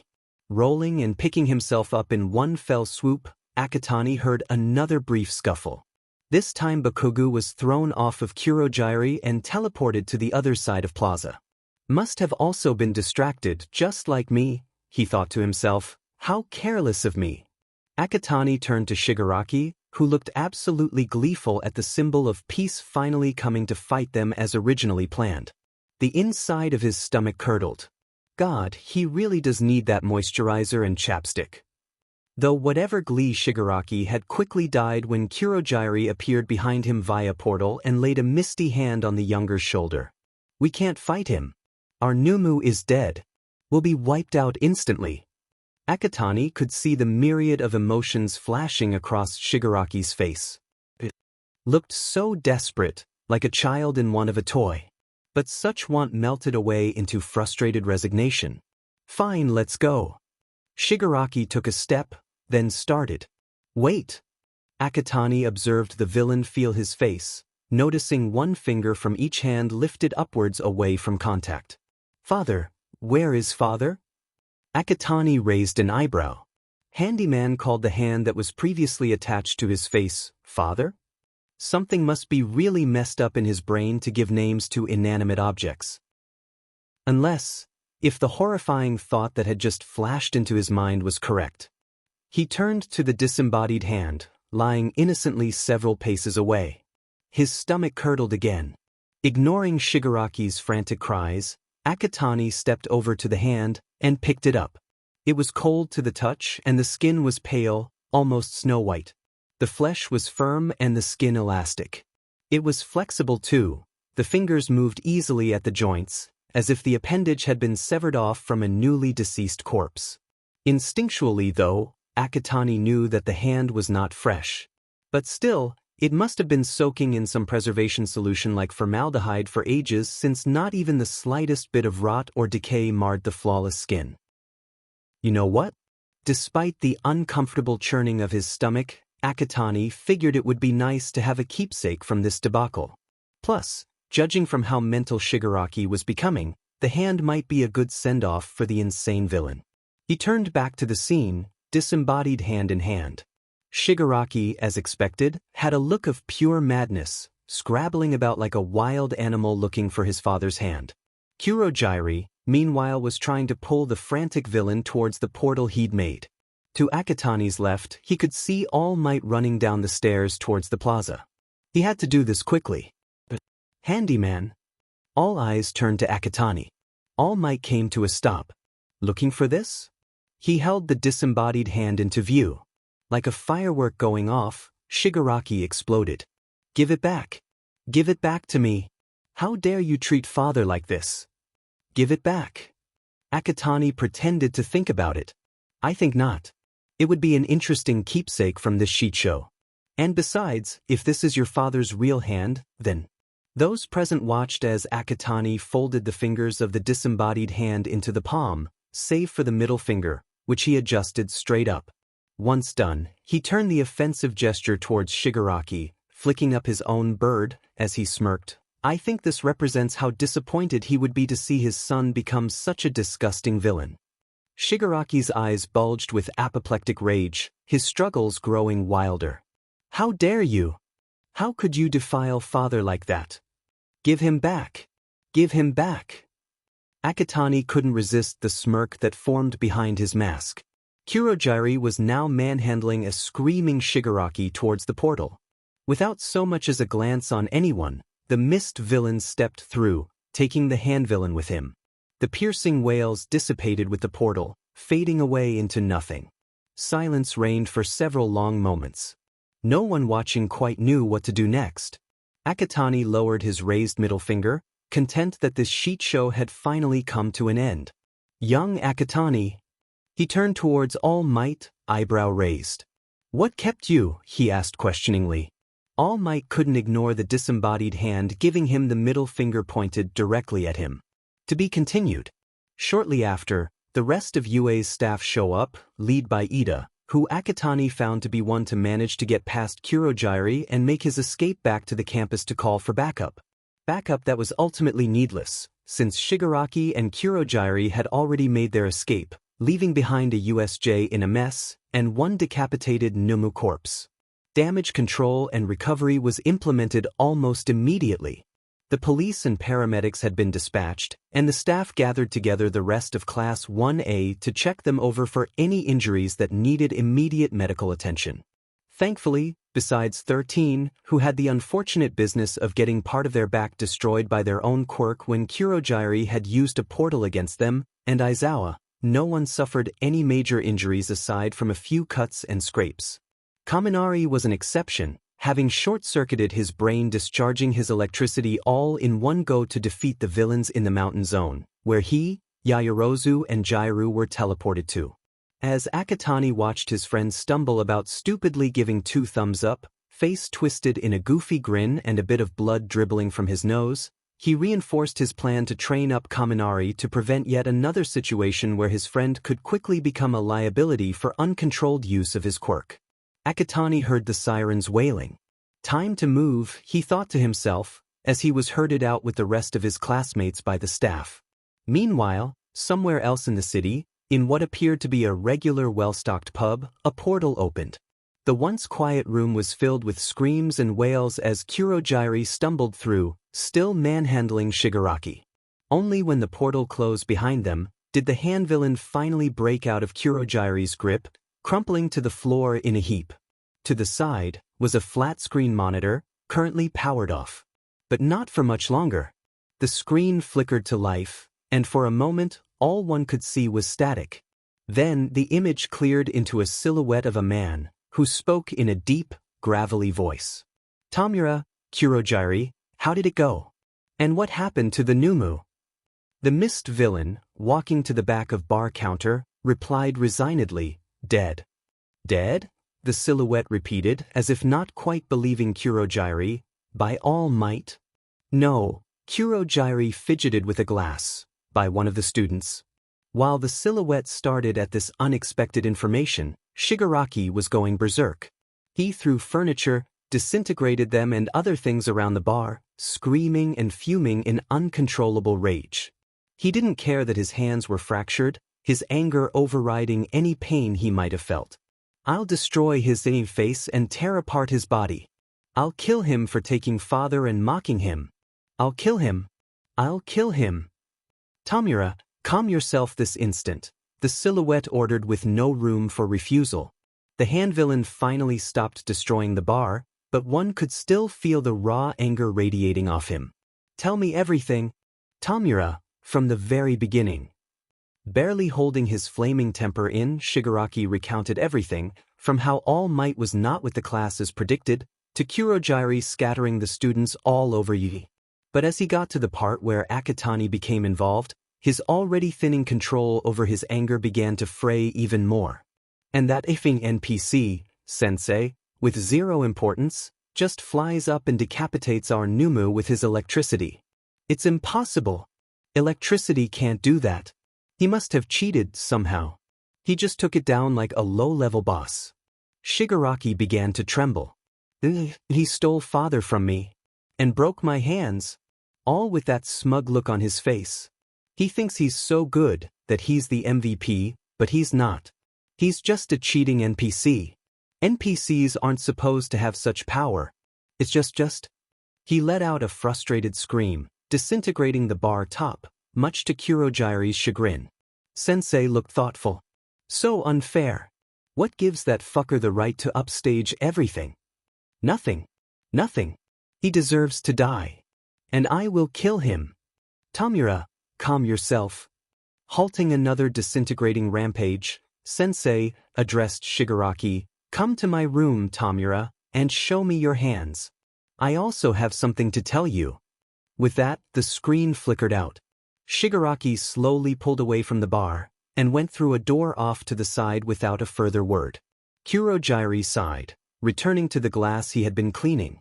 Hopefully, he could get a short while of peace without Shigaraki destroying his bar. Back at USJ, the cleanup, recovery, and damage control were still ongoing. With the students accounted for, Principal Nizu and hero teachers Midnight and Snipe went inside to survey the damage. The police split their duties between questioning the students, removing the decapitated Numu corpse for study in their forensics department, and rounding up the remaining villains who still lingered in the facility. Paramedics had loaded Aizawa and 13 into a waiting ambulance, speeding off with sirens wailing towards the main campus for immediate treatment. Other ambulances were likewise loaded with villains in need of medical treatment themselves. Akatani, as with his classmates, found himself being questioned. But since he was at the forefront of the confrontation with Shigaraki and the Numu, lead investigator Detective Tsukachi Naomasa took his statement. Tsukachi then told Akatani, once he had finished, to hand over the disembodied hand that he stole from Shigaraki as evidence. While disappointed that his keepsake was taken away, Akatani took slight pleasure in observing the discomfort that flashed over the detective's face, since the hand was still folded into the offensive bird gesture. After passing the hand to another police officer, Tsukachi spotted Principal Nizu and the two teachers exiting the facility. Excusing himself, the detective went up to speak to Nizu. Akatani took this dismissal and returned to where his classmates were gathered. He spotted Yaoyorozu and Jairu standing together, and went up to them. Hey, are you both okay? Oh, Akatani-san, Yaoyorozu turned to him. Yes, we're both fine. Just a couple of scrapes. Did the villains give you two any trouble? At first, Jairu replied, but Kaminari incapacitated them with his quirk. I was able to cover the both of us with an insulating shield to protect against the electricity, Yaoyorozu added. I see, Akatani nodded. My guess is that Kaminari's brain is still fried? Jairu pointed with her thumb over to the stumbling blonde, goofy grin still in place, eyes unfocused and glassy. Both thumbs were up, and he was making weird, unintelligible noises that Uraraka and Azui seemed to find funny. Akatani sighed, training it is then. Excuse me, Akatani-kun? He turned around. Principal Nizu had come up to him, hands, paws, clasped behind his back. Principal Nizu, is something the matter? Asked Akatani. Nothing big, the bear or mouse? Or dog? Figure smiled amicably. I heard from Detective Tsukachi about what you did. Really brave of you, actually, to take on that Numu and come away with barely a scratch. I did what I had to do, Akatani shrugged. It's either it dies or we all die. Very true, Nizu nodded. Still, there are many factors of today that require a second look. In fact, I would very much like it if we could have a private chat in my office afterwards. Akatani steeled his reaction. You're not in trouble, I assure you, Akatani-kun, said Nizu. There are things we need to discuss with regards to what you had to do and how you did it. For greater understanding and clarity, in simple terms, for the both of us. Said student released a breath. That was certainly more palatable. All right, Principal Nizu. A final check of Class 1 as students was carried out, before they were dismissed and allowed to return to campus. Kaminari eventually returned to the world of functionality just as the class were packing up. Noticing that Akatani was not amongst them, he had asked Yaoyorozu if she knew where his friend was. Being told that Akatani was in a meeting with Principal Nizu, Kaminari staked outside the principal's office while everyone else left. Hours passed, but the blonde stayed put, sitting down when his legs grew tired from standing. Even nightfall did nothing to sway Kaminari, apart from pulling out his phone to make a call to his mom to let her know he'll be late coming home, and to play games until his friend emerged. Just as he was tackling the latest match-it puzzle, Kaminari heard incomprehensible voices, followed by the door opening. "I shouldn't keep you any longer, Akatani-kun," came Principal Nizu's voice. "I'm sure your parents are worried."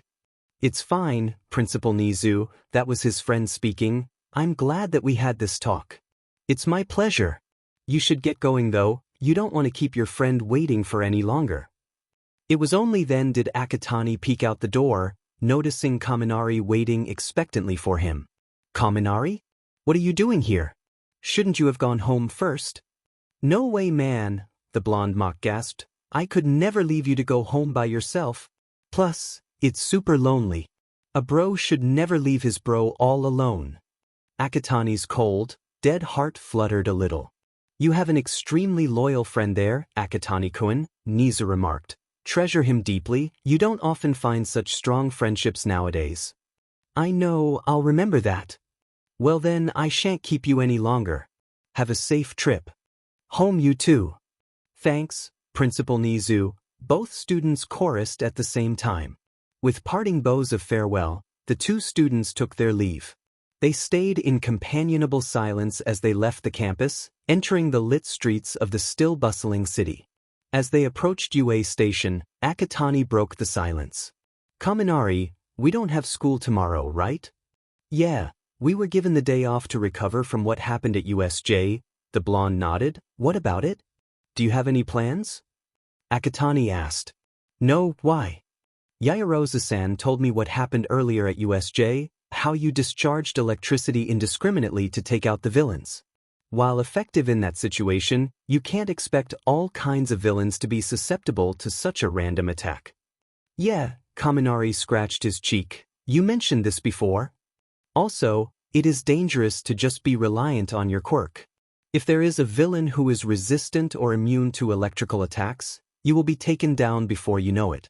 You need to be able to attack physically to give yourself an edge.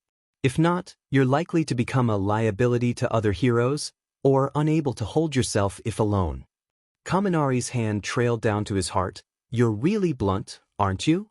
"I don't sugarcoat things as Aizawa-sensei would do," Akatani shrugged, going off topic for a moment. Despite the rather unethical, motivational method he decided to pull off on our first day at UA, Aizawa-sensei was right to say that the world of heroics is a dangerous one.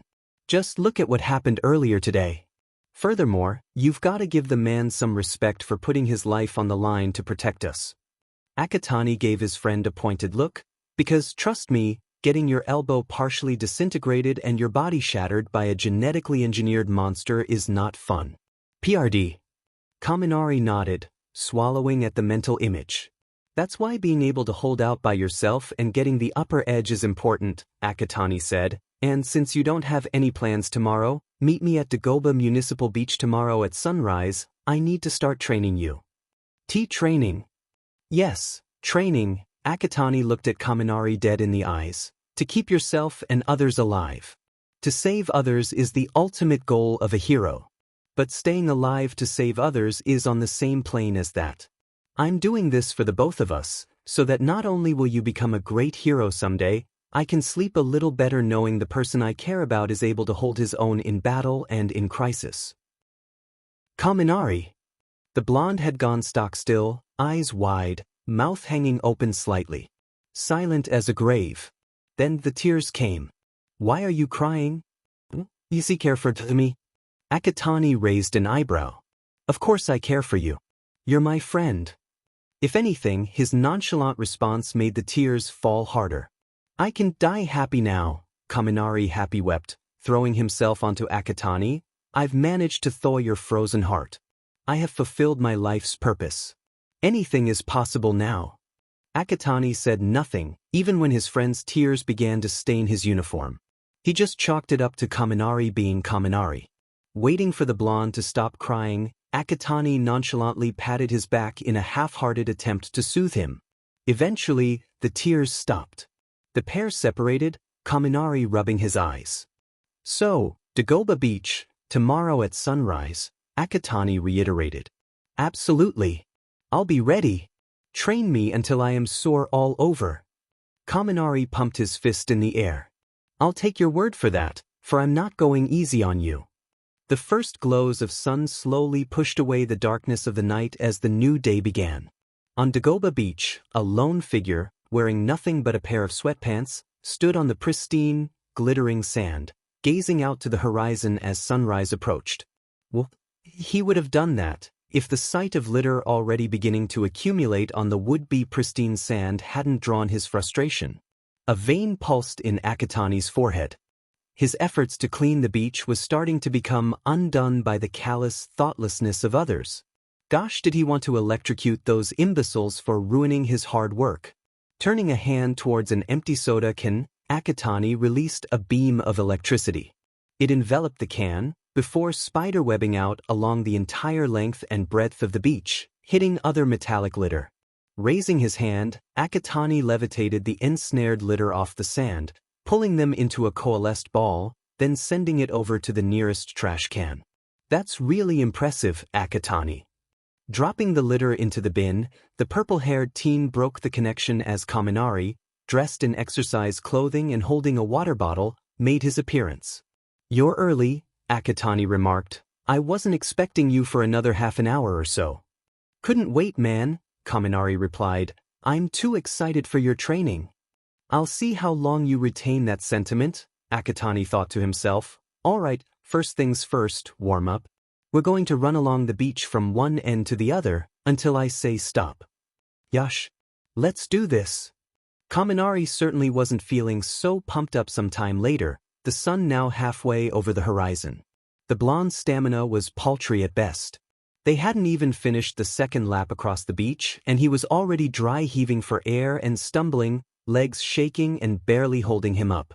Akatani, on the other hand, hadn't even broken into sweat yet, his breathing still regular and normal.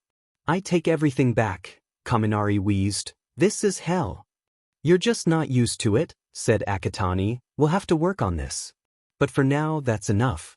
Take a 5-minute rest." Kaminari all but collapsed face-first into the sand. Unaffected by his friend's dramatics, he electrokinetically pulled the blonde's water bottle into his hand, placing it by the still groaning teen's head. "Drink up, I don't want you fainting from heat stroke." The blonde took the bottle, pulled his face up from the sand, and gulped down the water greedily like a parched man in a desert stumbling upon an oasis. Once his thirst was quenched, he face-planted back into the sand, unmoving. Akatani sighed, turning away from his friend to stare out towards the horizon. The sun had fully come into view, the last vestiges of night being chased away by the rays of orange and yellow. The ocean shimmered under the sun's light, the waves undulating with sparkling ebbs of brightness. It was a beautiful sight, something Akatani knew Kaminari was missing out because he was still face down on the sand and snoring. Snoring? Akatani turned to his friend. He realized he wasn't hearing things. Kaminari had fallen asleep where he laid. This would not do. Going over to his sleeping friend, Akatani effortlessly picked him up bridal style, all without waking the blonde up. He then stepped over to the water's edge, where the incoming wave barely skimmed his shoes. Waiting for the right moment, Akatani heave-hoed and threw Kaminari into the sea. The blonde hit the water with a splash, waking up instantly. An incoming wave chose at that same moment to wash over him, soaking him completely. Not expecting to be engulfed by water, Kaminari screamed and flailed about, thinking he was drowning. It took him several moments to realize that he was in several centimeters of water, not lost in the vast depths of the ocean. He further realized that he made a complete fool of himself in front of his friend/his LV driver, whose arms were crossed over his bare chest and giving him the most unimpressed look he could describe. Sorry? The unimpressed stare did not let up. Did you sleep at all last night? Kaminari glanced downwards guiltily. A couple of hours? Akatani sighed, pinching his nose. You're going to maintain an 8-hour sleep schedule every night? Or so help me I will break into your home and force you to sleep. Why yes sir. Akatani sighed again, walking over to pull a still dripping wet Kaminari to his feet. Right now that we've cleared things up, we're going to start with how to defend yourself. I want you to punch me in the face. What? Punch me in the face, Kaminari, Akatani repeated. The flash of horror on the blonde's face was noticeable to anyone. Kaminari, I need you to forget me as your friend for this. Picture me as some villain about to kill you. The only way to save yourself is to sock the living daylights out of me, so do it, Akatani pressed. Kaminari swallowed hard, clenching his hand into a fist.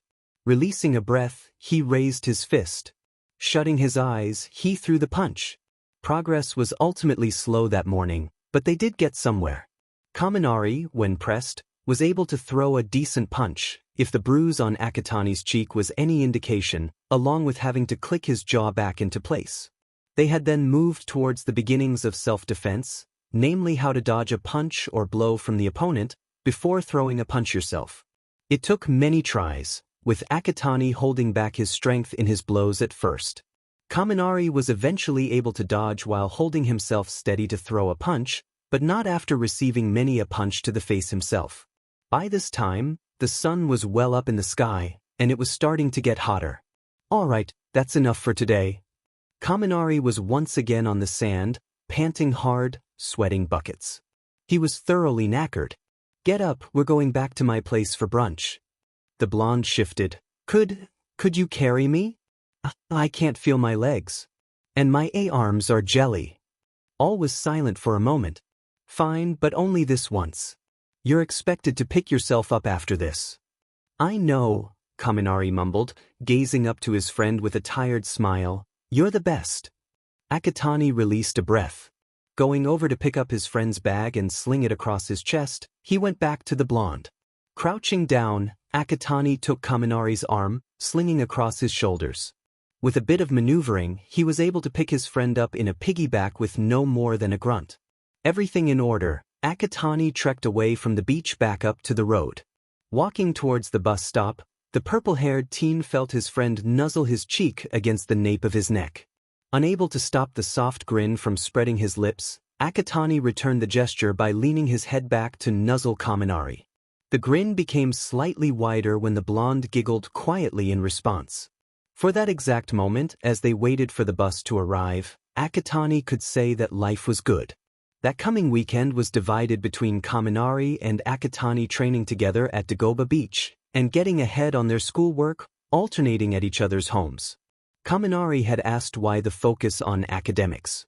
Akatani bluntly responded that despite being a heroic school, it was still a school, so academic learning was still a must. Heroics was not all about fighting and weapons blazing, he added. Brains, strategy, and learning from history were also important aspects not to be ignored.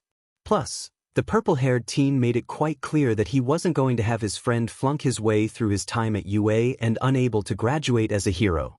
Not on his watch. So the weekend was a busy one for the two friends. But their schedule was about to get even busier.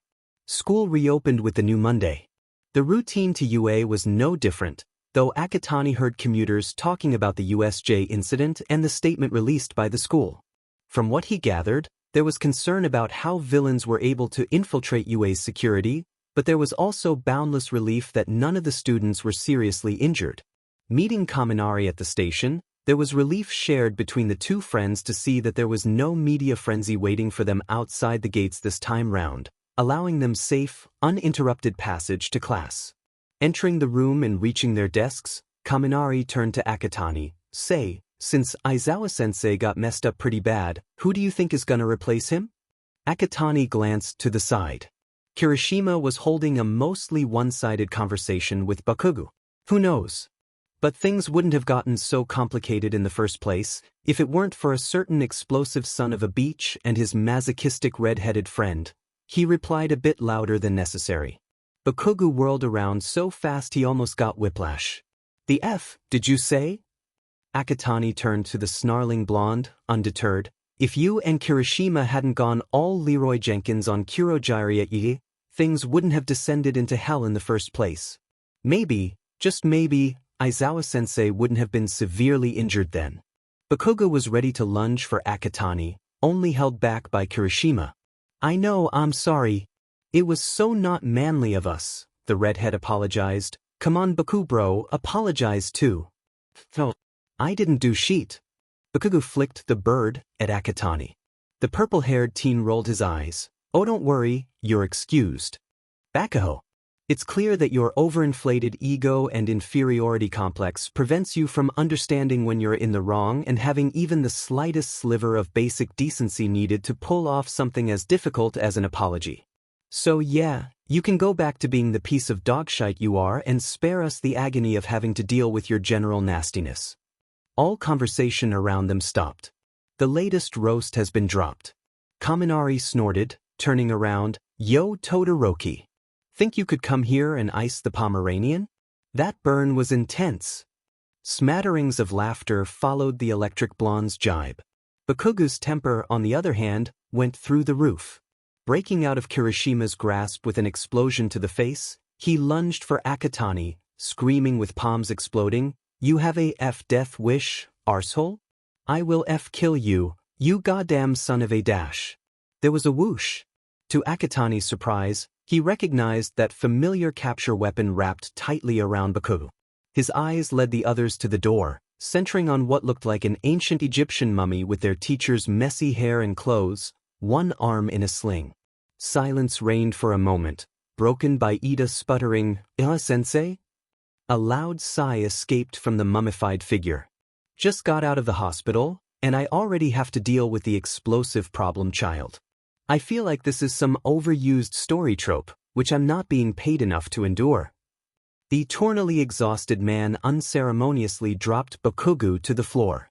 The barrage of noise came immediately after. Aizawa-sensei, shouldn't you be resting? Are you really able to continue teaching? You shouldn't force yourself like this, Aizawa-sensei. The mummified teacher raised his free, bandaged hand for silence. Just because I look like some dry, desiccated corpse, does not mean that I am going to shirk my duties as a teacher. If I am able to do so, I will continue. Akatani raised his hand. Yes. Aizawa-sensei, can you actually see underneath all those bandages? Not important, Akatani-kun, Aizawa replied after a moment of silence. As I was saying, and as part of my duties as a teacher, today I'm here to inform you that USJ is just the beginning. Everyone, including Akatani, tensed. Your journey to become full-fledged heroes will be filled with unexpected curveballs, vast unknowns, and danger. What happened at USJ is a prime example of that. When things can go downhill quickly, and you don't know what is going to happen next. Akatani wondered where Aizawa was going with this. 2 weeks from now, you'll be facing yet another challenge in your journey. The class held their breaths, the tension rising exponentially. Namely, the sports festival. Akatani immediately puts the pieces together. His eyes widened. The sports festival, Karo? Ajui asked.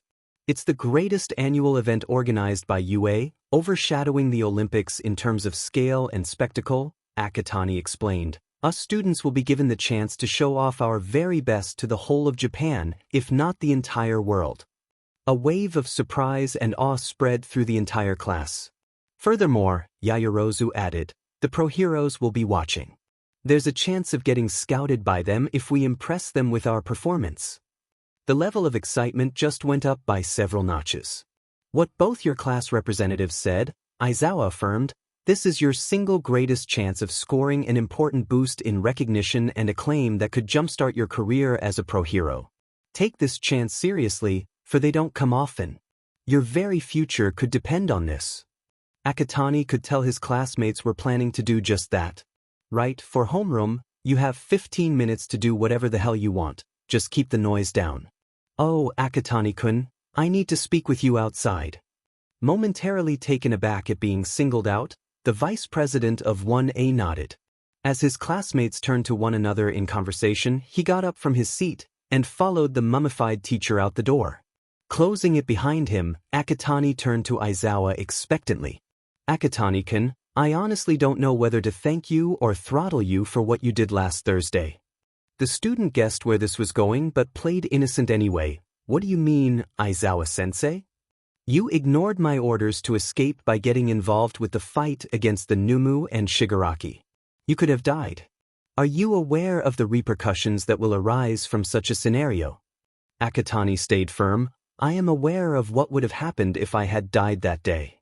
But I don't regret intervening in that fight." "That is the thing," Aizawa retorted. "You shouldn't have gotten involved. As your teacher, I am supposed to look out for your well-being and safety, even if I must put my life on the line." Said student crossed his arms over his chest. "Listen, Aizawa-sensei, I don't doubt for a second your capabilities as a teacher and pro-hero. But with all due respect, you looked like you needed help then." Aizawa wanted to speak, but Akatani interrupted. "I can't imagine how painful it was to have your elbow partially disintegrated and your bones nearly ground into powder. You were in no good condition to keep fighting in such a state. Let's face it, if I hadn't intervened, you would have died pretty soon after. And before you go about questioning my capabilities, let me reiterate what I told you during the quirk test on the first day of school. I am fully aware of my abilities and limitations. You, on the other hand, are not. If I am unable to help, I would have escaped. But I could fight back, so I did. Furthermore, if I hadn't intervened when I was able to, and you died as a result, I won't be able to forgive myself or live with the guilt for the rest of my life." Beneath the bandages, Aizawa was stunned by his otherwise cold-hearted, deadpan student's impassioned speech. Plus, Akatani's argument was solid. Nowhere could he refute what was said. The mummified teacher sighed, knowing he won't be getting anywhere with Akatani. "Just don't do something as reckless as you did again." Said student replied, "I hear you loud and clear, sensei, but I can't promise you that. Sometimes, being reckless means a life is saved. And that's what true heroes do." With that, Akatani bowed. Turning on his heel, he slid the door open and took a step back towards the room. Suddenly stopping, he turned back to Aizawa. "By the way, you might want to consider making some eye holes in your bandages so you can see." The mummified teacher stayed still for a moment longer as Akatani slipped back into class. Sighing loudly, he too re-entered the room, wondering how he was going to deal with two problem children in his class. The general excitement simmered through the rest of homeroom and Cementos class, but things really came to a head after the bell for lunch rang across the school. "The sports festival." Kirishima hooped. "I am so pumped for this. This is gonna be so much fun." Ashido cheers alongside the redhead. "I can't wait." Meanwhile, Akatani was chatting with Kaminari on other matters that were of a more immediate need for addressing. "What do you think's on the menu today?" asked the blonde. "I'm not too sure." Akatani got up from his seat. "Hopefully katsudon. It's been a while since I had one." At the other side of the room, Uraraka and Ida were just about to depart from the classroom for the cafeteria. The brunette pulled the door open, only to be startled by what was waiting for them outside. What is this?" Eyes were turned towards the scene. A crowd of students blocked the doorway, spilling into the corridor outside. "Excuse me," Ida piped up, chopping a hand in the air. "What is the purpose of you lot blocking our way to lunch?" "Obviously to scout out the competition," Ifenji Four Eyes, but Kogu drawled, pushing his way past an indignant Ida. The explosive blonde stomped up to the gawking students, staring them down with a look of pure condescension. "Move it, Ifenji bugs." A wave of disbelief swept the students crowding outside the door. Ida went completely ballistic, berating Bakugu for demeaning their fellow schoolmates whilst chopping the air furiously with his hands. Akatani sighed, moving away from his desk to begin the process of damage control. At the same time, there was a disturbance in the crowd. So this is what we're greeted with when scoping out the students of one? Akatani, who had come up silently behind Bakugu, peeked around the blonde's shoulder. Another male student, whose lighter shade of purple hair seemed to be defying gravity and had eye bags which signified a prolonged PRD without sleep, nudged his way to the front of the crowd. "You're really cocky and arrogant, aren't you?" The presumably insomniac student clicked his tongue. "Are all the students in 1A as despicable as you are?" Bakugo glared at the insult, while Ida and Uraraka shook their heads and hands rapidly in response to the question. "You wanna die, you dash." Whatever the explosive blonde tried to say ended abruptly as his body seized up rather comically. The insomniac student and others like him watched with raised eyebrows as green electric bolts crackled all over Bakugo's body, before disappearing as fast as they came. Bakugo crumpled to the floor, lifeless, hair smoldering. You have to excuse Bakugo, his brain cells are dedicated to explosions and being a right douchebag, not towards being a decent human being. All eyes turned from the unconscious blonde to the deadpan Akatani, fingers crackling with electricity. "Who are you?" someone from the crowd asked. "I am Akatani Mikumo, Vice Class President of 1A, Akatani replied, lowering his hand. "I'd apologize for Bakugo's abhorrent behavior, but honestly he ain't worth it." The insomniac scrutinized him amidst the amazed whispers. "You appear to be a capable person, so I'll get straight to the point on this. I am here with a declaration of war." Akatani remained unfazed, even as the rest of his classmates stiffened behind him. "What brought this up?" "The sports festival is the ticket," the insomniac explained. "Students from the other courses are granted a place in the heroics course when they do well in the festival. Furthermore," tired, yet fierce eyes connected with deadpan ones, "I intend to be one of those students who will get into the heroics course." Akatani nodded. "A truly admirable goal, one I can respect you for. And you're more than welcome. You're way more desirable as a student of 1A than some I had the unfortunate luck to meet. Namely Bakugo," he pointed at the still smoldering blonde, "and Mineta," then at the grape-headed pervert, who was in the midst of getting smacked by Ajui's tongue. He continued, "But that's not to say that we're just going to be mere pushovers. We are 1A for a reason. We will fight our hardest to come out the very best. So on behalf of my class, I will accept your declaration of war, and return that declaration with full force." Silence followed Akatani's speech. The insomniac smirked. "I think I'm going to enjoy this," he said. "I expect a good fight on the battlefield, to prove you lot aren't just a bunch of arrogant brats. Until then." With a wave, the purple-haired insomniac turned around, nudging his way into the crowd. Akatani released a breath, turning back into the room. "Let's go, Kaminari. All this oratory is making me hungry." "Ah, coming." As his friend caught up, Akatani turned to the crowd. "Please excuse us, we need to cut through. Lunch takes priority over fame and glory." To be continued.